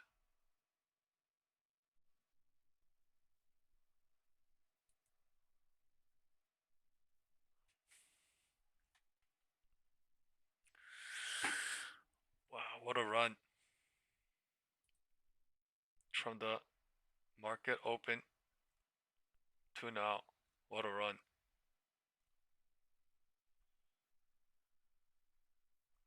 And there was a YouTuber out.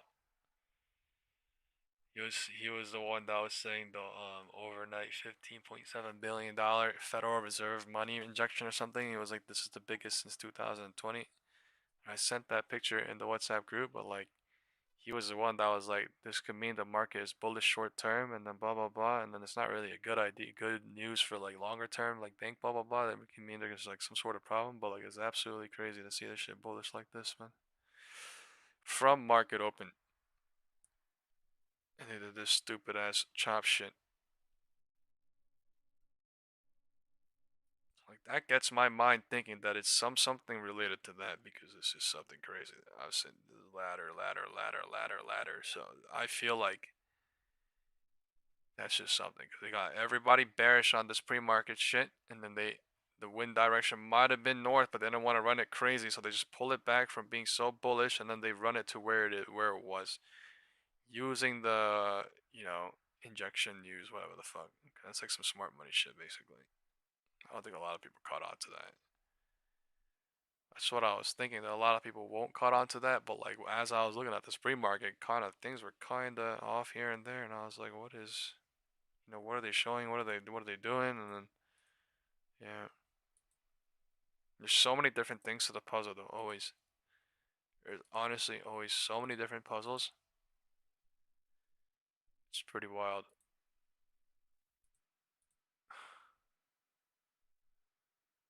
Nvidia at 180.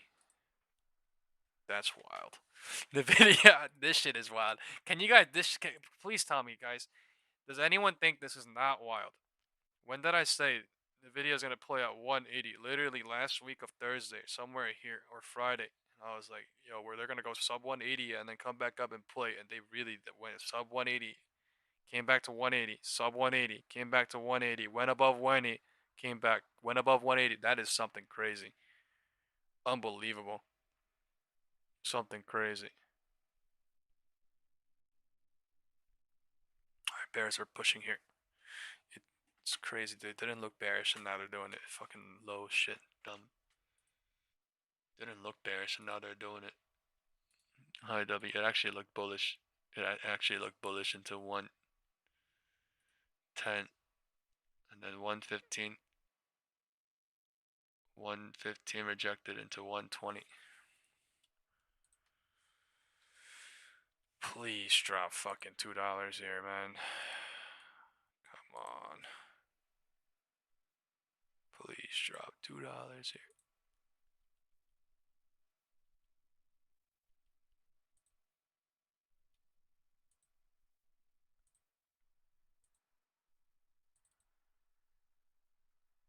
Fuck this shit.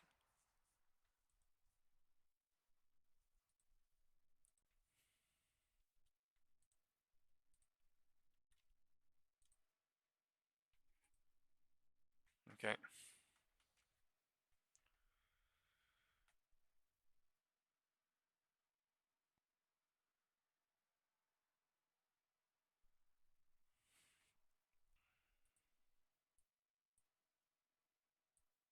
I'm up 1K. I want at least 3K out of this, so I'm still in.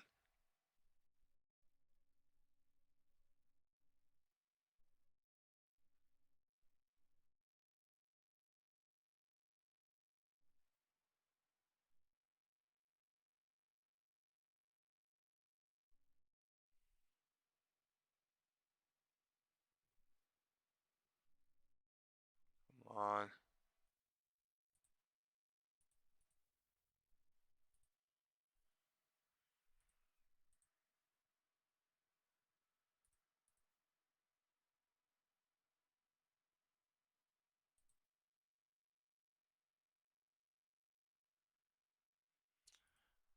IWM is up so much, and QQQ and SPY is not that much up.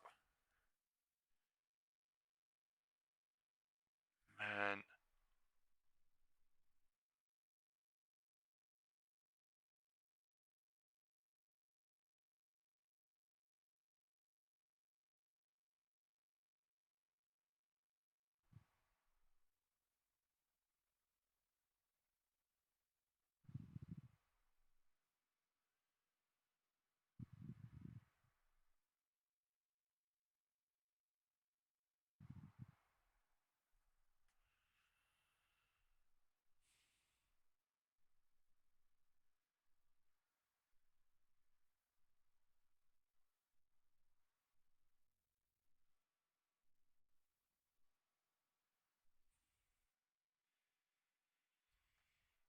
It's hard.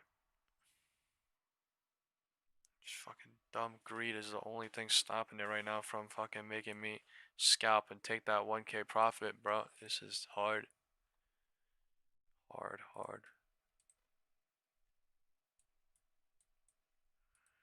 That's what it is, greed. Once you start making, and once you are making, greed is the shit that is literally stopping and fucking hurting crazy.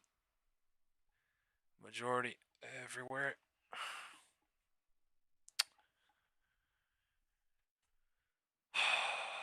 Greed is what makes people go into calls at market open with 150K, 90K. Greed is what makes people go into puts at market open with 70K, 150K. Like, greed is what destroys. The exact opposite of humility. Deducting, right? Being reasonable. Greed, speculation. It's fucking rampant. It's rampant. As somebody that says, "Oh, it's rampant. I want to stay away from it in the market." It's motherfucking rampant because even when I'm like I'm not trying to, I am literally somehow a part of it. You know what I mean? Because I'm a participant in the market and like I just should not be a participant in the market in that moment, but it's just so goddamn crazy. I literally said yesterday I'm not gonna play, and look at me fucking playing today. Huge, like. Because of Tesla too, like fucking brain dead retarded this shit is almost. I would have been hugely green if I didn't even play today. That's what I'm trying to fucking say, but like now I'm out here stressing to make some fucking back. So I'm still in green for literally the month and the week, but still like it's just actually fucking brain dead. Because it's been like this since I started trading. It's not even like this just started. Like I've been like, oh, once I make money, I'm gonna take a break for a couple of days and come back with a new mindset. That's always the best thing to do. It's just like once I'm literally here, that never happens because it's so fucking hard. This is the most insane. Like, no, it gets you thinking at most times, at all times, and then does something. Gets you thinking at most times, and then does something. Like.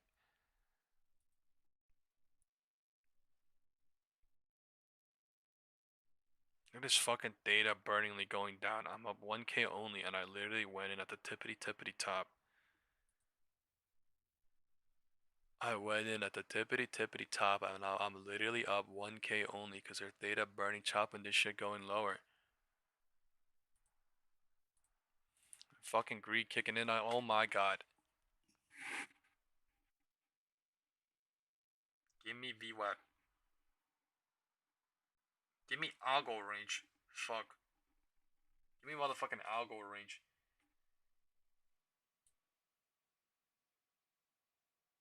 Yeah, nah.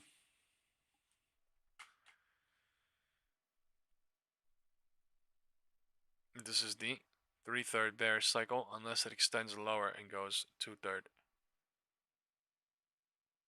Deciding.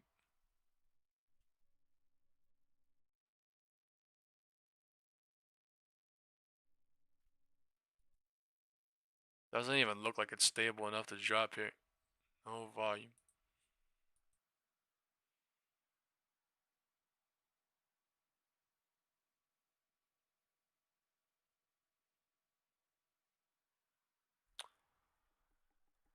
Holy shit.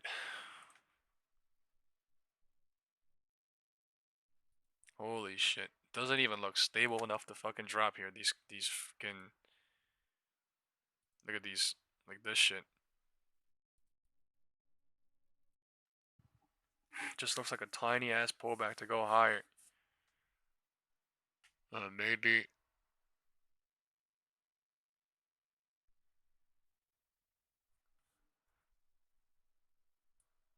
Making it look so bullish right now.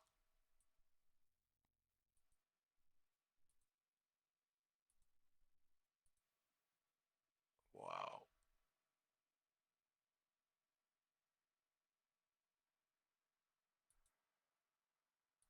Wow.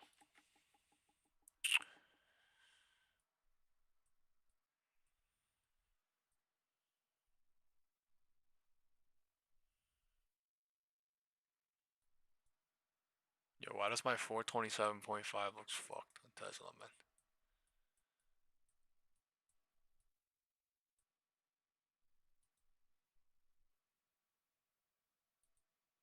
Oh my god. Tesla is the one running right now. Oh my god.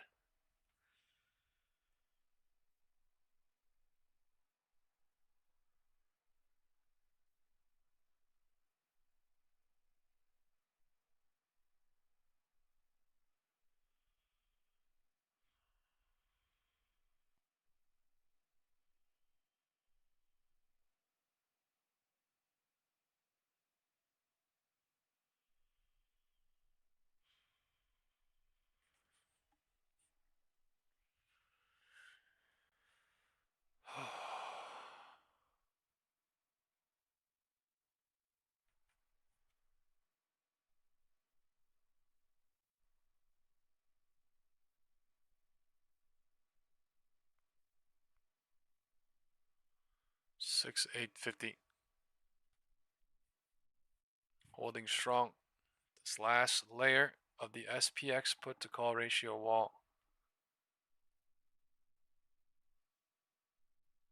For the call side. Huge call wall. Holding strong right now.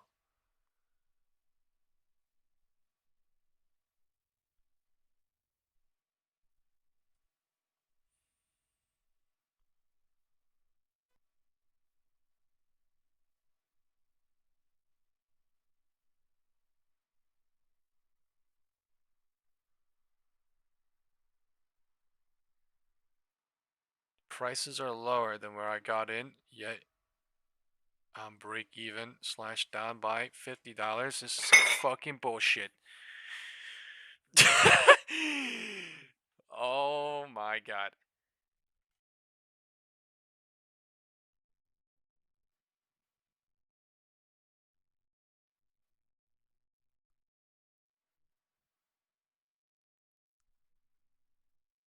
Some motherfucking 0 DT burn all puts type of fucking day turning into. Time is 1:30 and they're coming in with the abnormal fucking MACD volume pushing higher. Some fucking goddamn fucking crack, man. Today. Flipping it back up. Shithole.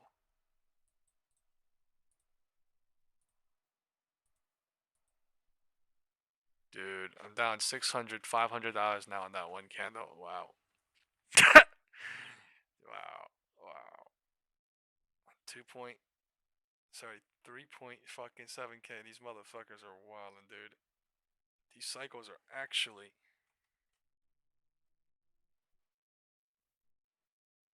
It's not even near 2 or 230 or 3, but we're getting nearer, and the candles are already wildin' at 130. Now this is either a big bear burn into close. This is either a little transfer here with this little whatever cycle is going on at 130.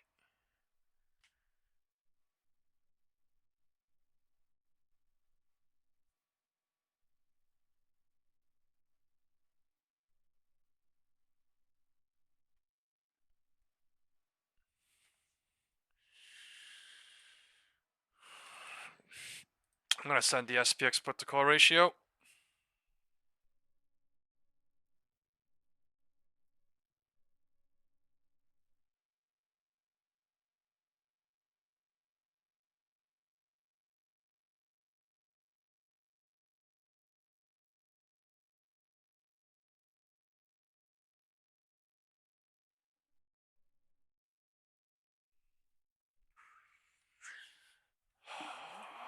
Cold.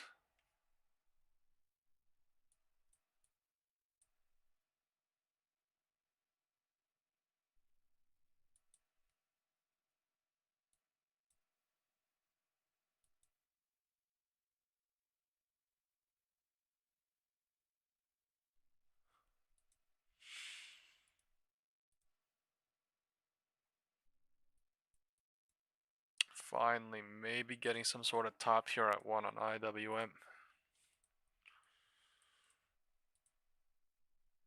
Not really on SPY.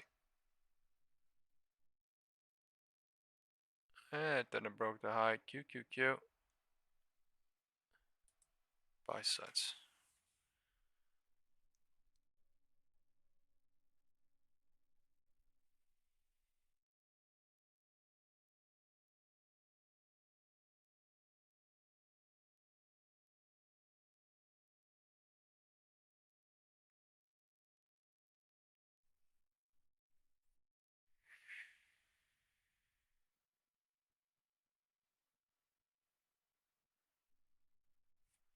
Man, is it really the bank injection? Like, where the fuck is it going?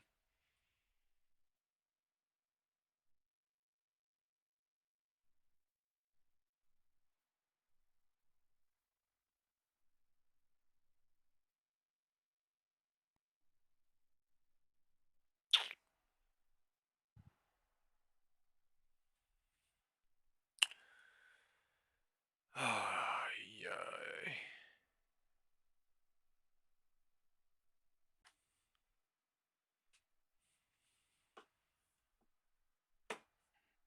Do something. Come on. Do something.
You know, I'm willing to bet Apple went higher on this.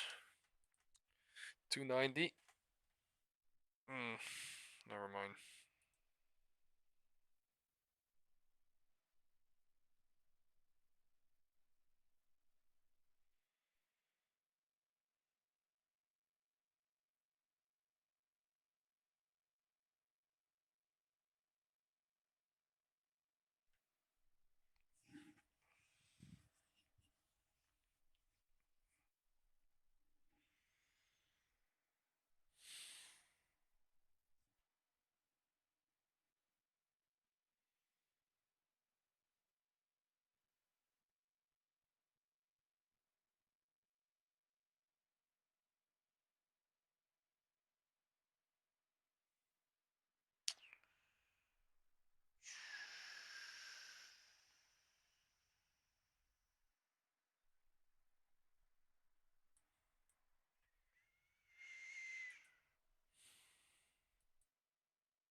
Why is IWM pulling back and SPY is not now? Like, this is so whack.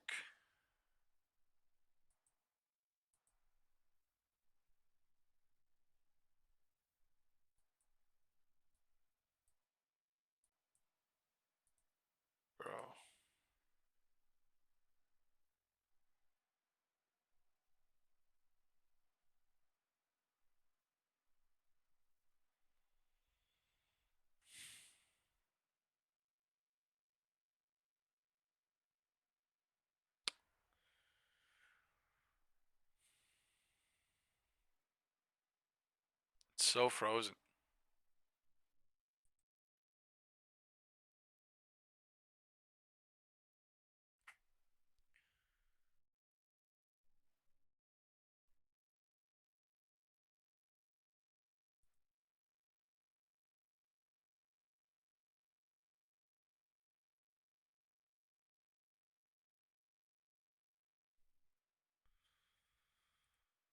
Things off with a big committee move. This is Brin throwing in the towel, so to speak, on Salesforce ahead of the earnings report after the closing bell today. You're not even going to wait to see what happens, Brin. Why are you getting out? Yeah, well, so I mentioned this on Monday. I've been in this stock for a minute, probably a quarter and a half. And I feel like when the market goes up, it doesn't go up. When the market goes down, it goes down slightly. I feel they're going to have very solid numbers, good free cash flow. We'll hear about some of their new customers. But ultimately, what makes a stock go higher? There's more buyers than sellers. And I feel that Salesforce right now, from a stock perspective, is stuck in the mud. And so I just don't think that we're going to hear tonight anything revelatory that's happening. I just feel like it's a moment in time, and people are not wanting to, put more capital in this name. So I didn't want to sit through earnings in case the market has a negative feedback, which it's done on a bunch of stocks that actually had good numbers. So I just, I wanted to sell before the earnings call tonight. All right, Bryn, so an interesting move market here does to not not pull wait for back any kind of unless it validation dumps one way right or the now. other. Like, I mean, you what could the be shit? right about this or you could be wrong about it. But Jim Lebenthal, maybe I'll go to you Every about single this bounce first. is every single If you dump is were an literally investor bouncing at like some Bryn, fucking we just place. heard got the sales call in there for Salesforce. No what exactly pullback. would make you as an investor want to get out ahead of understanding maybe what could be a catalyzing factor to the upside for a stock like Salesforce, even though it has underperformed? Maybe it gets a pop because something does get said that reinforces that positive narrative. Well, Dom, first off, let me say I completely understand Bryn's point of view. I really do. I mean, it's like, why fight this hard for a stock? And as much as I'm asking that rhetorically, I'm asking it myself with a very similar stock, Adobe, which will report next week. But whatever Salesforce does in the after hours and tomorrow will probably be echoed by Adobe as well. They're just pulling in buyers in the fact that this is the 3/3. Basically, what we have here, and I'm staying with it for now, and the reason that I'm doing it is because there is a strong disconnect between the operational results at Adobe and how the share price responds. Where is it going to go higher into? No one knows, but it's going higher. It's going higher in the 3/3. More sellers than buyers. That's been the case with both of these stocks and many in the software space. But what I have found, just being a long-term investor over periods of time, there are periods of times where the fundamentals disconnect from the share price, and if you believe the fundamentals are going to stay intact, which I do, then you want to be there for the rebound. I don't have a strong opinion on what Salesforce is going to do tonight because I don't know the name as well as Adobe, but they're both facing the same seemingly existential threat from artificial intelligence, both in terms of usurping the business and reducing the number of seats that actually use those products. But to date, it just hasn't happened. It shows up that the results are better than expected. It's what I expect will be in both names. Bryn, how do you respond? You just heard Jim's thought about this. Exactly. I mean, does he have it right, I guess is the point. Yeah, I mean, I think we're both right here. I think he's frustrated with Adobe for similar reasons. But I will say one thing on Salesforce, what I thought was peculiar. So I could be wrong, but I believe OpenAI powers Einstein.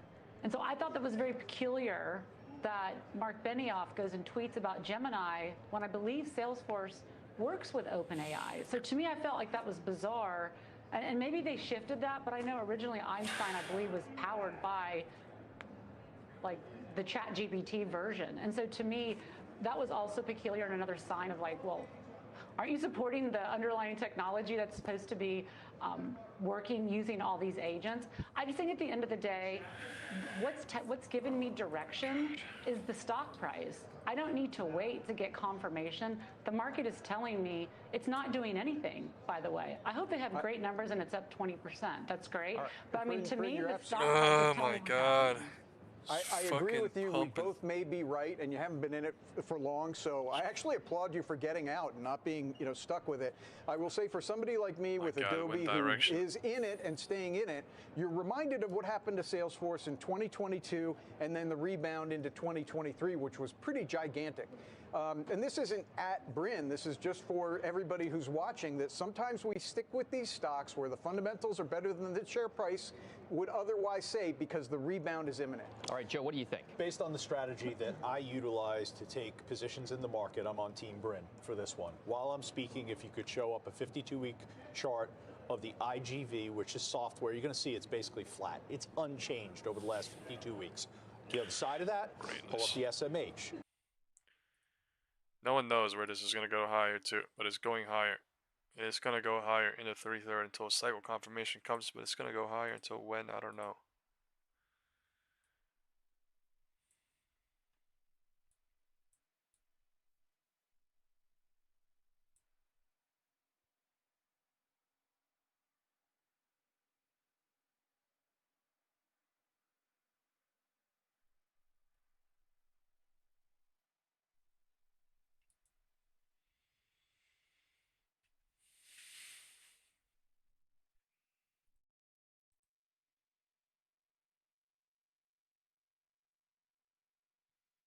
Back at it again with another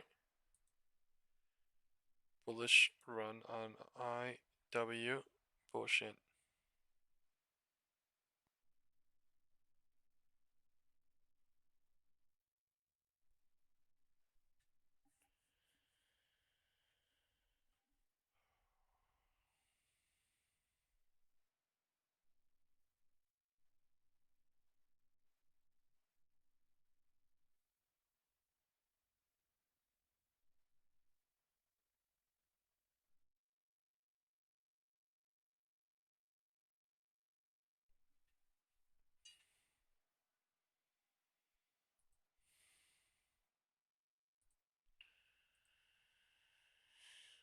What a fucking move.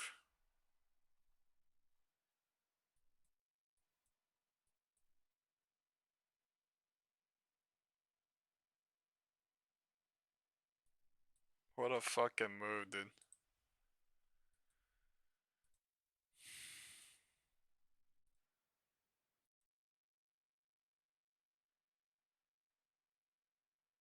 Blow it up on all things.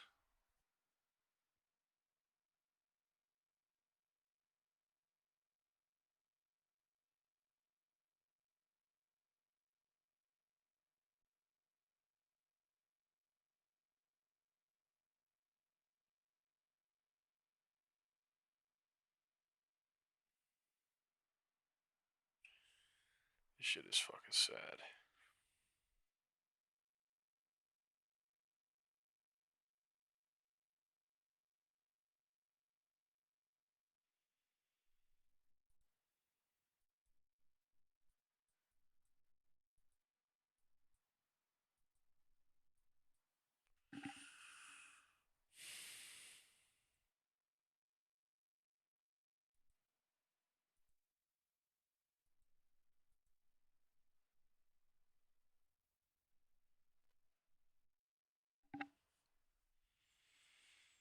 It really does drain crazy on that bounce, like HOD break.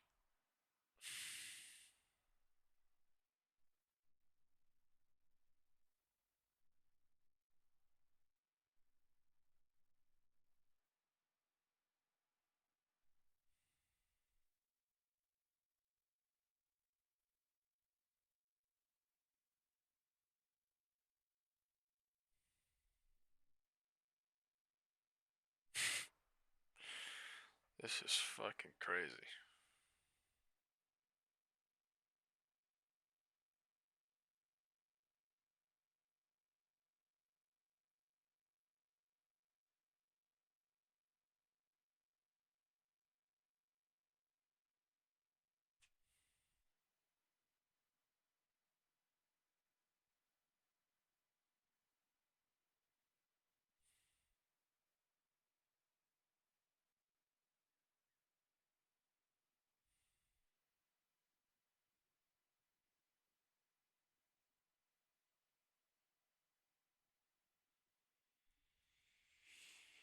Oh, almost fell asleep.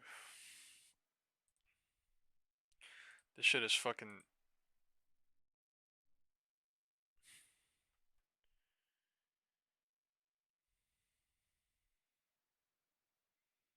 Federal Reserve injection pump. Fuck you. What else do you call this shit? IWM gap fill. SPX gap fill. Tesla nuclear.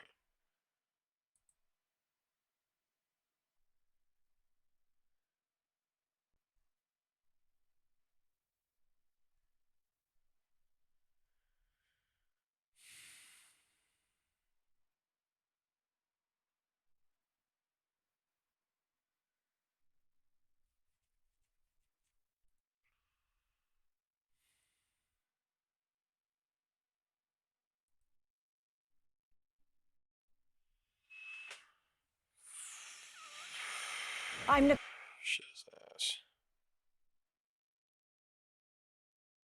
Talking about fucking Tesla now.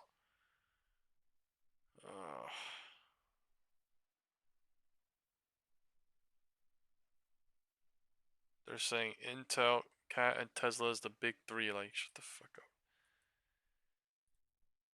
Brain dead.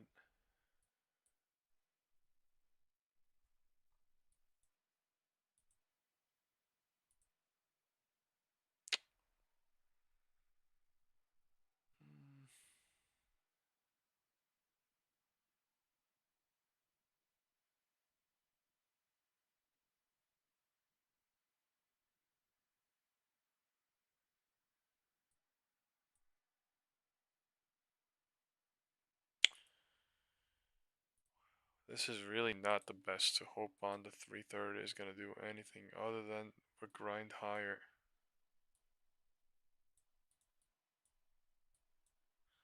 Look how they changed the entire thing though. It's changeable, interchangeable.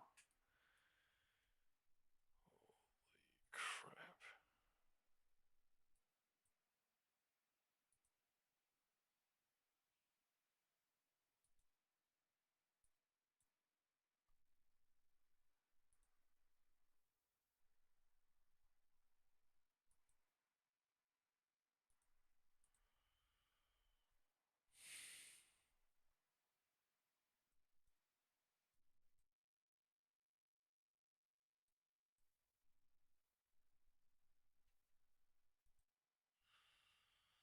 What a run.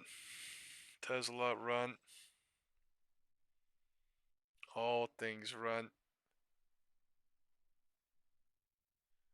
Market run.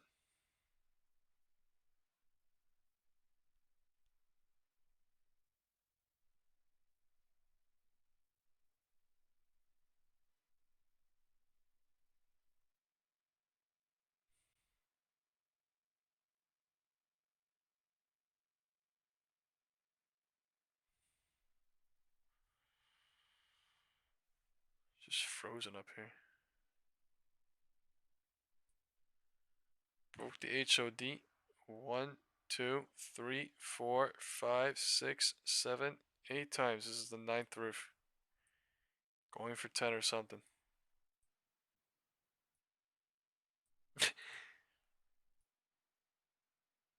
It's crazy. It's coming out of my mouth, but I mean, it's going for the roof every single time. So, I mean, it is what it is. Going for the 10th roof, 11th roof, 14th, whatever you want to call this. Absolutely no pullback in sight. Absolutely no pullback in sight.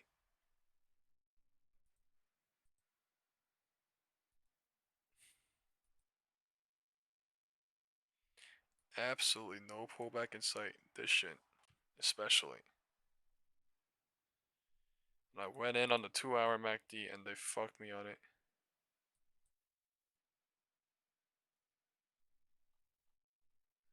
They literally fucked me on it into Friday. There's no way Friday put's coming back. I don't think. It's like fucking... This is so fucking dumb now, man. This is pissing me the fuck off on Tesla. This shit is actually burning into next week too, like to the max, like 445. Is this when I fucking go into next week, man? Fucking like, oh my god. My contract's aided into Friday. Unbelievable.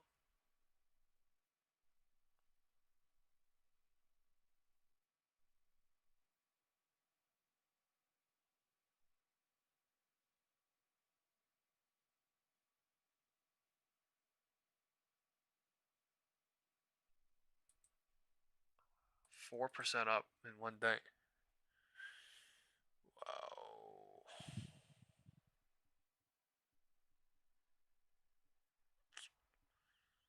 Wow.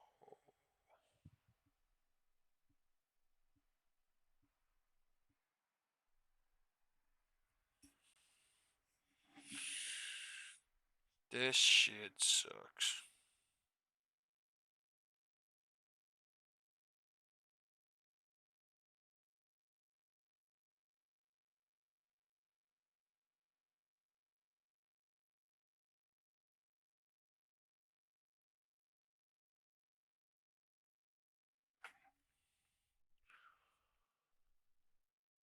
Holy fuck.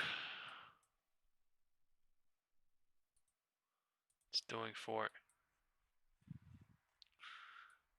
Yo, what a fucking dude, this thing is actually on something like it's 450s back end. It was literally at 300s like 2 fucking weeks ago. Like, what the shit? Someone's getting destroyed out here on puts and calls on Tesla, but like, what the shit is this pump now? That is so crazy.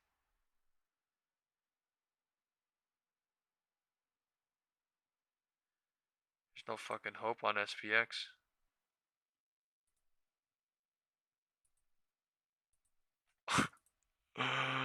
Oh my god.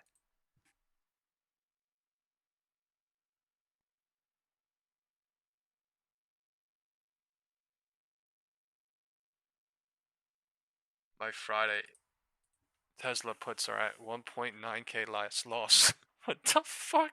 I don't even put in that much, but wow. What the shit? I didn't even put in that much into Friday, but it's literally at 420 fucking fives when I got in yesterday, so. Oh my god.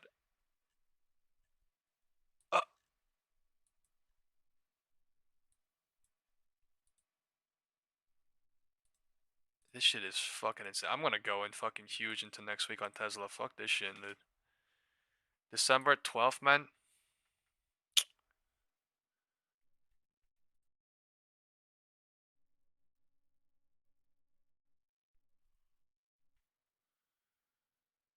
Fuck. I'm scared as shit. SPX not even coming back anymore.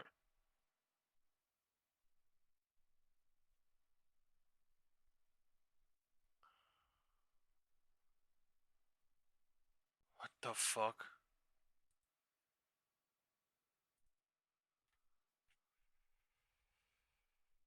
What the shit?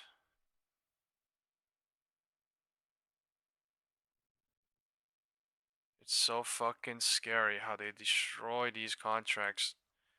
I don't even want to fucking short this shit, but I really want to. Fuck, I'm scared. I'm in for 445 into next week. 4.8k. I just DCA'd into next week.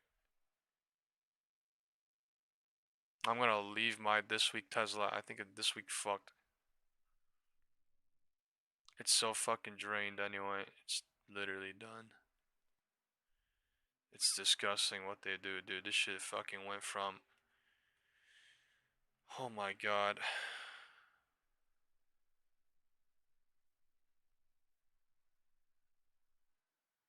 It went from $600 a contract to $150 a contract, like the fucking Friday shit. Like, what the fuck?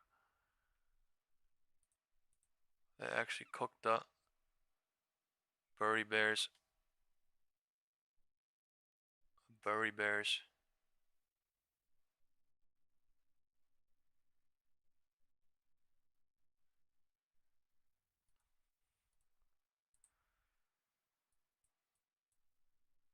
Wasn't even Burry versus Tesla because he's not in, but technically speaking, that's what the news is saying. So it's Tesla won.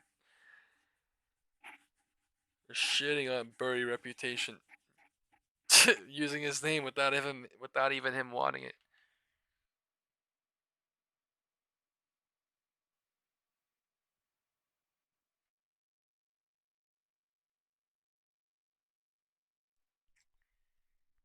Time is 2 p.m.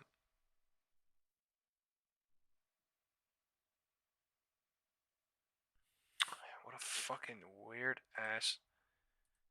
There's literally no structure here. It's just candle carnival dumping pumping basically happening in market close. I think there's no way this shit's gonna be at 450 next week. I don't fucking think so. I really don't think so. I'm taking a fucking chance.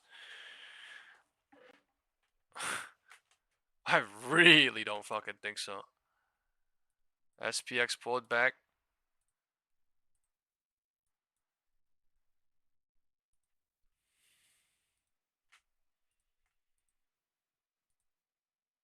Hmm.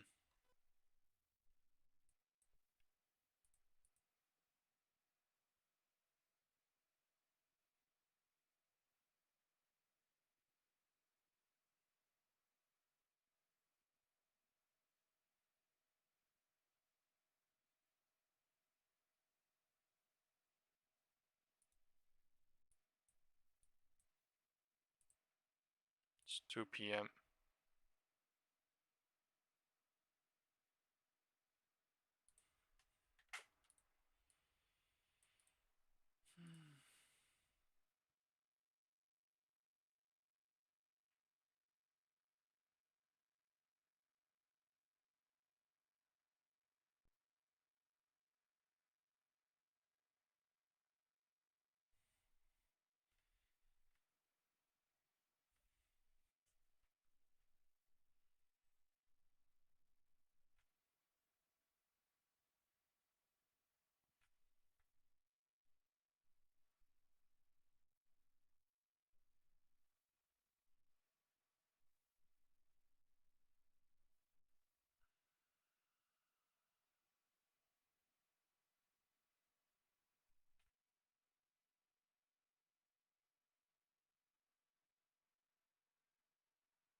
It's frozen too.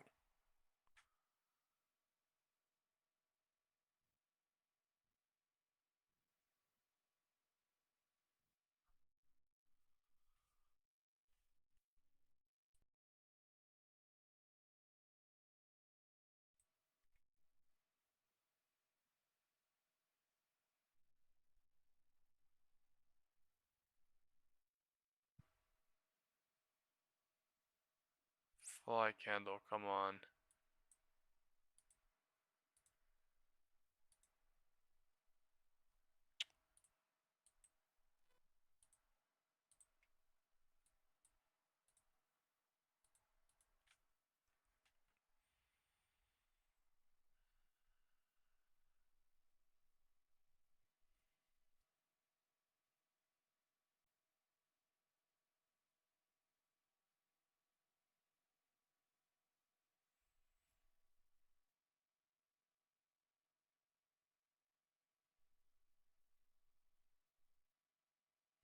Two p.m. bounce at 157.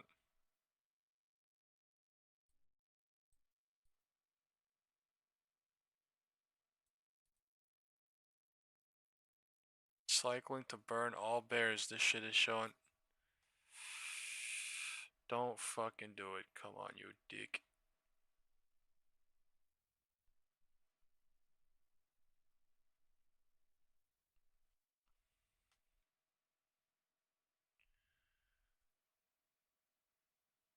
How does this fucking one candle move so much? That's so crazy.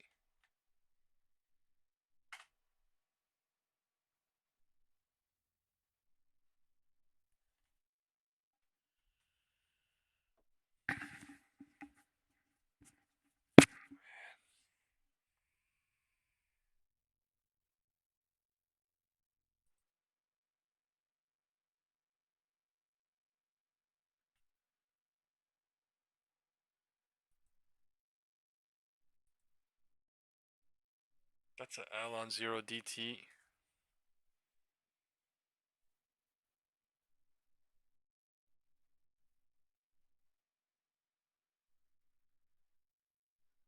I did not take it at 2.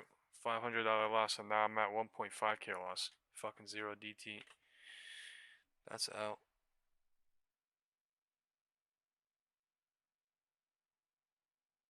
Man.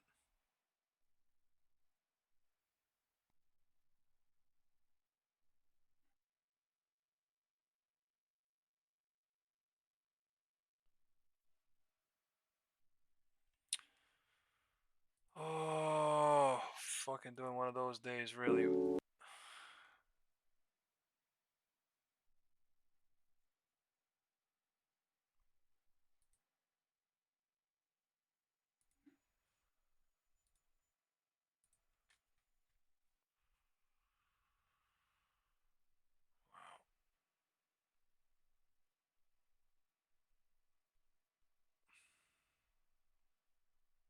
I'm in 445, 427 on Tesla into next Friday.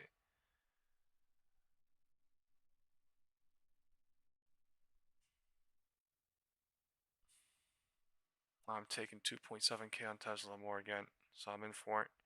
Literally 11K next week on Tesla now. SPX 0 DT. If this presidential live stream doesn't dump, I'm fucked, because I was gonna leave right now, but honestly, I'm gonna wait for this presidential live stream now.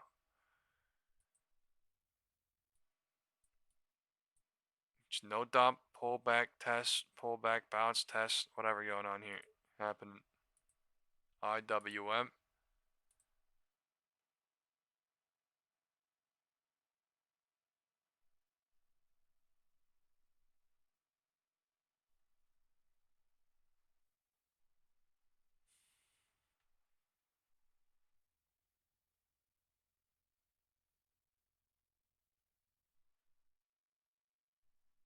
Presidential dump is doable. I just fucking need him to not say something about this.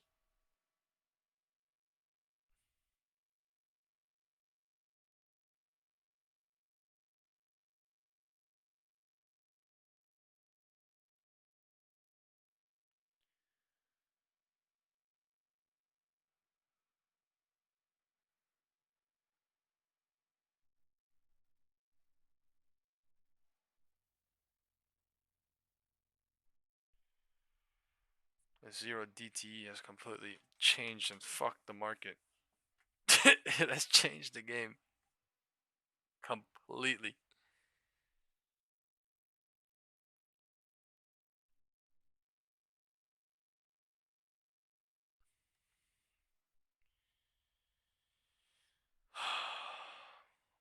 Population of this world is so fucking high.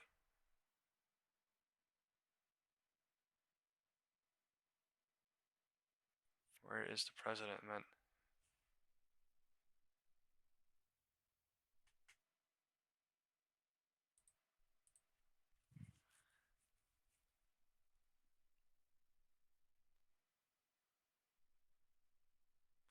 Wow, Desi Vanilla said Nvidia CEO just met with Trump. What news is that from? Man, I really don't fucking think Tesla can hold this shit though, bro. This is something. 2 weeks in a row bullish now with no volume.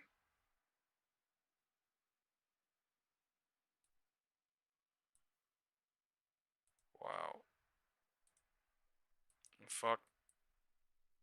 One direction is trying to flip this bitch north. November into December. And I'm going against this big ass green candle now.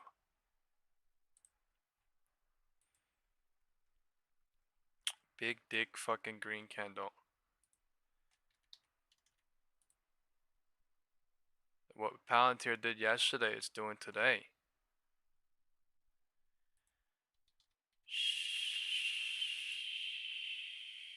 Such a crazy green candle.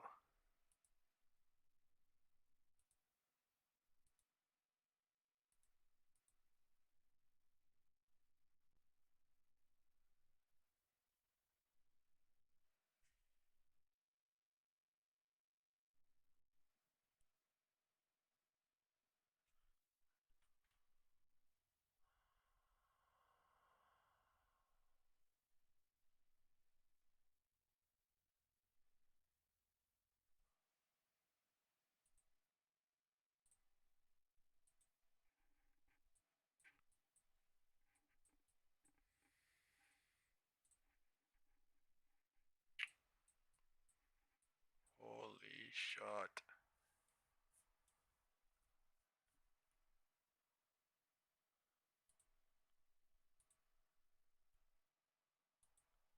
IWM.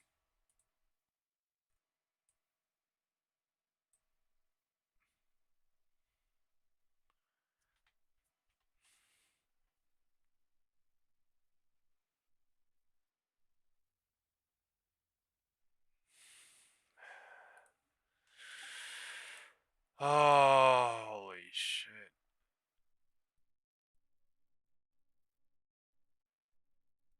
Just doing it so.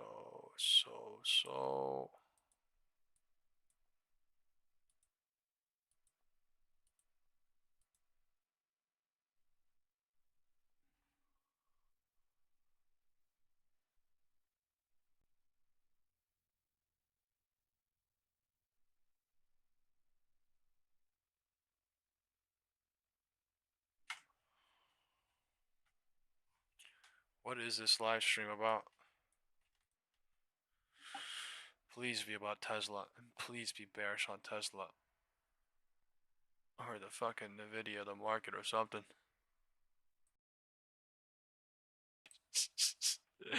I don't even care if the market goes down here anymore. I just want to get the fuck out on SPX a little bit here. 2 p.m. level. But Tesla, I am betting big against this gray box, dude. Huge. Huge against this gray box. Basically like 1/5 of my portfolio. So we'll see into next week. I'm gonna try to make my profit back on Tesla. That's why I I got fucking cooked on SPX today a little bit. I'm not gonna lie, a little bit. They changed the direction. I really probably shouldn't have traded this chop, but like honestly, dude, the fucking goddamn pre-market dump got me. Like it really did. I will not lie. The pre-market dump got me because I was looking at some sort of other data on the Thanksgiving rally, but then we had this overnight Fed funds fucking 15 point whatever billion dollars news come out too. So it's not just that happening. It's a lot of things happening clearly, and they might have got me on some sort of Thanksgiving turkey data chart.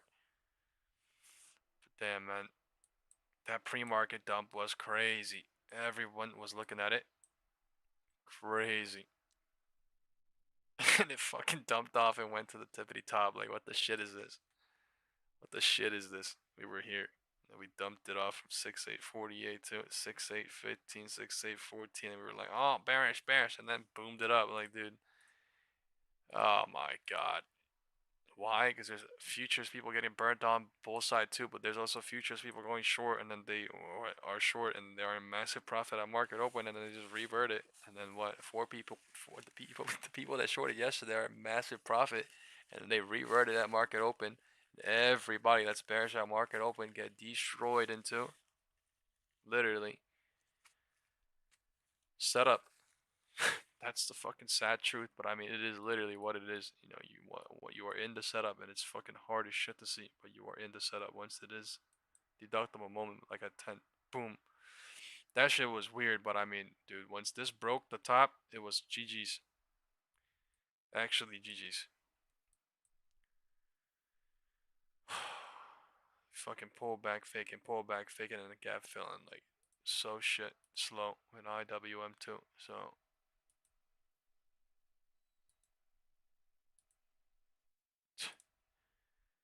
That is, if I've ever seen the slowest gap fill ever. They took 1 whole week to gap fill above and left it unfilled for about 15 cents and then filled it today. Didn't fill it on Friday. Didn't fill it on Tuesday. Filled it on Wednesday.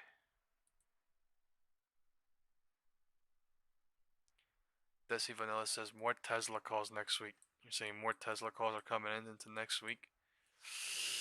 Stop scaring me. Probably. And when it's super bullish, that is what they show, and that is continuation bullishness possible. they may possible pop up to like, I don't even know, like, you know, 452 maybe before they even start to head out. So 450s maybe possibility into this week before they start to do anything lower. Yeah, I don't care. I'm in huge into next Friday, so I don't give a shit. There's a lot of time, but also I'm kinda going in early. Today's only Wednesday, but I don't know, when the market's super bullish like this, I'm kind of taking a risk on the fact that on the gray box, and also on the fact that the market is super bullish on IWM and also the federal whatever overnight fund.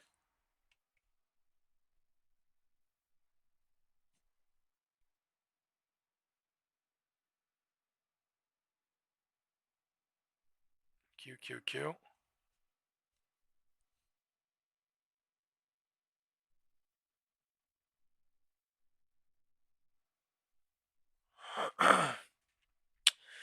This is why, you know, professional traders say sometimes it's literally best to not trade some days too. Because why? Some days it's amazing.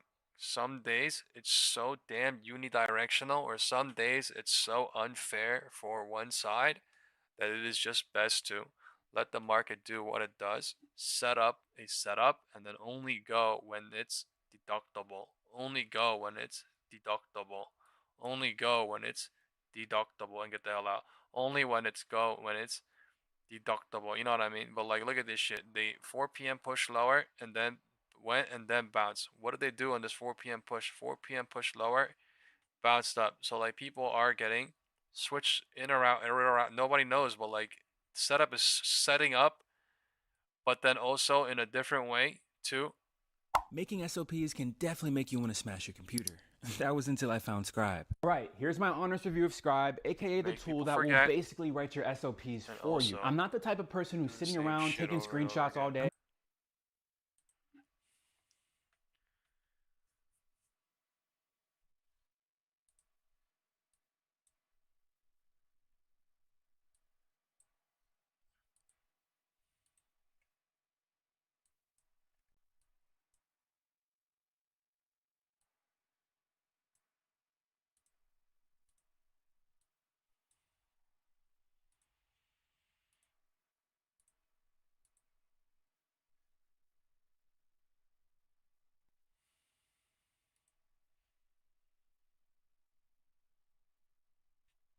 Gap here that I made. 667. That is literally $10 above the gray box. That is so fucking bullish.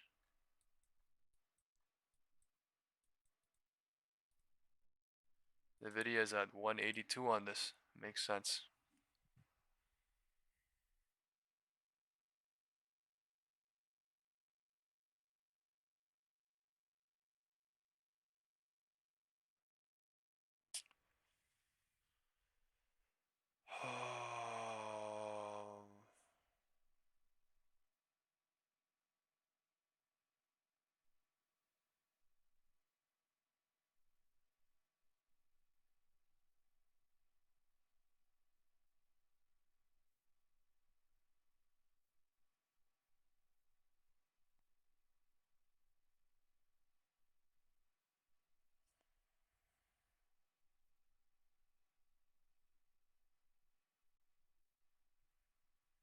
Man.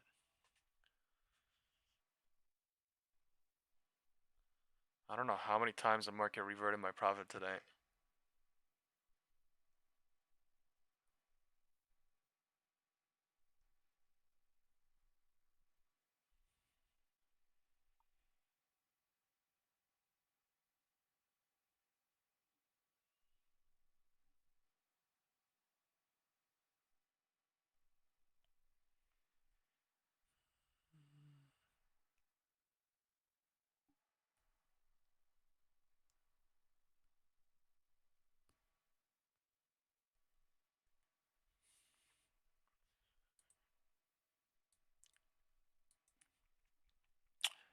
Desi said there's 54 million calls and 9 million puts on Tesla into next week. Thank you for saying that. But also do realize that number will, like, it doesn't count, like, it's going into this. So, yeah, but still bullish showing. It is up 4.28%, going for 4.3% on Tesla. SPX is at 6,855. Where my put is for 0 DTE, and it is theta burning it, but it is literally there. At the gap above, 5 points above.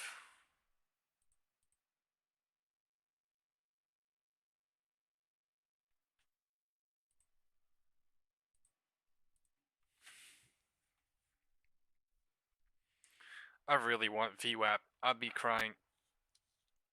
That would mean I'd get at least a quarter or fucking a third of my losses back from earlier. So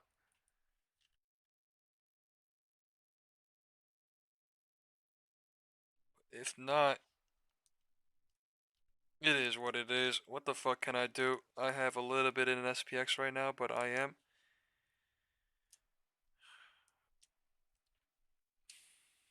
prepared on Tesla. I'm not gonna lie, I'm in a little bit higher than 10K on Tesla, but it's like DCA shit from earlier. So it's like borderline.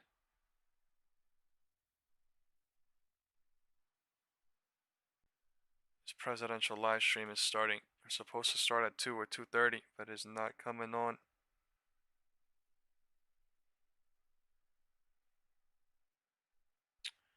Just need President Trump to come on and say something.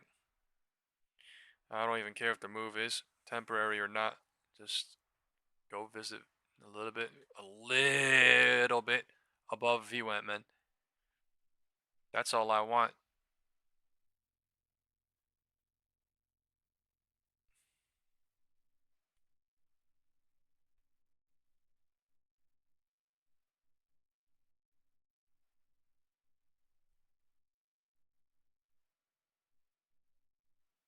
Time is 2:20. There's literally 1 hour left. I don't think he's coming on. He's gonna come on at 3:15, and everything's gonna be fucking burnt to the crispy toast already.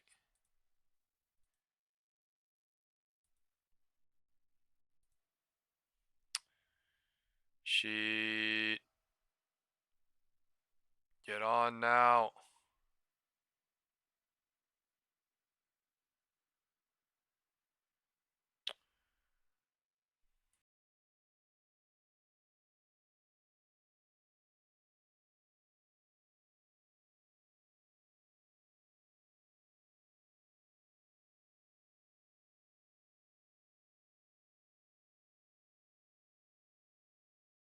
This is fucking retarded how IWM going higher, like what?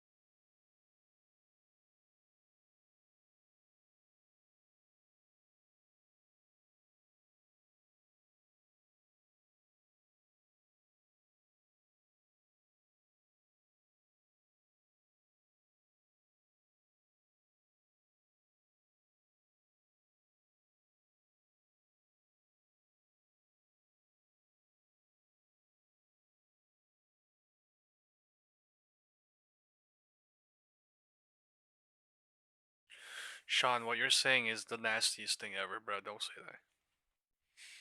Don't say that.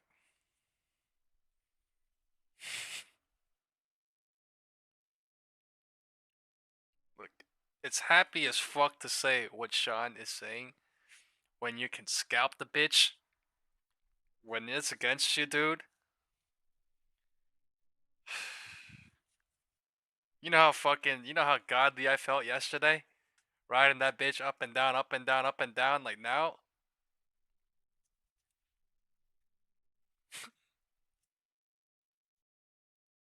It's actually kind of hard. If you get caught, if you got caught at least once this week, you got fucked pretty hard, I think.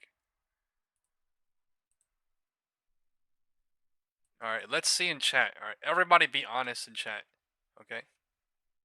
This entire week, from Friday, Monday, Tuesday, Wednesday, did you do good? Or at one point, did the market fuck you? Everybody be honest right now. Right? Throughout this entire week, were you, alright, option 1, golden? Or option 2, got fucked at some point? Or option 3, it was so-so? Everybody just please vote. Let's just see the chop, alright? The chopness, how everybody did. I ain't gonna lie, I got fucked today, so a little bit. 5 people voted got fucked. No one voting golden or it was so-so. Wow. I mean, it was golden for me yesterday, so I guess I could vote both too, but literally, yeah, like it's either make or break. You know what I mean? It's either make or break. It's either you did really fucking good or you got crapped on. Long or short, there's no in between. Everything and anything other than going up, down, up, down, up, down, up, down has been destroyed, which is fucking crazy.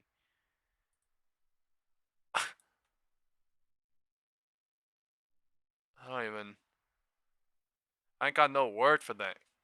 It's been a while since I've seen this shit do a 1 week chop after a 1 week rally after a 3 week drop.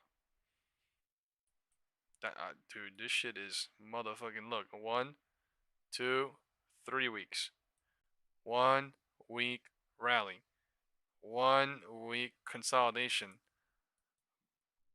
Are we in art class right now? Like, how the fuck are we doing this so perfectly?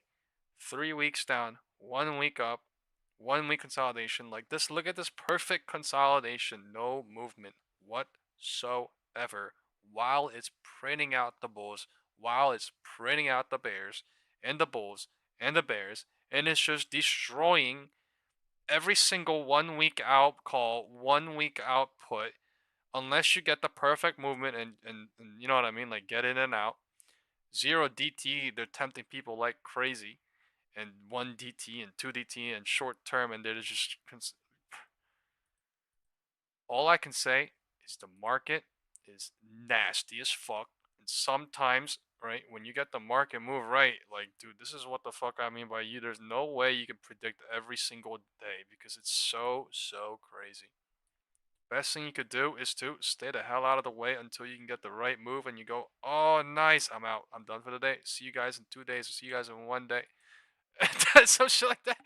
I swear, because I swear yesterday, I made the promise to, I'm not going to do anything crazy. And then overnight, they got me thinking crazy. And then in pre-market, they got me thinking crazy. And then they got me in morning. I can't lie.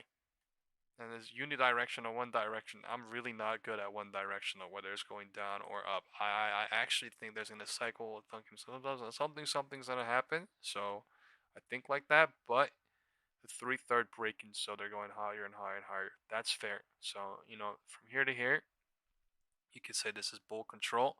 You could say could have rejected here, but there's no confirmation. They went, oh, confirmation long, actually long. So to be fair.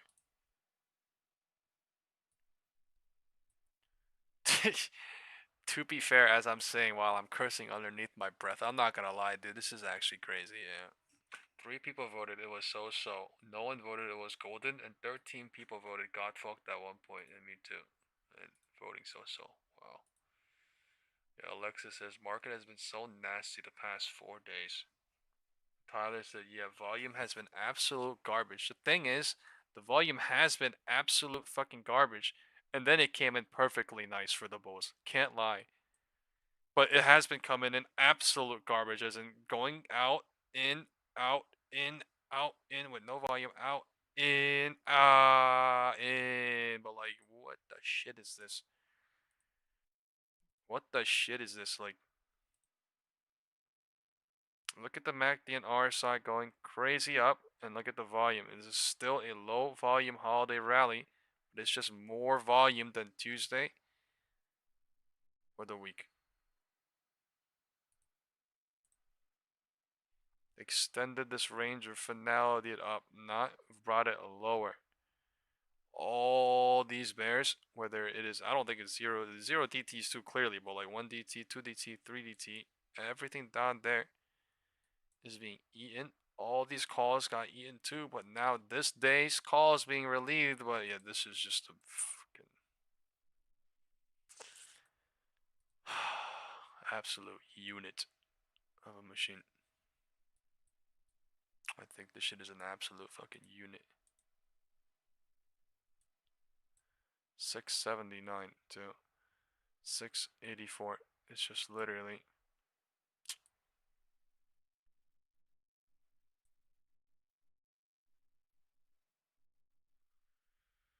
Oh my god.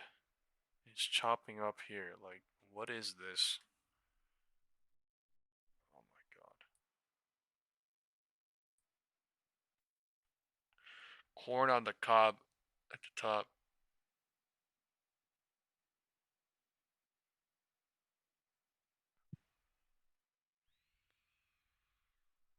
Oh.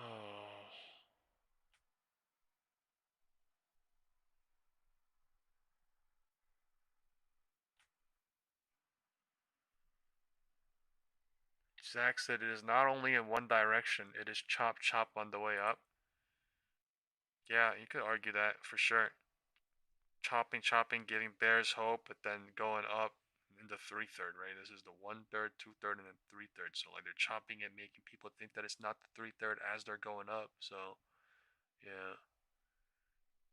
Chris said the chop has been hurt and then the moves. Fucking wild, dude. I don't know. Look at this fucking corn on the cob fucking thing at the top. Like, how does it have no movement here whatsoever? It's just waiting for it to what, blow up on President Trump? Blow down a little bit? Give hope to bears and then flash back up and then destroy everything? Like, this is sad as shit. This is sad as shit, actually. Oh my god. I mean, I think there's a minority amount of smart money that went just super long or just went perma long today based on the Federal Reserve overnight money coming in. Like I sent that at 7:10, but I didn't even understand that myself, but I understood it as it's the most amount of money injected by the Federal Reserve since 2020. And the guy was like, "Oh, that can make the market bullish," but like I really didn't believe in it, to be honest, because I don't know a lot about it, but like I don't know if you could blame it on that. I don't know if what you can blame it on. I don't know if IWM was just saying consolidation and go gap fill, but I mean, certainly today, something has been pushing the market up crazy. And I'm talking about Tesla with this, Burry, Dr. Burry, Tesla bullshit, right? Tesla versus Dr. Burry bullshit, and IWM pushing up crazy.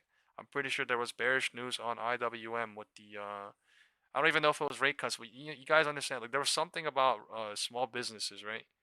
With the ADP something small businesses, right? Something is pushing IWM up crazy with no gap fill too in the bottom, and Tesla literally from market open to fucking ripping, and then fucking Nvidia coming in midday at 10:30 to help it push up, and then I don't know what the hell it's doing too, but it's playing in this fucking green and 130 line, like 180. Oh, it's so man, makes me shiver. I'm cold. That's why I'm shivering, but damn, man. There's a truck out here. There's like 4 or 5 people that voted it was so. Harry, Kevin, Eric, and B Turner. So we had some good moments, had some bad moments, but yeah, this entire chap has literally destroyed at every single night, at every single market open. Puts destroyed. Calls destroyed. Puts destroyed. Calls destroyed.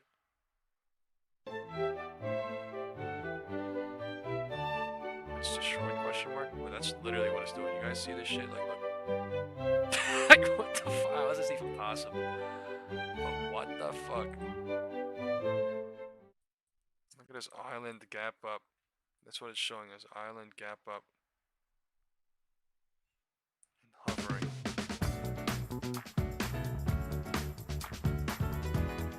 Birdie calls. Birdie puts. Birdie calls. Then going off into that. Fucking shit, dude.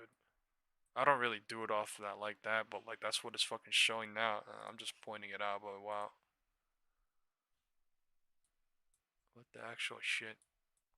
I was expecting somewhere here. That's why I had this shit marked 6-8 when they were flipping this. What the shit?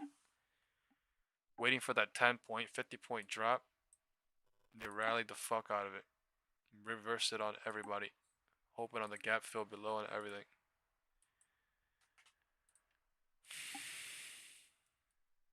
Or gap fill did, yeah, gap did fill, but I'm just saying IWM, all that shit. This is so.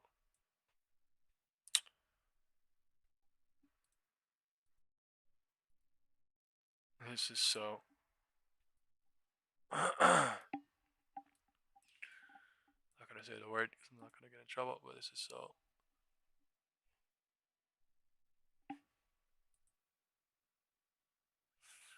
This is the most horrendous thing to exist in quite a while. For 30 minutes, this is 2:05. This is 2:30.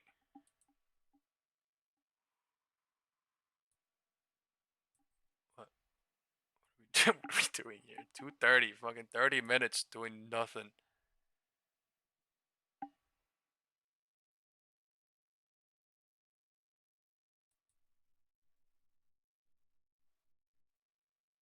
Three-third, playing in the 33rd.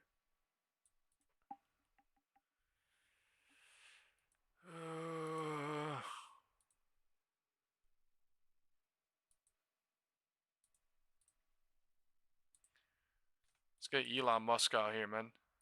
Get fucking Elon Musk out here. Say some dumbass shit. Get the market to get moving on Tesla. I'm tired of this bullshit. I want Elon Mo to come out, say some stupid ass shit, bring this bitch down to 433 today.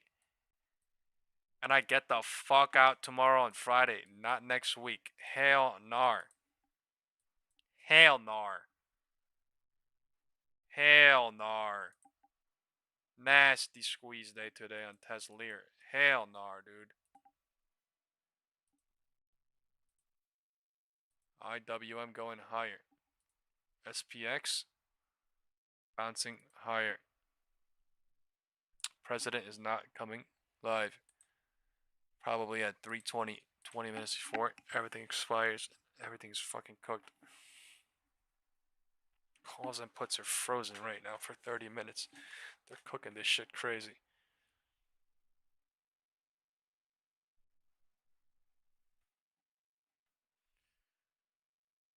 Cooking that to spike up possible. Commoner says they're gonna take this to 685 at this rate. Possible as hell, dude. 685. Yeah, we say that shit as an LOL joke, but seriously, 685 LOL, 683 LOL, but one of them is gonna come for sure, and they're fucking cooking it. MACD bullish, volume hovering bullish, volume dog shit. I'm talking about MACD RSI hovering bullish. It's just it's just President needs to come on. The market does not do anything these days without the president. This is a Trump market. President's Trump market.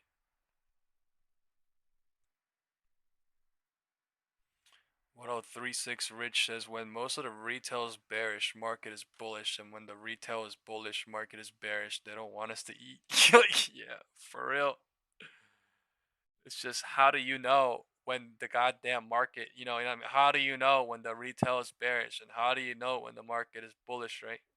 When we are retail, and most of the times it's what we feel, and this is the reason why we do the market sentiment poll, right? And it's just insane how they use the pre-market dump, how they use the pre-market pump to change how we think live instantly, how everyone in the world thinks based on what they have and what they don't have, you know what I mean? And then just switch it all up and then be like, oh, here you go. And then, oh, pull that shit. Oh, pull that plug. Oh, no, we're going up. Oh, no, we're going down. Oh, it's just, dude, absolute how it does. Switches, flips. It is crazy.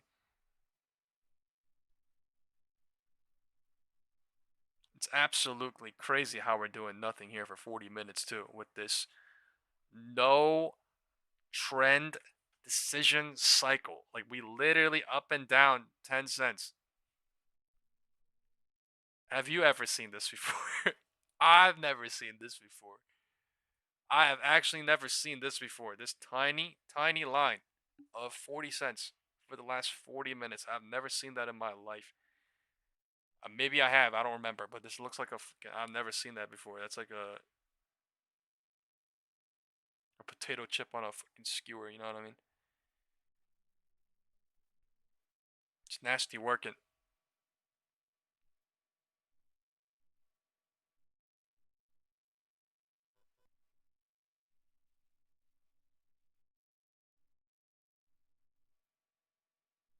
It's fucking actually nasty working. Theta burning crazy. Even if they go down to 2 p.m. level, it's not even gonna. I don't even know what the fuck it's gonna be at. It's.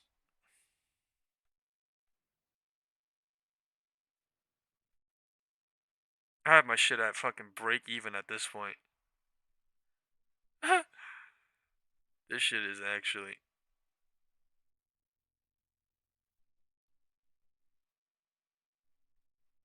I'm like changing my mind. I'm like setting it and then I'm canceling it because I want the president to come, but like the time is literally 2:40, so it's almost donezo anyway. It's 1.4K down right now, 1.5. It's just data fucking burning crazy here. Literally, my put is 6855. I just went in earlier.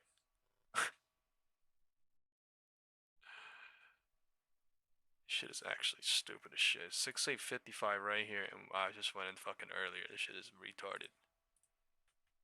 Sorry for my language and sorry for using that word, guys, but this is something. Tesla, squeeze. This is something. This is a Dr. Burry news, fake news, squeeze. I don't know where this shit going tomorrow, but honestly, tomorrow is a fucking Tesla day. Tomorrow is going to be a Tesla day. I think my stream's going to be called Tomorrow Tesla because this is insane. Or maybe, I don't know, maybe market going to go for all-time high, so maybe it'll be fucking called 690 question mark SPY. I don't fucking know, bro. This is insane.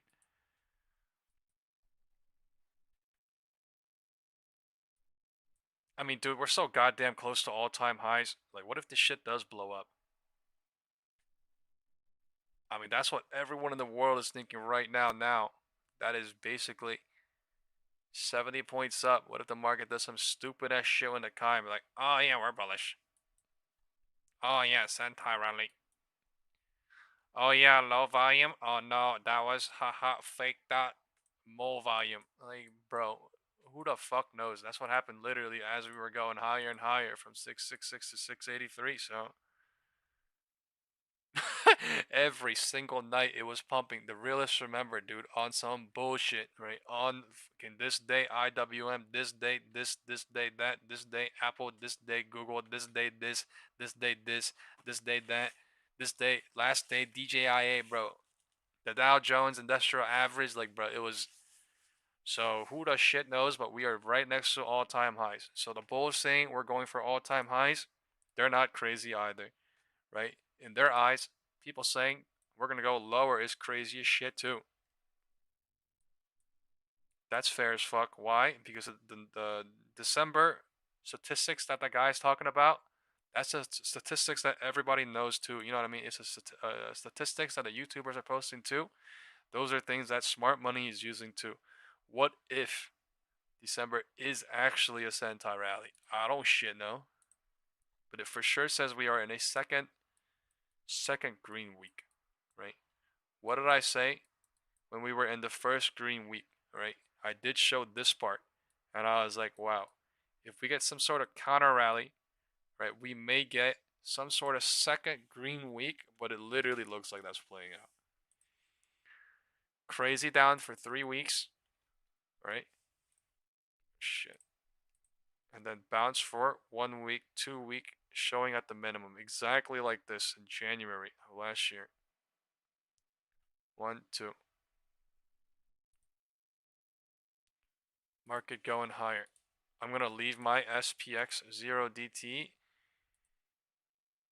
in 5 minutes if the president doesn't come on. I'm fucking scared. Time is 2:50. I don't want to be holding into 3 o'clock, to be honest with you. And the president's not going to come on until 3:30, and it's going to be literally too late. So, market is flying.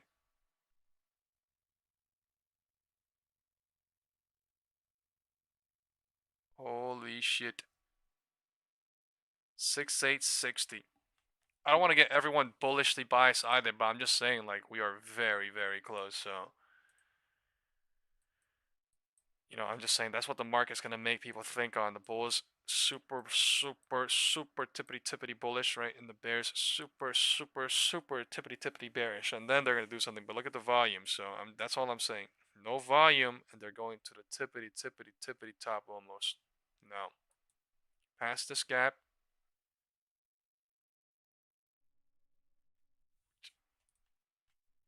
IWM.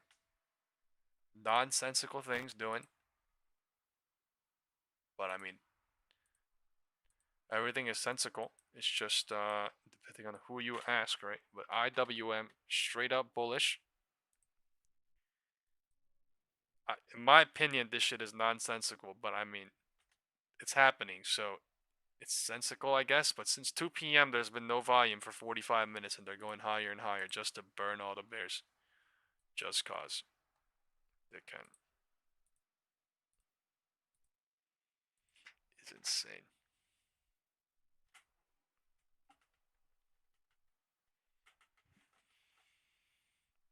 Is insane. Someone said they're gonna burn all the bears into market close and then do some shit tomorrow because they're just like that. That is fucking terrifying. But I mean, wow.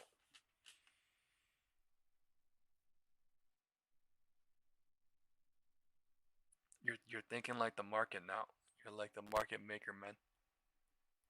you are the market maker. 'Cause that's what they usually do. But it's usually best to think like that. It's usually best to think that they're gonna do the shit that I've done before, because that's what you've learned, you know what I mean? And you've seen it happen before, and that's usually what happens. So, you know, that's why statistics are more likely and probabilities are more higher at chances and times, right? Yeah, look at all those people, right? Look at all those people walking in the lawn of the Oval Office. They look like, not Oval Office, the White House. They look like little ants, man. It's so symbolic. The White House, the American flag, 25 little ants. Let's get some American flags in chat, folks. American flags in chat. The Santa rally typically starts around, yes, the 2nd or the 3rd week of December. I did hear some YouTuber or some videos say there is sometimes a rally from like December 5th to like the 9th or something like that, or like a short term from like the 9th to some, but yeah, this is just continuation of the November push, I think. That's what it's looking like. Look at the 4-hour, not the 4-hour. Look at the 40-minute on the 4-hour too. It's gapped up pushing, so this is continuation of the 1/3, 2/3, 3/3 from November 21st. Almost doing a full V. I'm not saying it's doing a full V to the tippity top, but it for sure did a full V too here. November 12th level, so That crazy spike up and down. Like, what the shit was this Thursday? You guys, I don't even remember how much this fucking went down, but that's a fucking crazy print. What the fuck? What is this crazy up to? Like, somebody went long here and got the hell out, and then they got crushed on long, and somebody went short and got the hell out, and somebody got long, well, short at the bottom and got crushed. Like, this is so crazy, dude. Look at how much it moves. Oh my lord. That is hundreds of points. Hundreds. Not little moves, big moves. And this shit is not a dead cat bounce no mo. It's a bounce, and then later it's a what kind of bounce was it? That type of thing. Shit. This is not a dead cat bounce no more. This is literally a bounce continuation, and then figuring out what the hell it is later. This is going higher and higher. This is the 3/3. Cycle is extending. No idea where.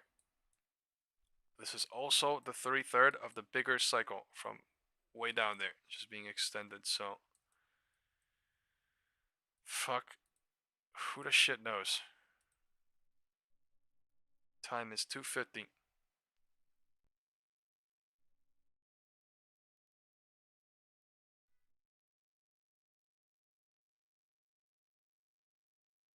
SPX is fucking burning crazy. On theta alone. And I am 5 points away at 6,855, so that's something. But this is the 3/3 bullishness. All bears are leaving. And I'm not even talking about 0 DTE. It's like 1, 2, D3 more likely. They're scaring them out with the 3 DTE or 3 out of third, and they're fucking pushing him higher and higher, and the price is level. So that's what's going on. And the bulls are getting excited because the prices are going higher in the 3/3. But at some point, they're going to go higher and higher and then set a roof and then confirmation lower. I'm not saying they're going to do that now. I'm not saying anything, but I'm saying, holy shit, that looked bullish. That looks so bullish. I don't even know how, but I mean they are. The 5-minute pulled back on IWM and then bullish for one single 5-minute candle. SPX is blown up. It's crazy how fucking crazy they burned the 0 DTs completely too. 100%. It is so dangerous too. Even scalp at the end. This is fucking why. And 1 DTs are burning all too, probably into this shit, into this move, going higher and higher in the 3/3 right now. As a small business owner, a million things can keep you stuck in the office. I'm telling you, if there's building one schedule, good bullish push, all-time comes... highs here, but I mean, I'm not saying it's going to come, but I'm saying there's a huge V that we just formed or completed. And like, we are so goddamn close to the all-time highs, but like, we just broke out that a lot of people, 50% of the people in the world are thinking into tomorrow we're going to break out and test all-time high, which is possible. 50% of the people, I don't know. Maybe 40 or 30% of the people are thinking we're going to go reject, but that's something. That 1 minute gap, or not 1 minute gap, that gap not filling by cents and filling into today. I low-key was dreaming about it, but like also fucking crazy to see. I can't fucking logically play that, I'm not gonna lie, because it's, for me, it's hoping. But like honestly, everything's hoping in the world.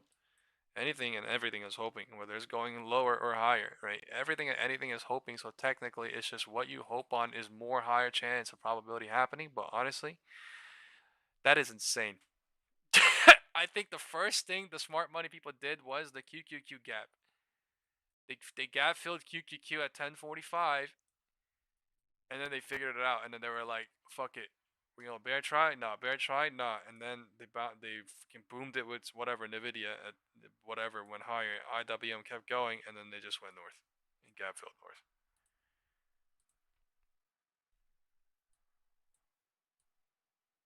But it's pretty crazy to see QQQ bullish every single day. I don't think that's normal either.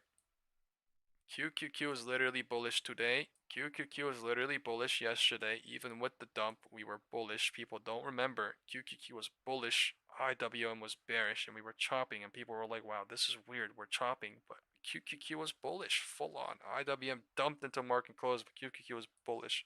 QQQ was bullish. QQQ was bullish. QQQ was bullish. QQQ was bullish. QQQ was fucking bullish. QQQ was bullish. This shit is not a joke. Since November 21st. That is 1, 2, 3, 4, 5, 6, 7, 8, 9th day. 9th day of QQQ, straight up bullish. That's unhealthy as fuck, in a way. That's why I'm in big on Tesla into next Friday.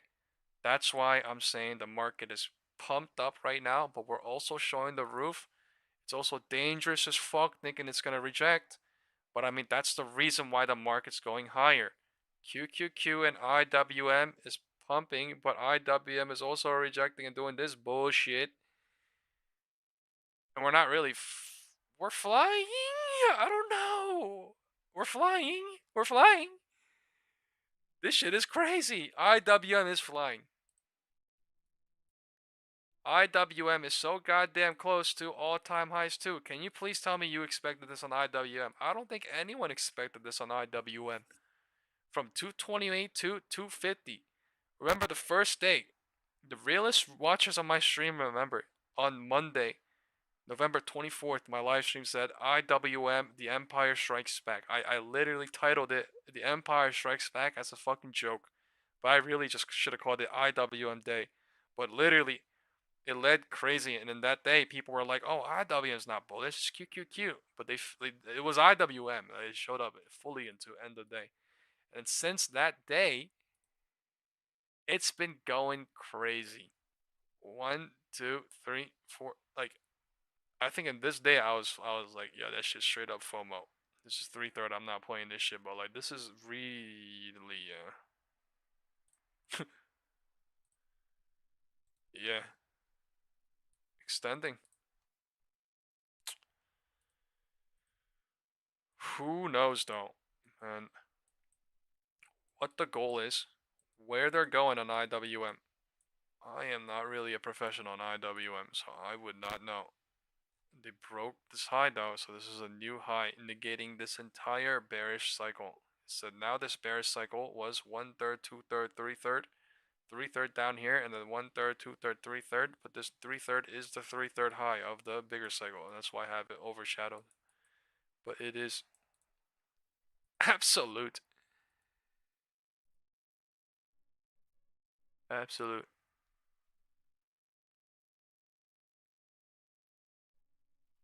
Look, no presidential live stream.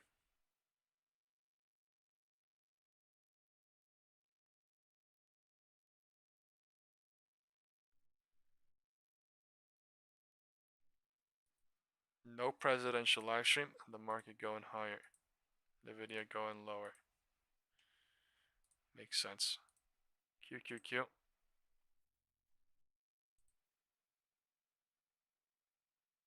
Going higher and higher and higher and higher this week. In a ascending wedge almost.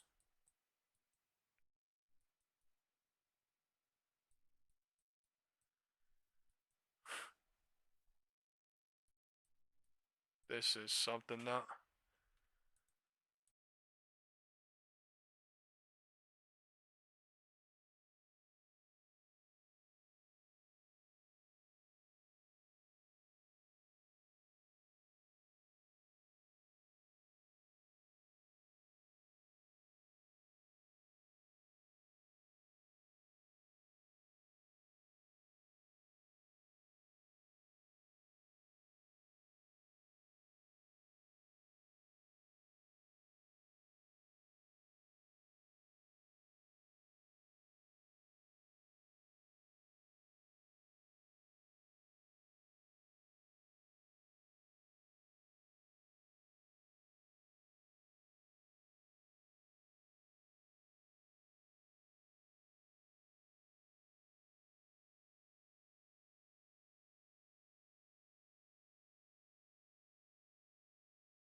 to go to the bathroom. Oh, President Trump makes an announcement.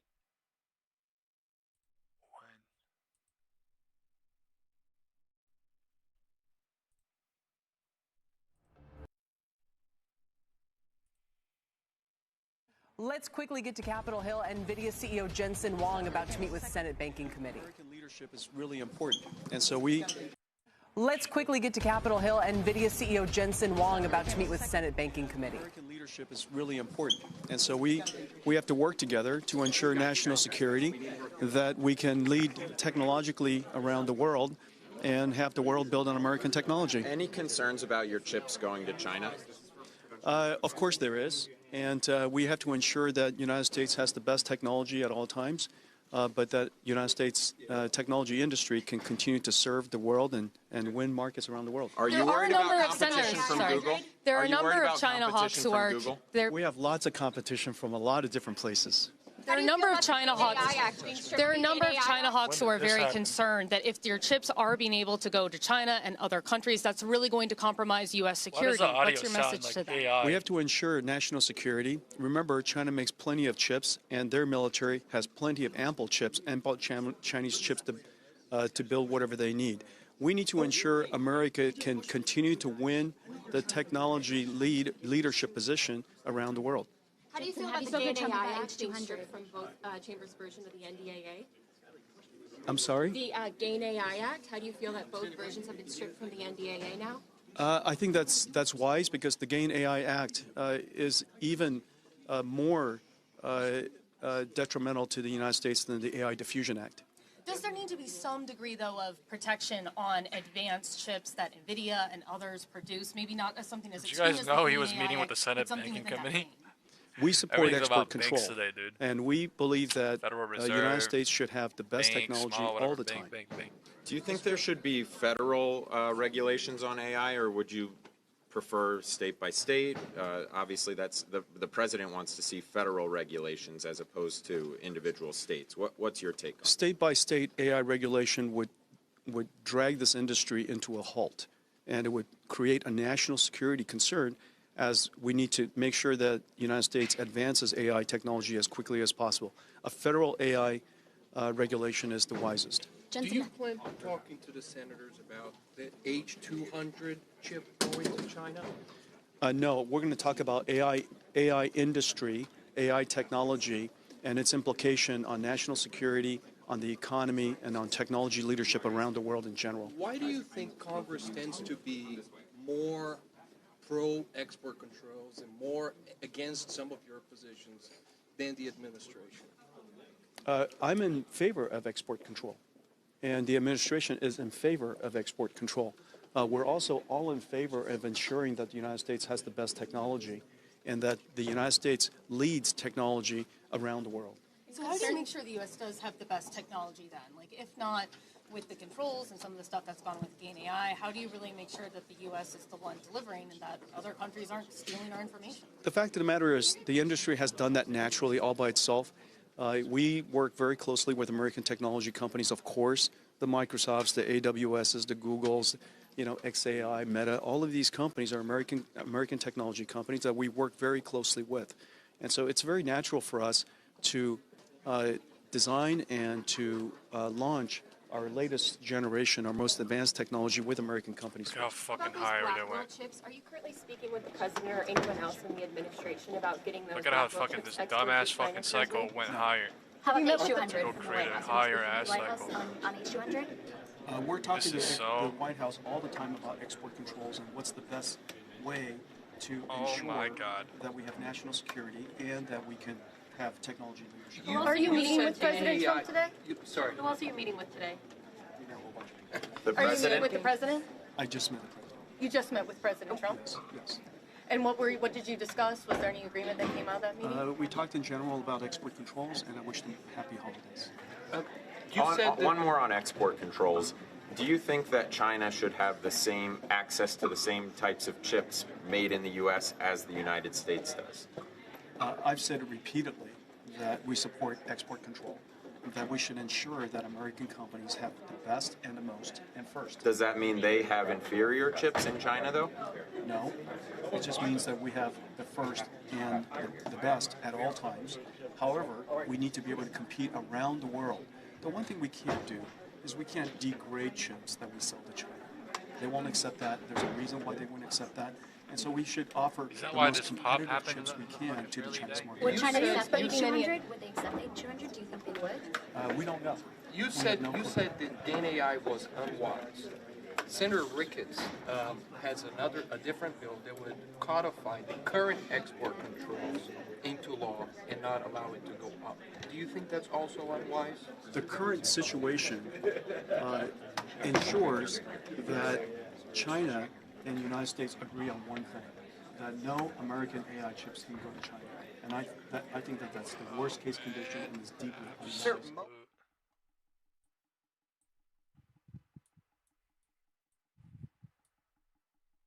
What a pump.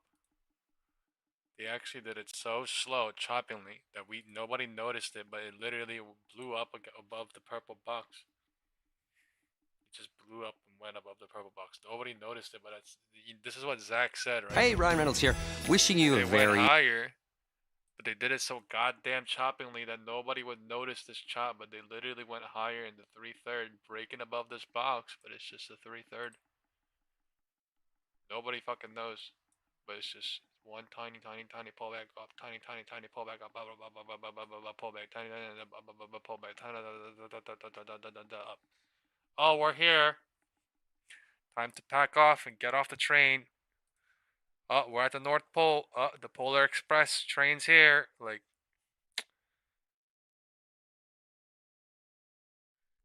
Trump family-backed American Bitcoin rebounds from 40% decline as Bitcoin rallies. What the hell is that about? Oh. Let's bring in Jeff Kilberg. He's KKM Financial's founder and CEO and a CNBC contributor. Jeff, it's great to see you again. Welcome. Kelly, on behalf of the middle of the country, it's great to see you back. Welcome back. Thank you. Do you want to pick up on anything you just heard before we dive into the Bitcoin layer here?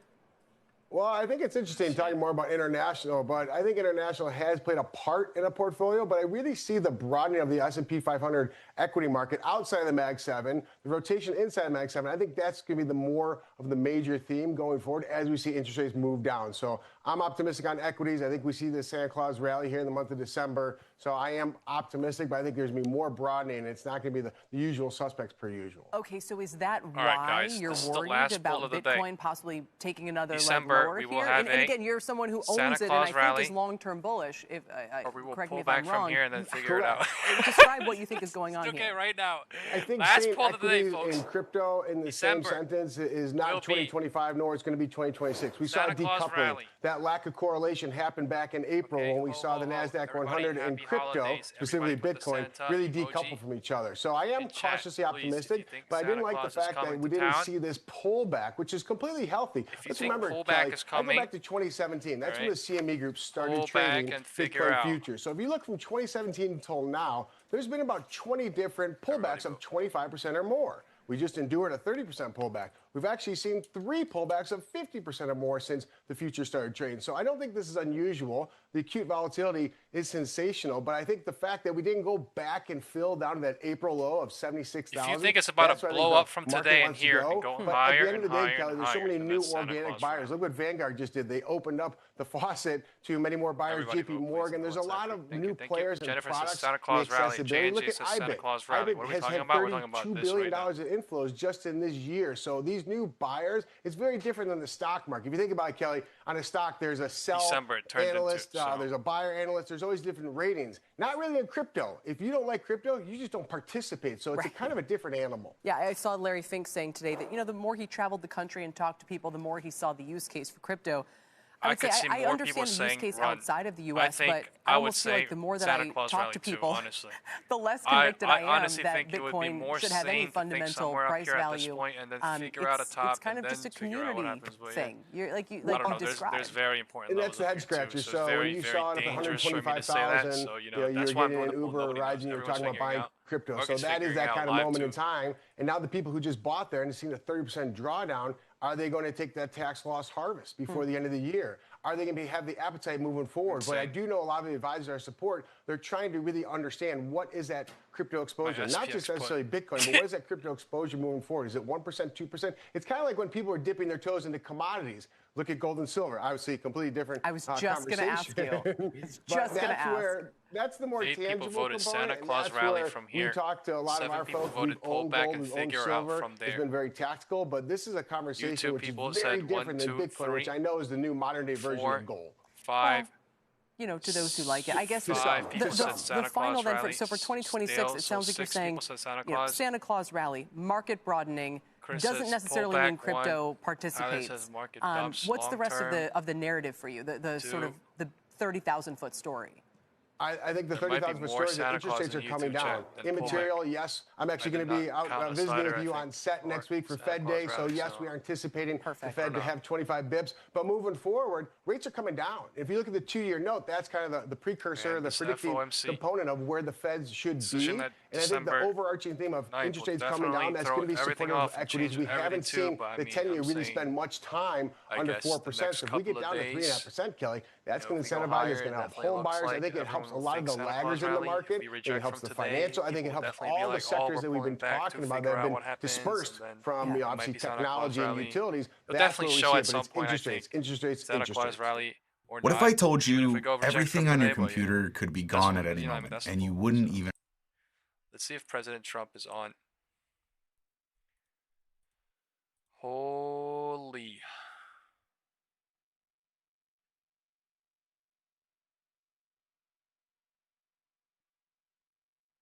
I don't even want to move my...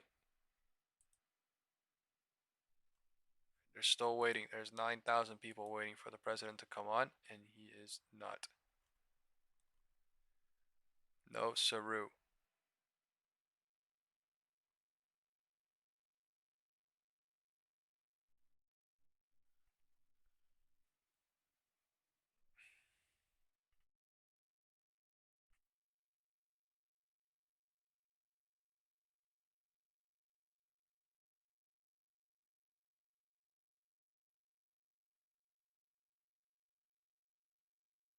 Absolute bear burn. This shit is unbelievable.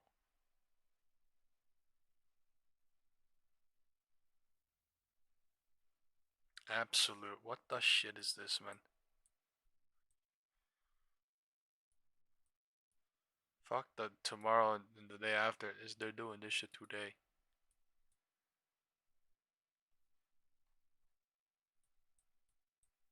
Oh my god.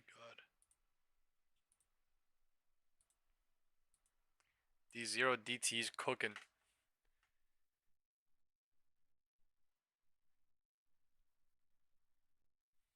$310. Holy shit. It's not even 3:30 and they literally did it at 3:10. Are you fucking kidding me?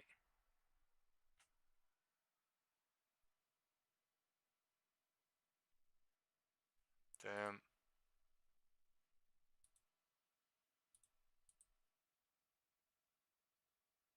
What is flying? IWM.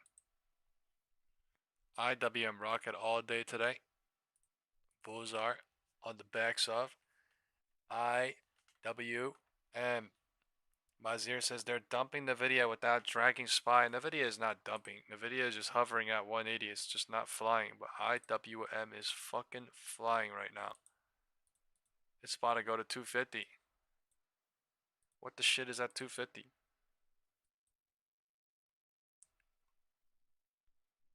Man, I don't even fucking know. But all I do know is that 249.5 is insane from 245 market open.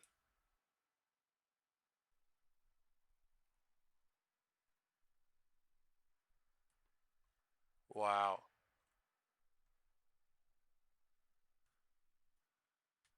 $685.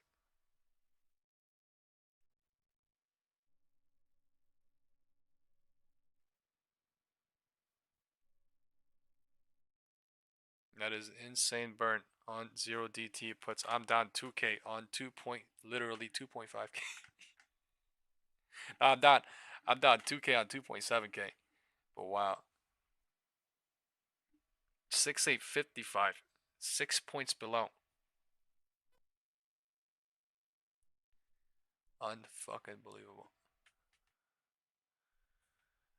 Tesla Santa Claus rally as well.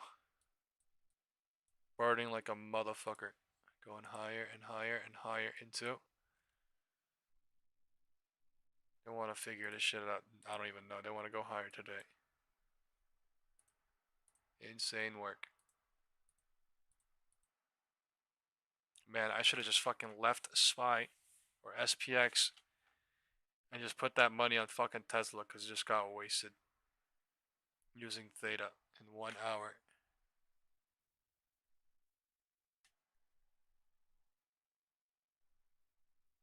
Absolutely no dump. This is a December hold. Christmas hold. At least. If it's not a rally tomorrow, this is a fucking Christmas hold at the minimum. So. Unbelievable. Nvidia going to 180. Market flying. IWM going to the tippity top. Tesla visiting the top. Ugh.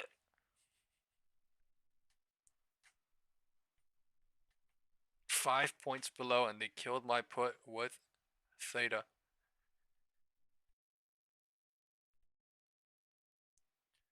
That's fucking crazy. Why? Because they're showing so north. Everything went north. QQQ knifed up north. We're calling out that there's a fucking knife forming. What kind of knife? Knife going north. But they're fucking doing the entire daily shit like, I don't even know. This is crazy though. 1, 2, 3, 4, 5, 6, 7. 1, 2, 3, 4, 5, 6, 7. 7 days. I thought it was 9. 1, 2, 3, 4, 5, 6, 7. It's not even that much, dude. What if they go higher? That would actually be Christmas rally tomorrow.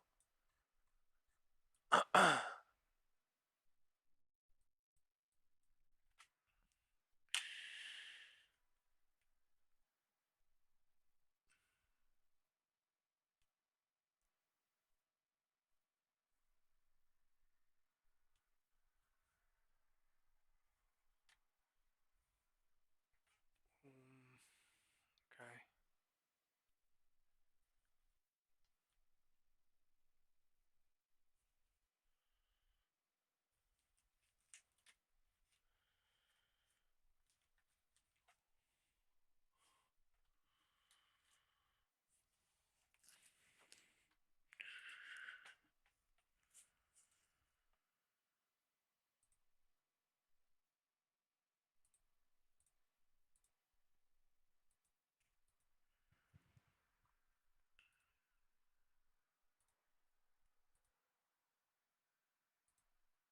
Wow. Today, Bitcoin and Ether are on the rise as President not coming on, and the market is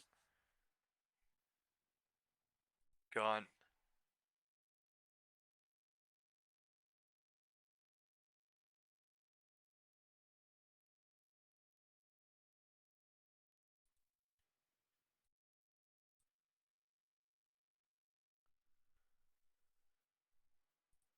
What do you guys think this live stream about to be?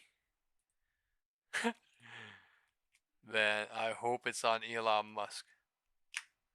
I hope it's on all US autos or some bullshit.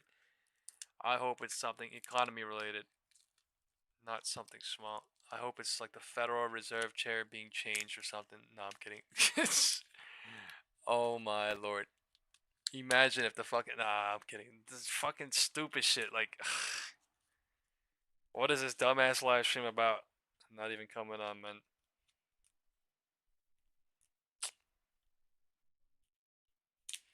I could have got more fucking puts in Tesla.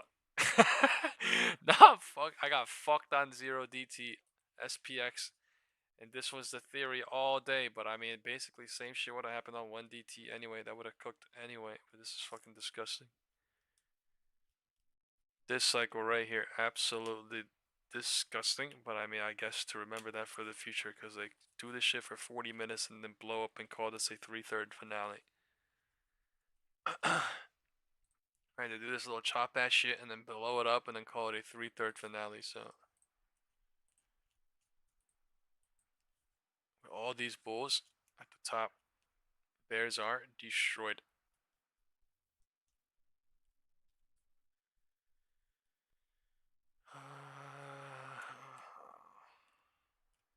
Sandy says somebody must know something about Musk's AI technology that's coming out in January. AI robots? Maybe. That's like late December story though. I think it's something that related to this Michael Burry bear thing. All the Burry bears, right? We sent the picture yesterday on in the WhatsApp group. There's news on Robinhood today at 9 or 8 or 9 in the morning, and it said all the Burry bears retail traders are piling on Tesla. That's what it said. And they pumped it and then dumped it with the market. Didn't dump it too much. But went. Shit was nothing actually. Tiny up, down. Then market open pump. To gray box. Oh, gray box. Someone said, can you look at Netflix? Didn't Netflix get like a price change? I have no idea anything about Netflix. So I remember Netflix being at $1,000. Yeah, it's like 1 out of 10 or something. 1/10 of what it was. 4% down today? What happened? Oh my. So some things are getting a beating while the market's flying. That is something. Some things are getting a beating while the market is flying. Like not beating too much on Netflix, but maybe big names are flying today.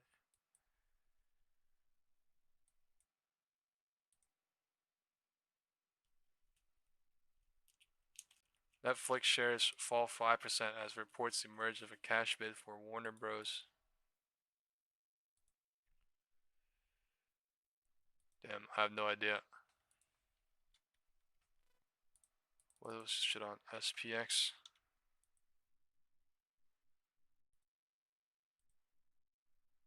Can you guys see if the president is on?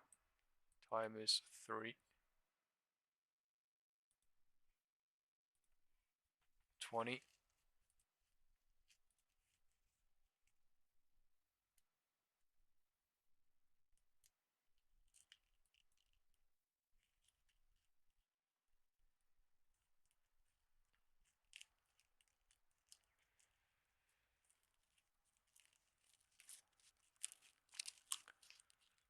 It's so insane. I'm at 1.2K. Like this shit was literally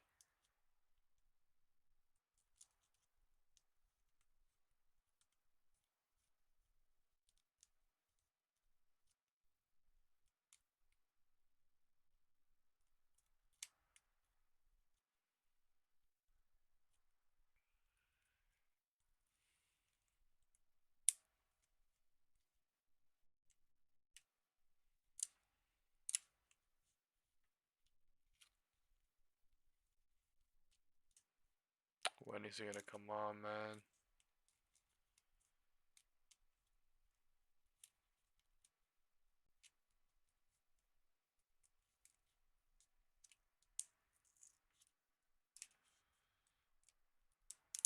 I'm not gonna go in new here. Fuck that. I'm just gonna.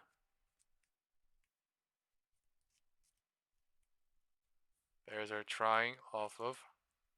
Back to going bearish. I'm not going in new here. I'm just gonna get out.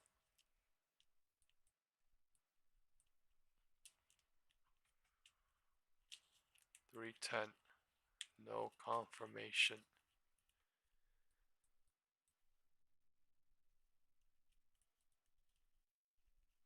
IWM flying.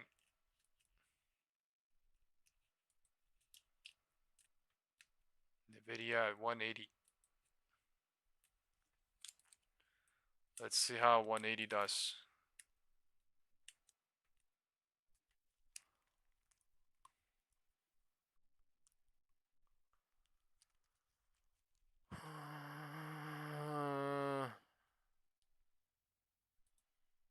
Great.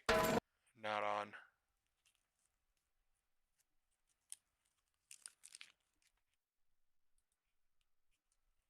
Want some bullshit. Time is 3:25.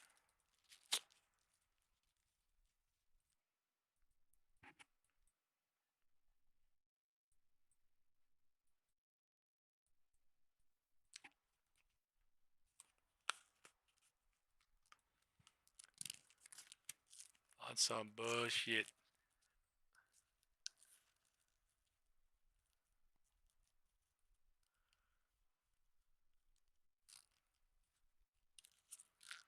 No volume on IWM, but candle is red. Volume on SPY, there's no volume going lower. It's just a candle. The contracts are shitted on because there's no volume right now.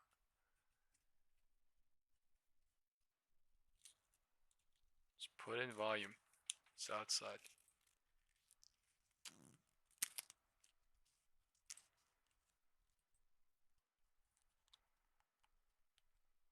Wow, this sucks. Yeah, I think that's weird too, Mazir. Mazir said the video goes down and SPY is not. That definitely means that you gotta go look at SOXL, you know, the indexes of the semiconductors. And if SOXL is holding, if SOXL is going up, then that means they're pushing something up, like ARM or something like that. Nvidia, or Intel, AMD, they're pushing something up while they're pushing the video down so that it's like unnoticeable or something. QQQ going higher. Happens sometimes, but yeah, it's weird.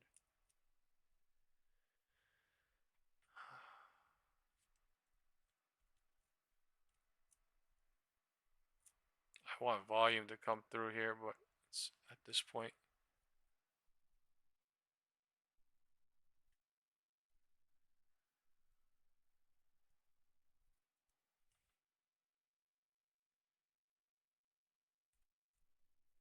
Gotta love how my contract's not even moving. The candle's going lower. It's just kind of makes no sense because I'm $3 away on SPX. It's not moving at all on this drop. It's actually going lower, like by $20. I don't even fucking know. It's so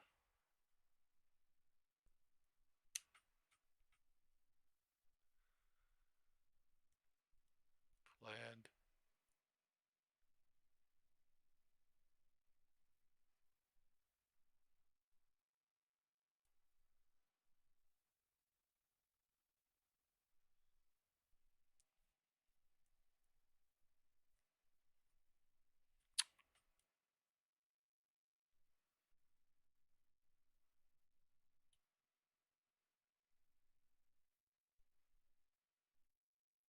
My contract is losing value.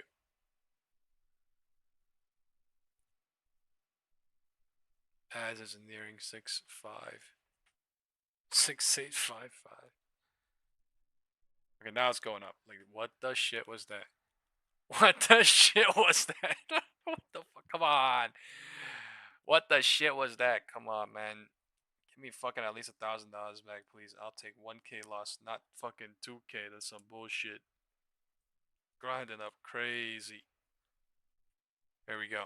There we go. There we go. There we go. There we go. There we go. Perfect timing. There's not enough time. Like, look at this shit. Look at this shit. The presidential motherfucking live stream started and the dump already fucking started. Like, bro, can you fucking explain that? Can you motherfucking explain that? Can you motherfucking explain that? Like, bro, what the shit? Rich, can you motherfucking explain that, sir? What the fuck?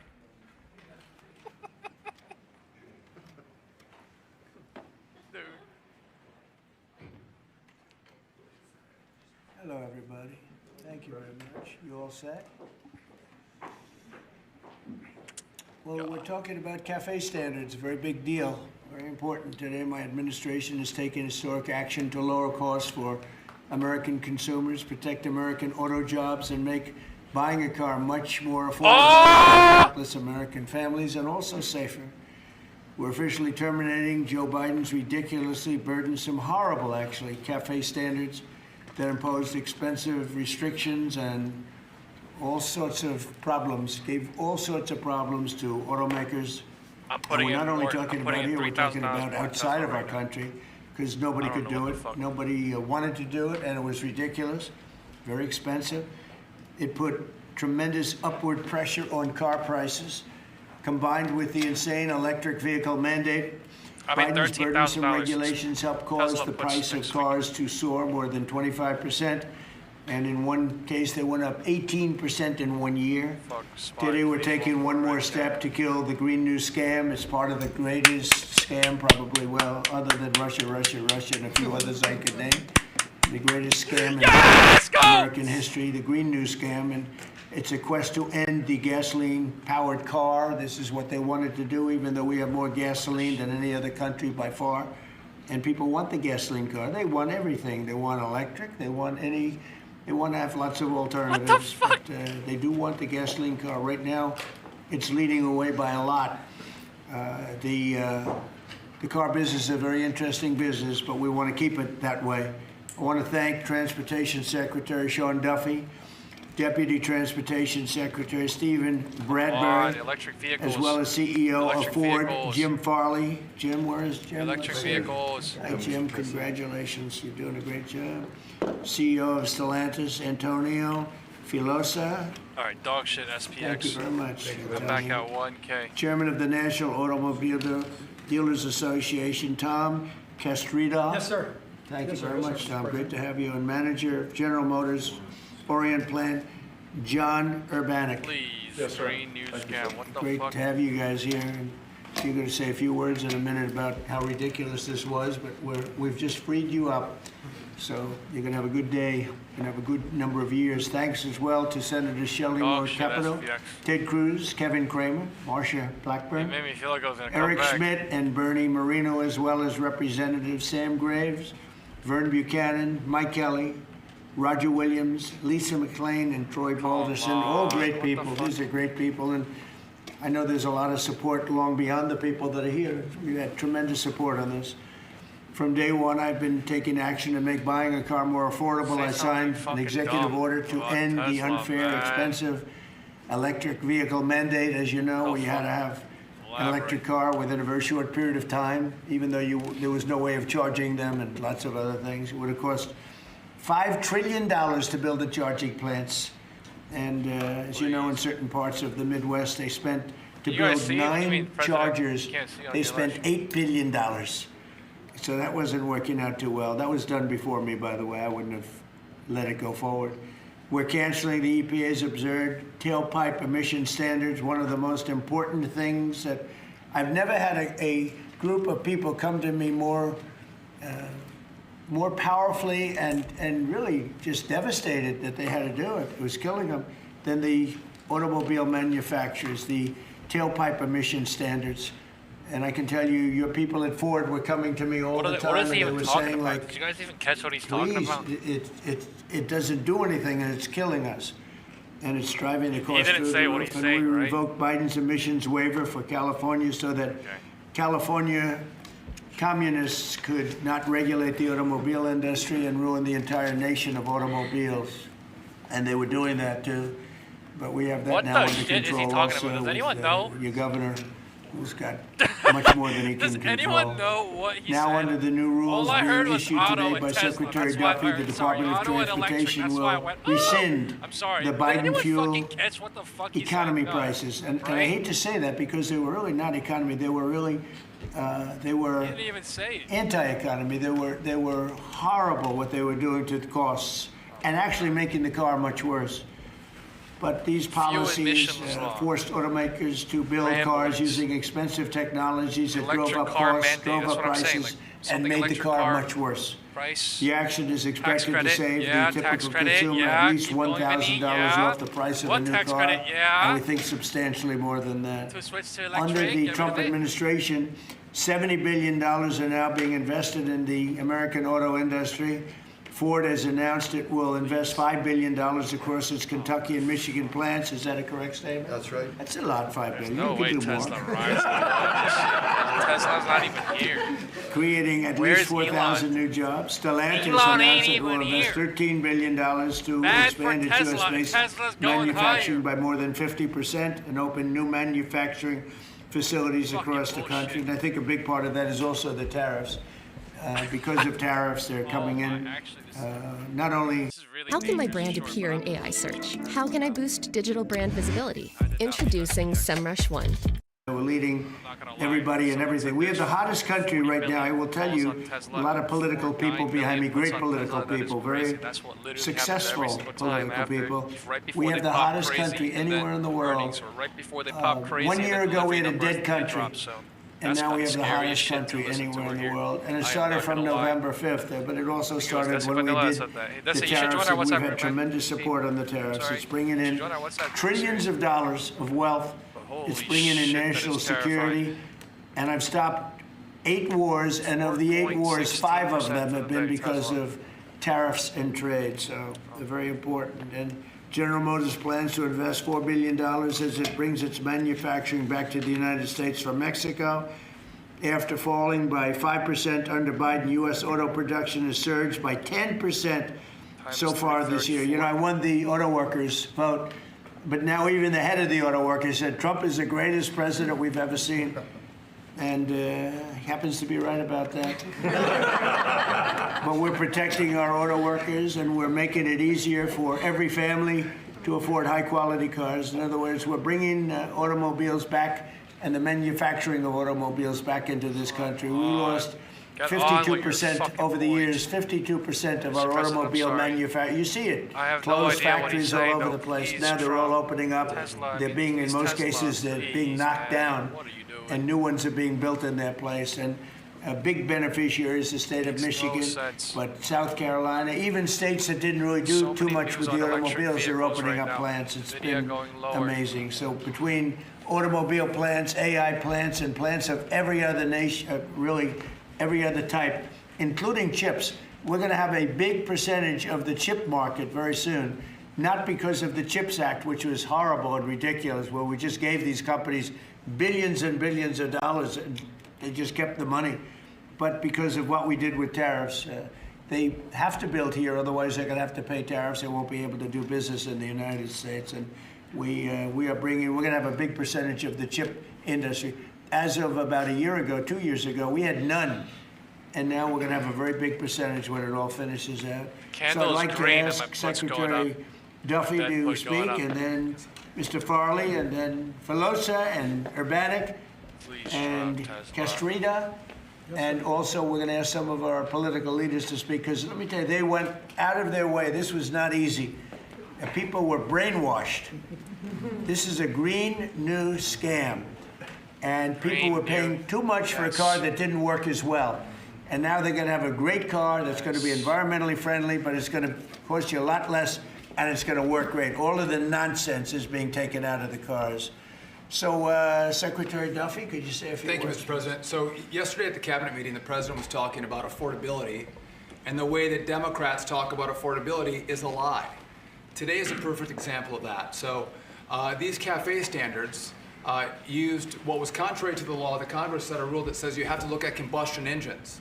Biden and Buttigieg actually did an analysis using... Edge, I'm sorry. Buttigieg used EVs and hybrids to come up with a 62 mile an hour per gallon standard, which I think the car companies will tell you is completely unattainable. So they spent a lot of money on technology trying to meet the unattainable standard, driving up the cost of a car, number one. And then number two, if they couldn't meet the unattainable standard, they had to trade for carbon, costing billions of dollars, and again, driving up the price of the car. So, Mr. President, what Democrats were doing were not making cars more affordable, they were making them less affordable. The consequence of that is going to be that more Americans can afford to buy a new car, which means they're going to be safer on the roads because of all the great new technology we have that save lives. So we'll have less death on American roads. These rules are going to allow the automakers to make vehicles that Americans want to purchase, not vehicles that Joe Biden and Buttigieg wants them to build, which is important. But also, this is important for American jobs. The more cars we sell, the more jobs we have in this country. And so this is jobs, this is freedom, and this is common sense, Mr. President. So thank you for your leadership. And I appreciate what the Senate did with the big, beautiful bill and what we've done here today. So thank you, Mr. President. Thank you very much. A big, beautiful bill is it's something. It's amazing. Wait till the people see the benefits and the lower taxes that they're going to have, lower regulations.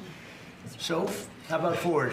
Mr. President and Secretary, all the important lawmakers here, competitors, today is a victory of common sense and affordability. We're very proud of Ford to be the #1 auto producer in our country. 80% of the vehicles we sell here we make in our country. And we never left, unlike many of our competitors. We're the #1 exporter, and we have the most auto factory workers. And this CAFE standard that is aligned with customer demand is the right move for a lot of reasons. We were #2 last year in EV sales, we were #3 in hybrid, and we're the leading brand for combustion. We believe that people should be able to make a choice, as you said, Mr. President, and we will invest more in affordable vehicles. This allows us to invest in affordable vehicles made in the U.S., which we will take the lead on, and will allow us to make vehicles more affordable. So thank you for making this step for all of you. Thank you very much. One of the other things we're doing, it's separate from this meeting, but I think everybody here would agree with this. Mr. President. If you go to Japan, where I just left, and if you go to South Korea and Malaysia and other countries, they have a very small car, sort of like the Beetle used to be with the Volkswagen. They're very small, they're really cute. And I said, how would that do in this country? And everyone seems to think good, but you're not allowed to build them. And I've authorized the secretary to immediately approve the production of those cars. So you'll be able to buy, they really are, they're actually, some of them are really beautiful, actually. If you take a look, Honda, some of the Japanese companies do a beautiful job. But we're not allowed to make them in this country. And I think you're going to do very well with those cars. So we're going to approve those cars. Would you like to say something about that? Well, no, just that he never stops working, so even when he's on Asian time, he's calling me at midnight in the States. But he gave me the directive to clear the regulations on this, to which we have. And so if Toyota or any other company wants to make smaller, more affordable cars, fuel efficient, we have cleared the deck so they can make them in America and sell them in America. They're really nice and less expensive. And it really gives people a chance to have a car, you know, have a brand new car as opposed to a car that maybe isn't so great. And so you car companies start thinking about that. I think it's going to be a tremendous market. Please, would you like to say something? Thank you, Mr. President. It's a great day for us at Stellantis today, because it's the day where we see CAFE regulation reconcile with real customers' demand. That's why at Stellantis we decided to invest to Jeep, Ram, Dodge, and Chrysler, $13 billion in the next 4 years, increasing production by 50%, delivering to the market 5 new vehicles, and creating 5,000 additional jobs. That's because we believe in what you, Secretary Duffy, and all your team is doing in this country. We believe in growth, and we are ready to invest even more. So thank you very much. Thank you very much also for this great news of the key cars, which we are very interested in, and we are very looking forward to work with Secretary Duffy, your team, in the future for the next steps. Thank you very much. We'll get ready for those cars because we've already cleared the way. You can start right away. We will. Thank you very much, Mr. President. Thank you very much. Please. Mr. President, thank you so much for having me. We support your leadership for this issue that is so important to the auto industry. I'm here representing the hard-working men and women of Orion Assembly in Michigan. The facility, our manufacturing facility there, is currently going through a retool so that we can build additional U.S. manufactured pickup trucks and full-size sport utilities for our customers, and we're so excited about that. And thank you for your support. Secretary Duffy, thank you as well. And this is largely coming in because of the tariff situation. We have We're taking in trillions of dollars, actually, trillions, and we have so many other advantages, but these great companies are coming back to the United States. They left the United States. If somebody was sitting behind this desk that knew what they were doing, that wouldn't have happened. They would have said, well, you can sell your car here, but we're going to put a 100% tariff, and you would have never had the auto industry leave. Again, we lost more than 50% of our auto industry, and now it's all coming back, and I think it's coming back. Ultimately, it's going to be bigger. I believe it's going to be bigger than it was before, actually. You can't go down but it's an honor to have SPX. you here, and please, would you like to say Mr. something? President, Thank you very much. Tom Castrator, sir. I'm the chairman of National Automobile Dealers. That represent 18,000 dealers in the country, along with 3,000 heavy-duty truck dealers.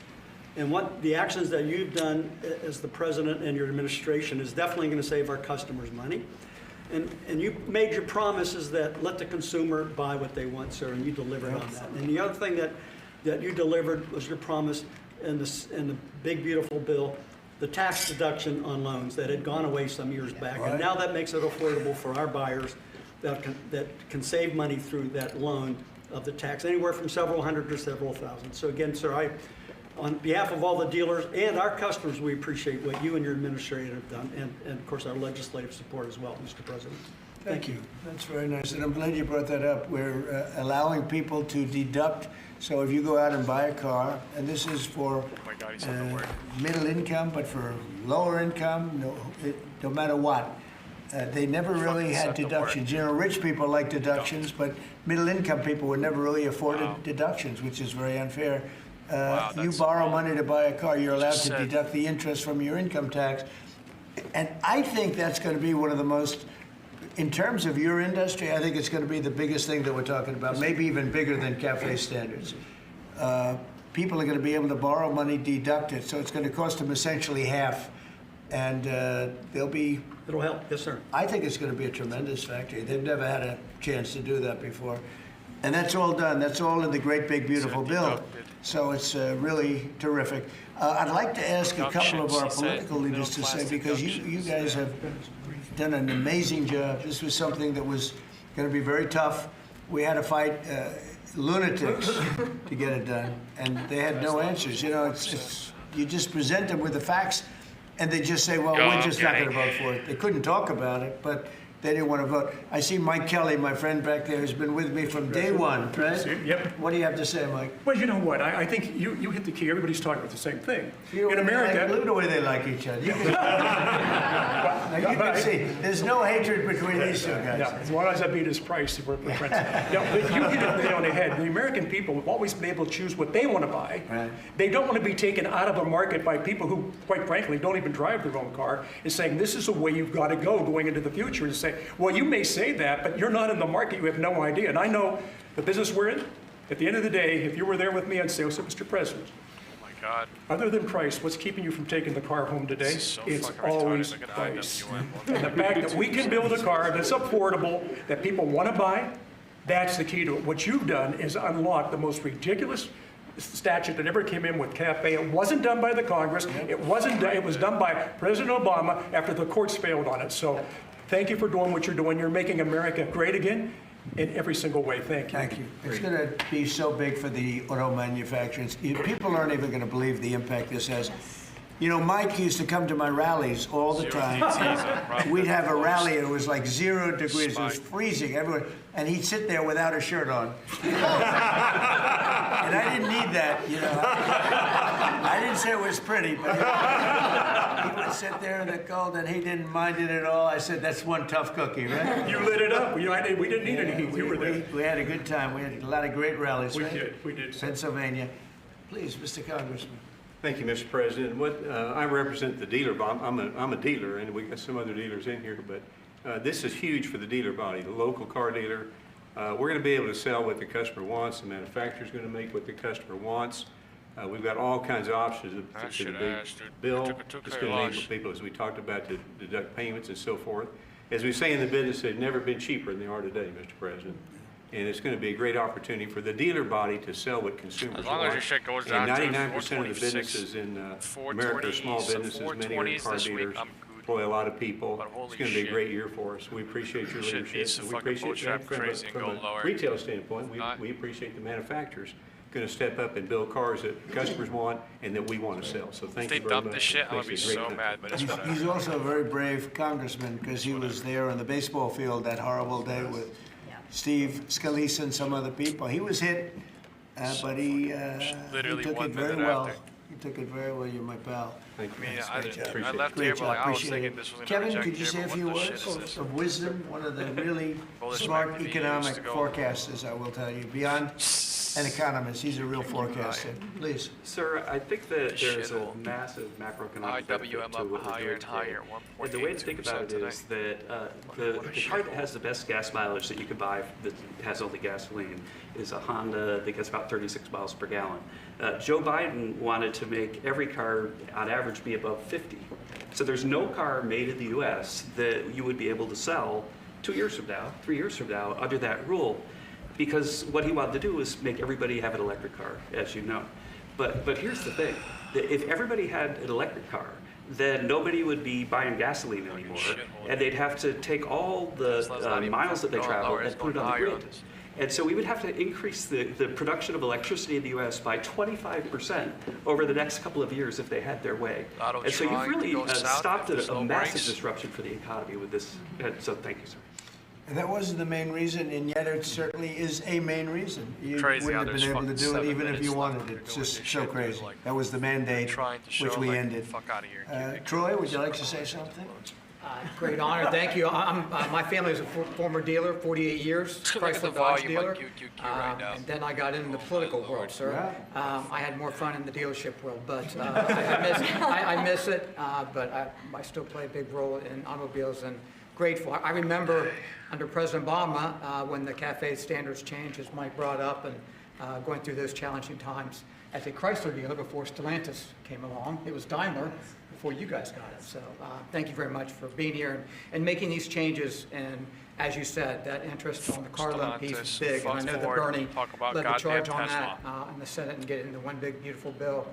That really is a big deal, and people need to understand how big a deal that is. You did a great job. And by the way, we had a great victory last night.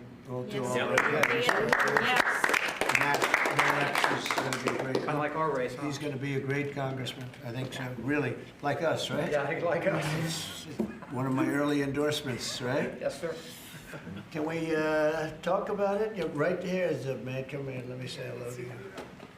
Please, go ahead.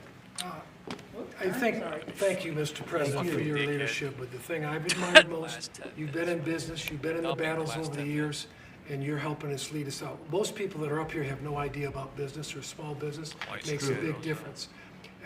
One is. Number two is, I would just say in terms of the tax stuff we're talking about, one of the things that get missed, and I'm in Florida, like $600, $700 more. Could have saved maybe up the until ability this point, to but deduct. now. Most people have a small business, they'll have a lawn business, they'll have this, that, they buy a new or used truck. They can take that deduction, let's say they're in a 20% tax bracket, but the vehicle's 60 grand, they can take 20% of the 60 grand, get a $40, $400. They can pay their payments for the first year. That's a powerful tool we don't talk about, I don't know why, but at the end of the day, because of what you've put in place, full expensing, that's the tool that would use.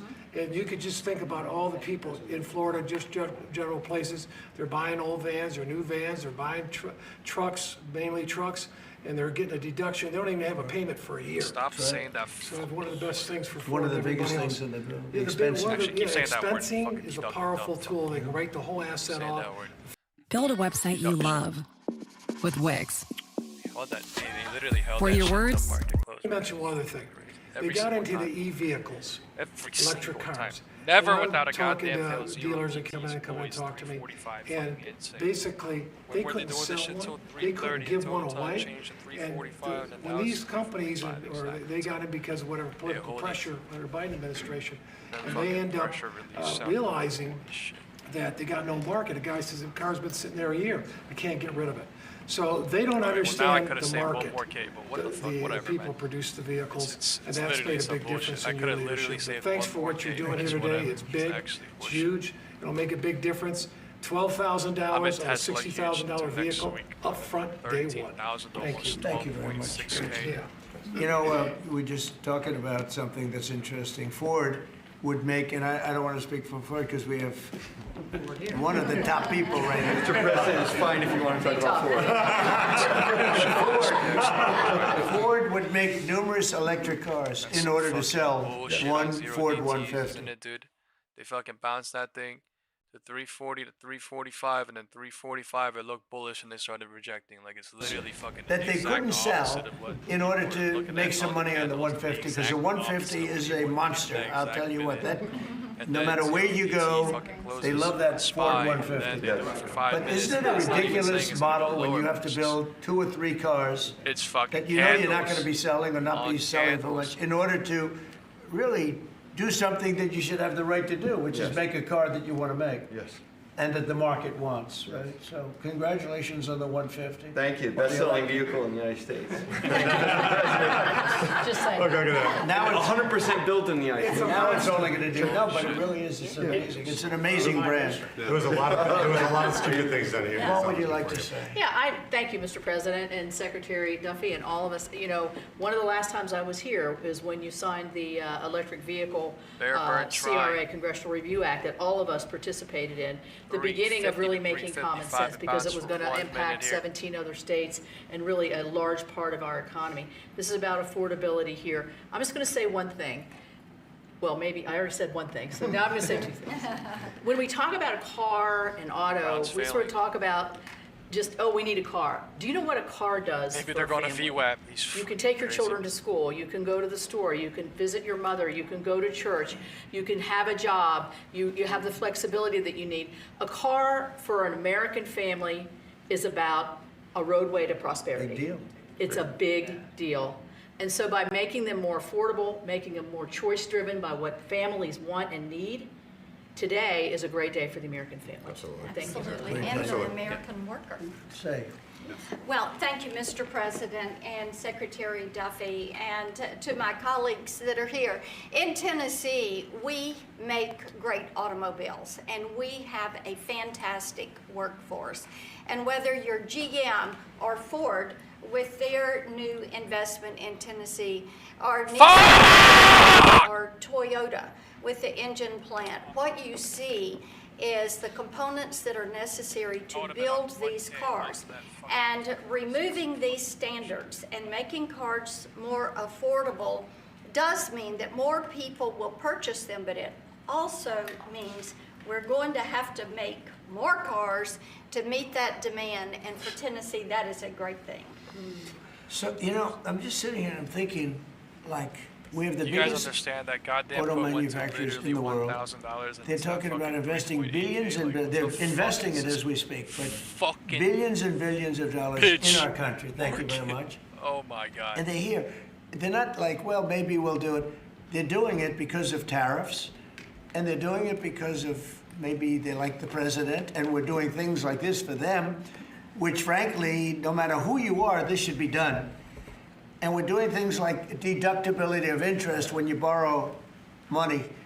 To buy a car, you're allowed to deduct it from your income tax. That is a massive tax cut for people. They're probably going to be trying to buy that car anyway.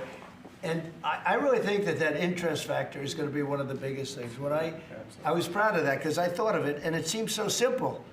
Other people are allowed big interest. If you're a rich person, you're allowed to have big interest deductions for different things you do. But if you're a middle-income person that has to buy a car, you were never entitled to anything.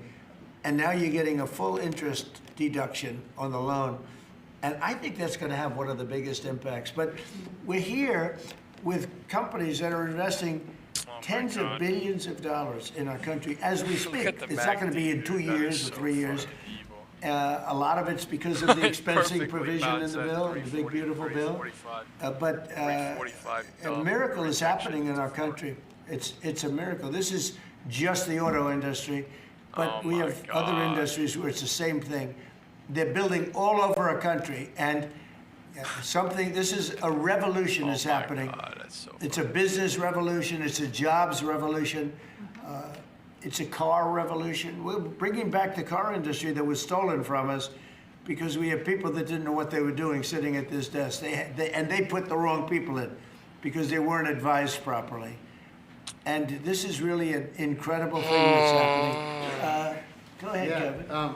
Well, thank you, Mr. President. And I think in many respects, pretty much everything that could be said has been, except that I think what Kevin talks about in terms of the cascading economic opportunity from this one single event is just the tip of the iceberg. When you think of all the rules and regulations that you have repealed, I think it's more important, frankly, than the tax cuts. However, in the Working Family Tax Cuts Act, remember we made permanent a lot of really good policy from the first Trump era, not the least of which for small businesses is bonus depreciation. The opportunity to depreciate the year that you purchase an F-150 for your small business or a large truck for your farm. I just think we're going to roll into 2026 and we're going to see an escalation of economic opportunities, the likes of which I probably have never seen. I think nobody's ever seen it, nobody in the world, because there's never been 18 or whatever it ends up being. In 10 months, we have $18 trillion being invested. We never had $1 trillion being invested. And Biden had much less than that. Think of it. He had less than $1 trillion over 4 years. We have 18 trillion in 10 months, and it's actually as of 9 months. So there's never been anything. Eric? Yeah, Mr. President, thank you. And on behalf of the people of the great state of Missouri, who we actually make things from F-15s to F-47s now, thanks to you. We'll be building the F-47 and then F-150s. And those are real jobs, and we make things in Missouri. This is going to go a long way, I think, for making things more affordable for normal people. Nothing could be more American than driving a car on the highway, and this is going to make that more accessible for more people. So thanks for your leadership. Your state's doing a great job. Yeah, well, they love you too. It's a great place. Thank you. Please. Thank you, Mr. President. All these bears making way lower here, all trapped, and the only people that made money is these cafe standards are absolutely unworkable in rural Missouri. We need vehicles that are practical and affordable and that can haul for our small businesses, for agriculture, and it just simply didn't work. Those cafe standards didn't work. So I applaud you and Secretary Duffy for your hard work and what you're doing on behalf of rural America. Well, it was keeping a lot of manufacturers out of our country, too. They said, we're not going to, are you crazy? They thought, outside manufacturers thought we were absolutely insane with all of the different things that we just made up nonsense. It was like made up. It was really made up by people that hate our country. I really believe. Does anybody else have anything to say? I'd say about two quick things, Mr. No, President. Bernie, I didn't see two quick things I think are really important. So the person who sat behind this desk before you gave $7,500 in subsidies to multi-millionaires who are leasing electric Rolls Royces, electric Porsches, electric Lamborghinis. We're getting $7,500 from the taxpayer. And these Democrats sit on this floor and say that Republicans are for millionaires and billionaires. We are the opposite of giving $7,500 to multi-billionaires to lease foreign electric vehicles. Number two, because of your policies, at the beginning of the year, 51% of the cars sold in America were made in America, 51%, before you got sworn in. Last month, that number was 57%. We moved it 6 points, which nobody thought would be possible in 4 years. We did it in 10 months. That's something that maybe the news should cover a little bit more. And we've driven down the price of automobiles. The car prices for consumers are down before you did. Just about everything is down. You know, this whole thing is, they use the word affordability. It's a Democrat hoax. They're the ones that drove the prices up. And all they do is say, affordability, and you're supposed to say, oh, that means they had low prices. No, we inherited the worst inflation in the history of our country. They say 48 years, but let's say that's history. I don't believe that. Biden had, because of his stupid ways and between his energy policies and his spending policies, we had the worst inflation in the history of our country. And now our prices are coming down. And they're coming down for cars, and they're coming down. I mean, did you hear yesterday when Chris Wright from Energy, the head of energy in our country, said there are now parts of our country, it's all happening, $1.99 for gasoline, a gallon. And we have it at $2.50, $2.60. It was at $5. And that's bigger than... Guys, I'm breaking a lot of fucking rules going into Tesla. Right? I really am. So, You have to fucking MACD crazy bullish into close. Wish me luck, man. This thing is not even closing above the gray box. It's closing above the horizontal support. Top of this, sure, I imagine, but not above and beyond. So, wow. Wow. Fuck this live stream. The Inflation Reduction Act. So late. And after they got it approved, because everybody said inflation reduction, they admitted it had nothing to do with reducing inflation. It's a con job. I think affordability is the greatest con job. They look at you and they say, affordability. They don't say anything else. Everyone says, oh, their prices were so low. No, they had the worst inflation. We had the highest prices we ever had. And now they're all coming down, including beef is coming down. Beef was up there a little bit. Our ranchers did well, but we got to make them do a little bit less well, perhaps. But the beef is now coming down. Coffee is now coming down. It's all coming down. And it's a beautiful thing to see. But remember this, when they use the word affordability, they just say, they never say anything else. This election's about affordability, and then they go into the next subject. It's a con job. They caused the highest prices in the history of our country, the worst inflation in the history of our country, and we're getting those prices down, and they're coming down rapidly, and you'll see those results very soon. Anybody else want to say a few words? Oh, Ted, I can't believe it. I'm easy to miss. It's very rare that I would miss it. Go ahead, Ted. Well, Mr. President, I want to congratulate you on behalf of everyone here for the leadership that you're showing. And this is a victory today for consumers. This is a victory for affordability. Your critics like to say the word affordability. Under Joe Biden and the Democrats, they put mandate after mandate after mandate on cars and trucks, and they drove the price up thousands and thousands of dollars.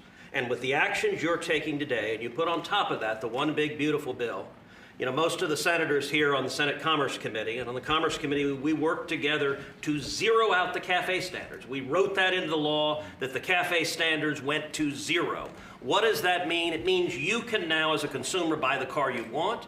It also means people's lives will be safer, because what these regulations did is they forced cars to be more expensive and made of plastic instead of steel, because you had to make them lighter to comply with these standards, so you'd get in a wreck and people would die. The result of what you're doing, you're literally saving people's lives, and you're making it where families can afford to get a new car. These actions will drop the cost of cars and trucks thousands of dollars. That makes a real difference.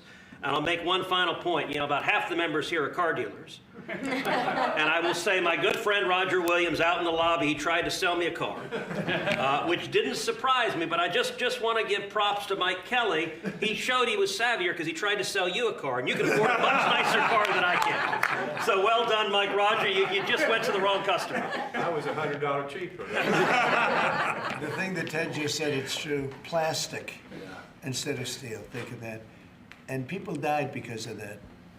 The plastic was plastic in an auto accident, and it broke up, and people were shattered because of that crazy deal.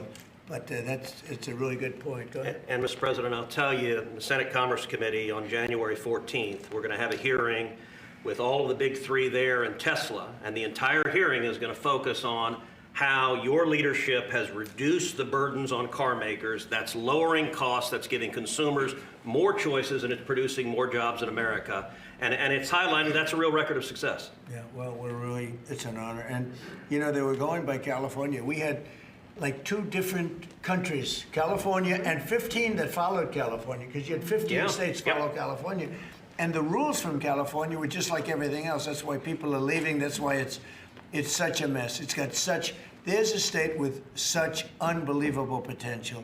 But what they did with the car industry is incredible. And that was, you know, the car companies didn't know what to do because they had 2 standards, and you can't build 2 different cars for the same country. And what we're doing today is very big. Would anybody like to say something? Would you like to say something, my friend? I just want to say thank you. Yes, thank you.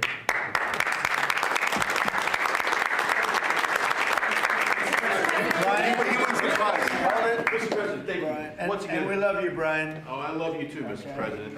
I've always said he's a good man. Well, Go I ahead. appreciate that. I've always said you've tackled the three M's: mortgage, munchkins, and marriage. You've solidified all of those. I'll add motor vehicles to that now.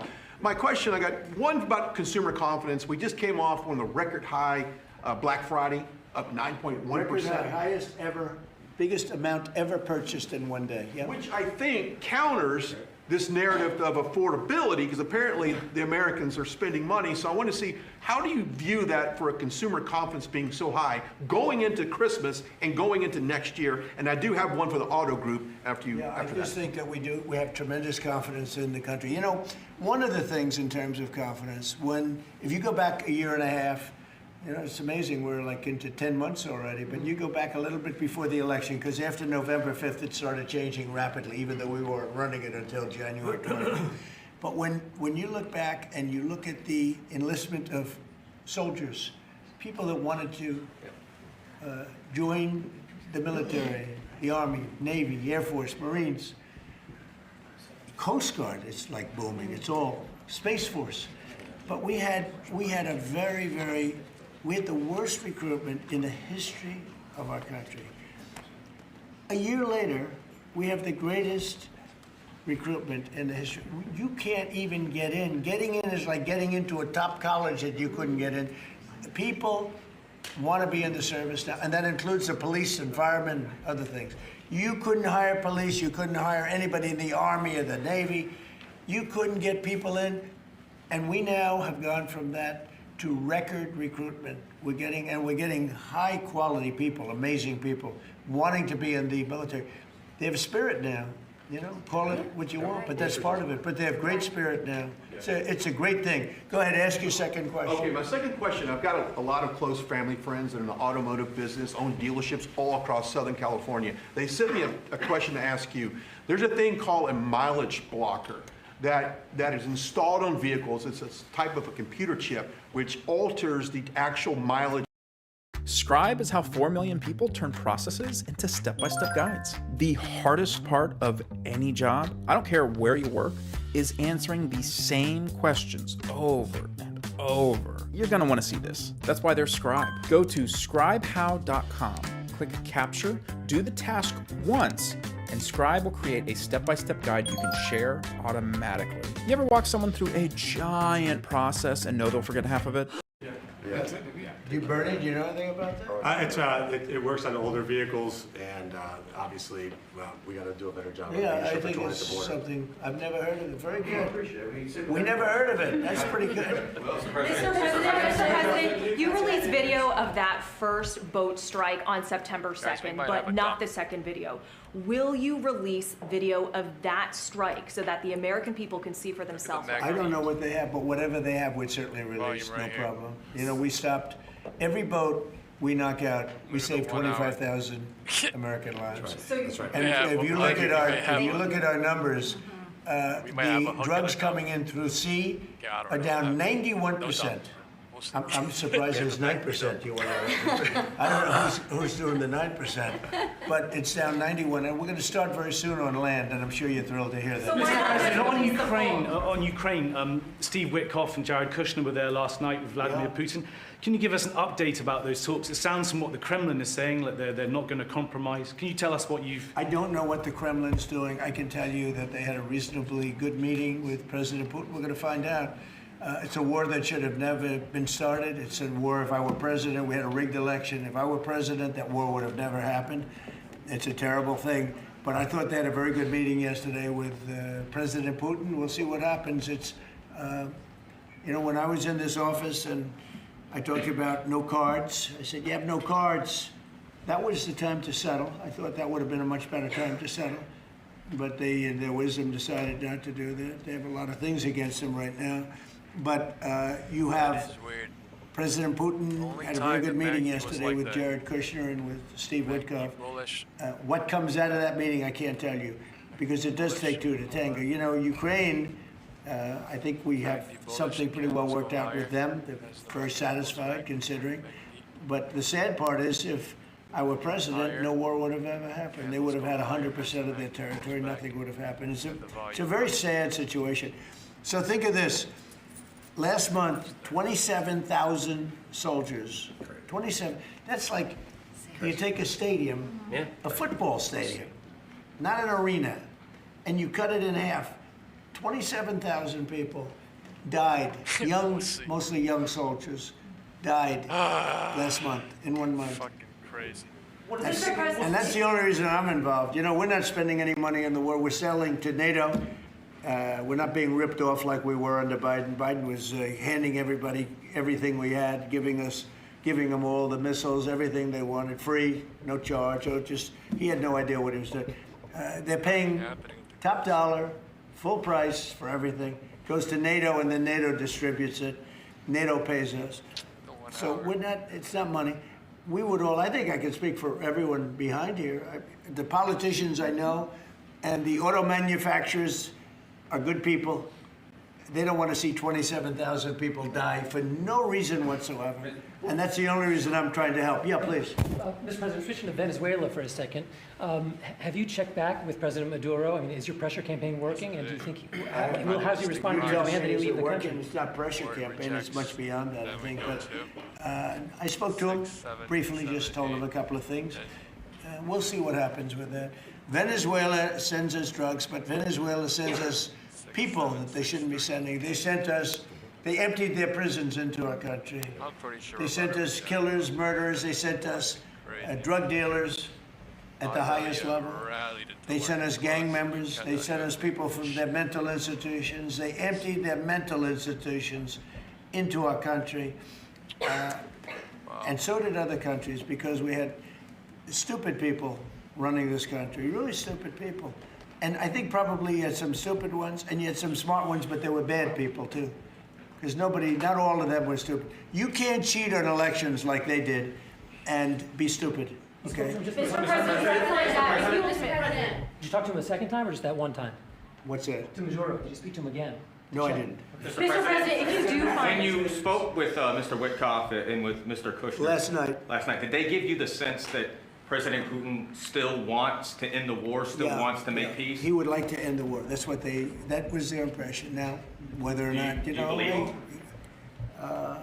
that was their impression. You know, their impression was that he would like to see the war ended.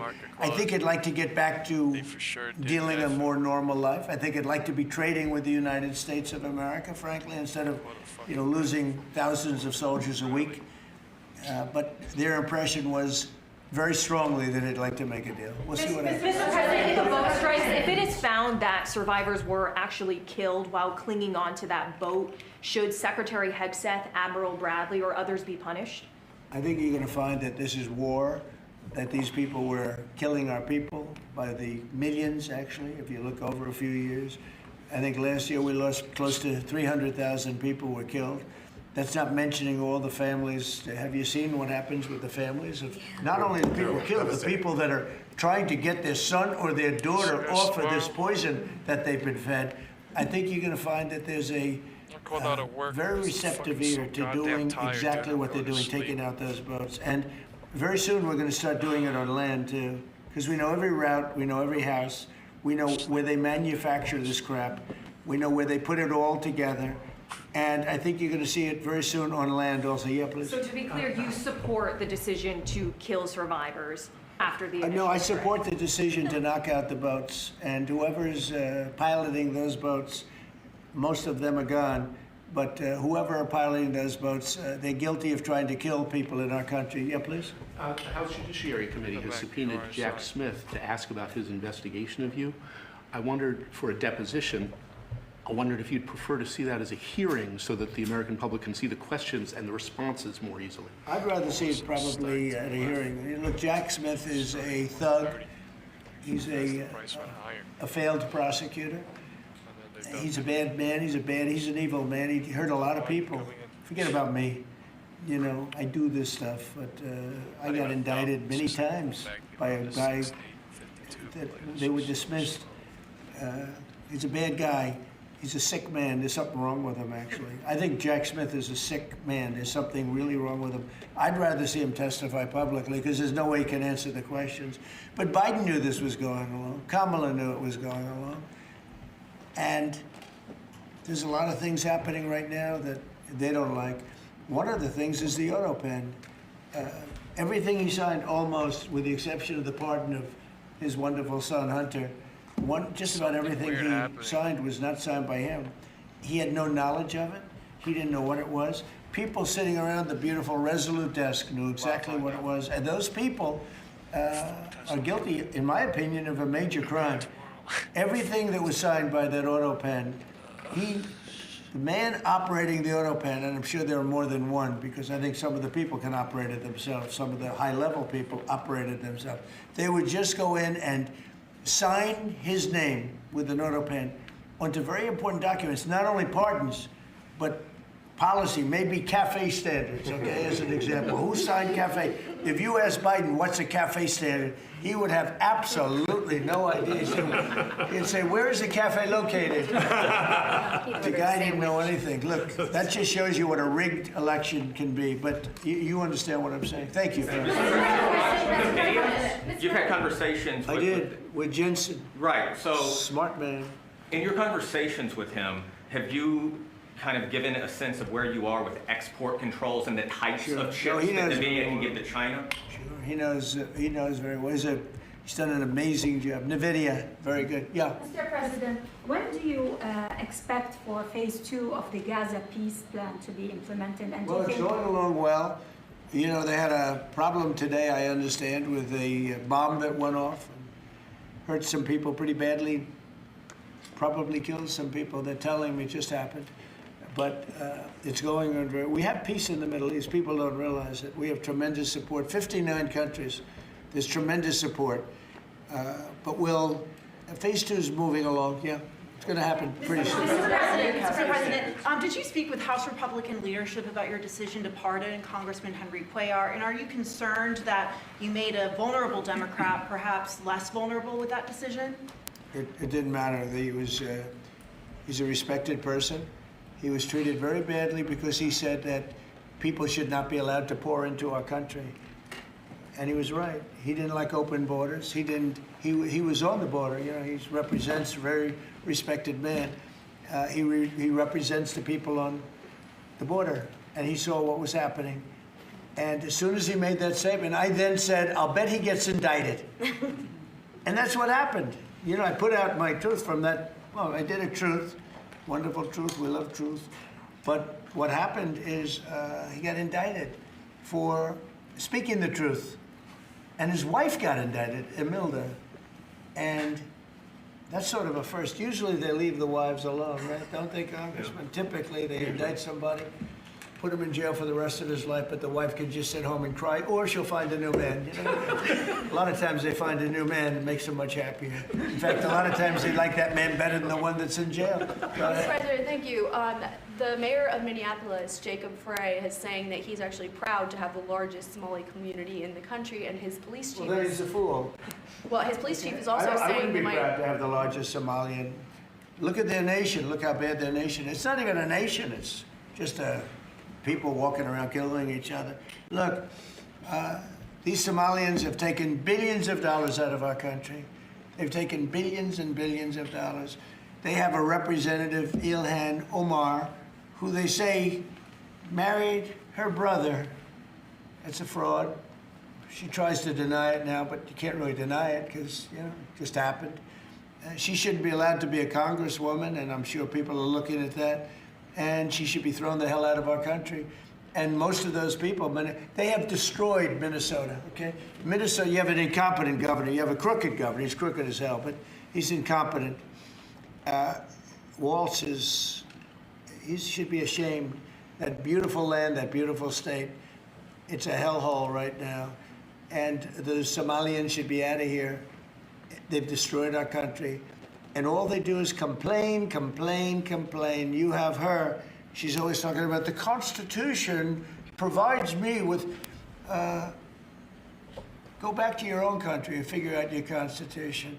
all she does is complain about this country. Without this country, she would not be in very good shape. She probably wouldn't be alive right now. So Somalia is considered by many to be the worst country on earth. I don't know. I haven't been there. I won't be there anytime soon, I hope. But what Somalia, what the Somalian people have done to Minnesota is not even believable. It's not even believable. And a lot of it starts with the governor. A lot of it starts with Barack Hussein Obama, because that's when people started coming in. And you have to have people come in that are going to love our country, cherish our country. They want to kiss our country goodnight.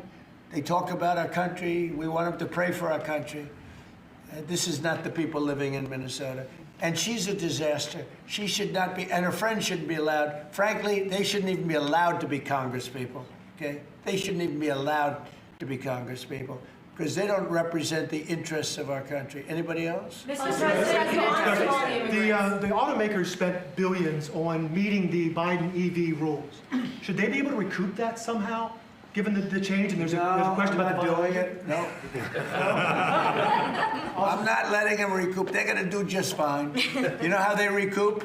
From this point forward, they'll do very well. Can you also talk about the USMCA and what you're thinking about renegotiating that with the automakers?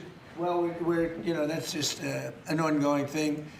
It expires in about a year, and we'll either let it expire or we'll maybe work out another deal with Mexico and Canada. But look, Mexico and Canada have taken advantage of the United States, like just about every other country, in all fairness. It's not them, I'm not blaming them.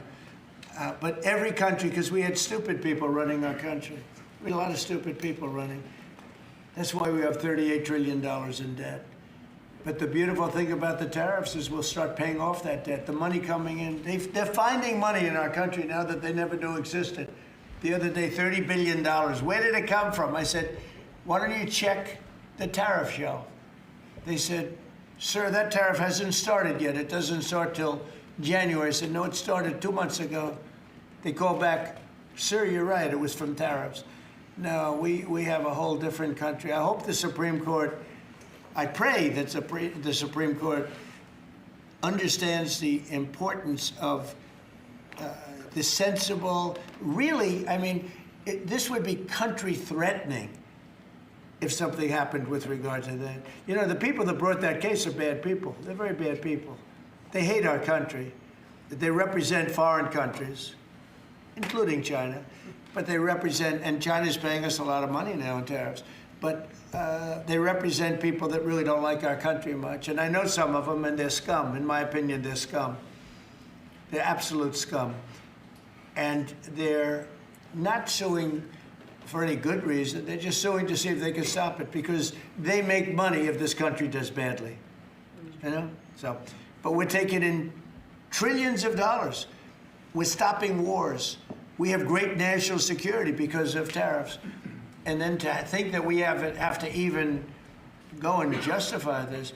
The reason a lot of these people, I can tell you this, maybe we would have had the political people, we wouldn't have these people without tariffs. The people that are up here from Stellantis and Ford and General Motors, great companies, including this gentleman, they wouldn't be here today if we didn't have tariffs. They'd be building their plants in Mexico and other places. They're leaving Mexico and they're leaving Canada. They're leaving because they ripped off our country. They took our businesses away from us. And now, because of tariffs, they're all coming back. So it's a great thing. Thank you very much, everybody. Mr. President, you call Somalians garbage. What about saying thank you, keep moving. Thank you, Cameron. Thank you.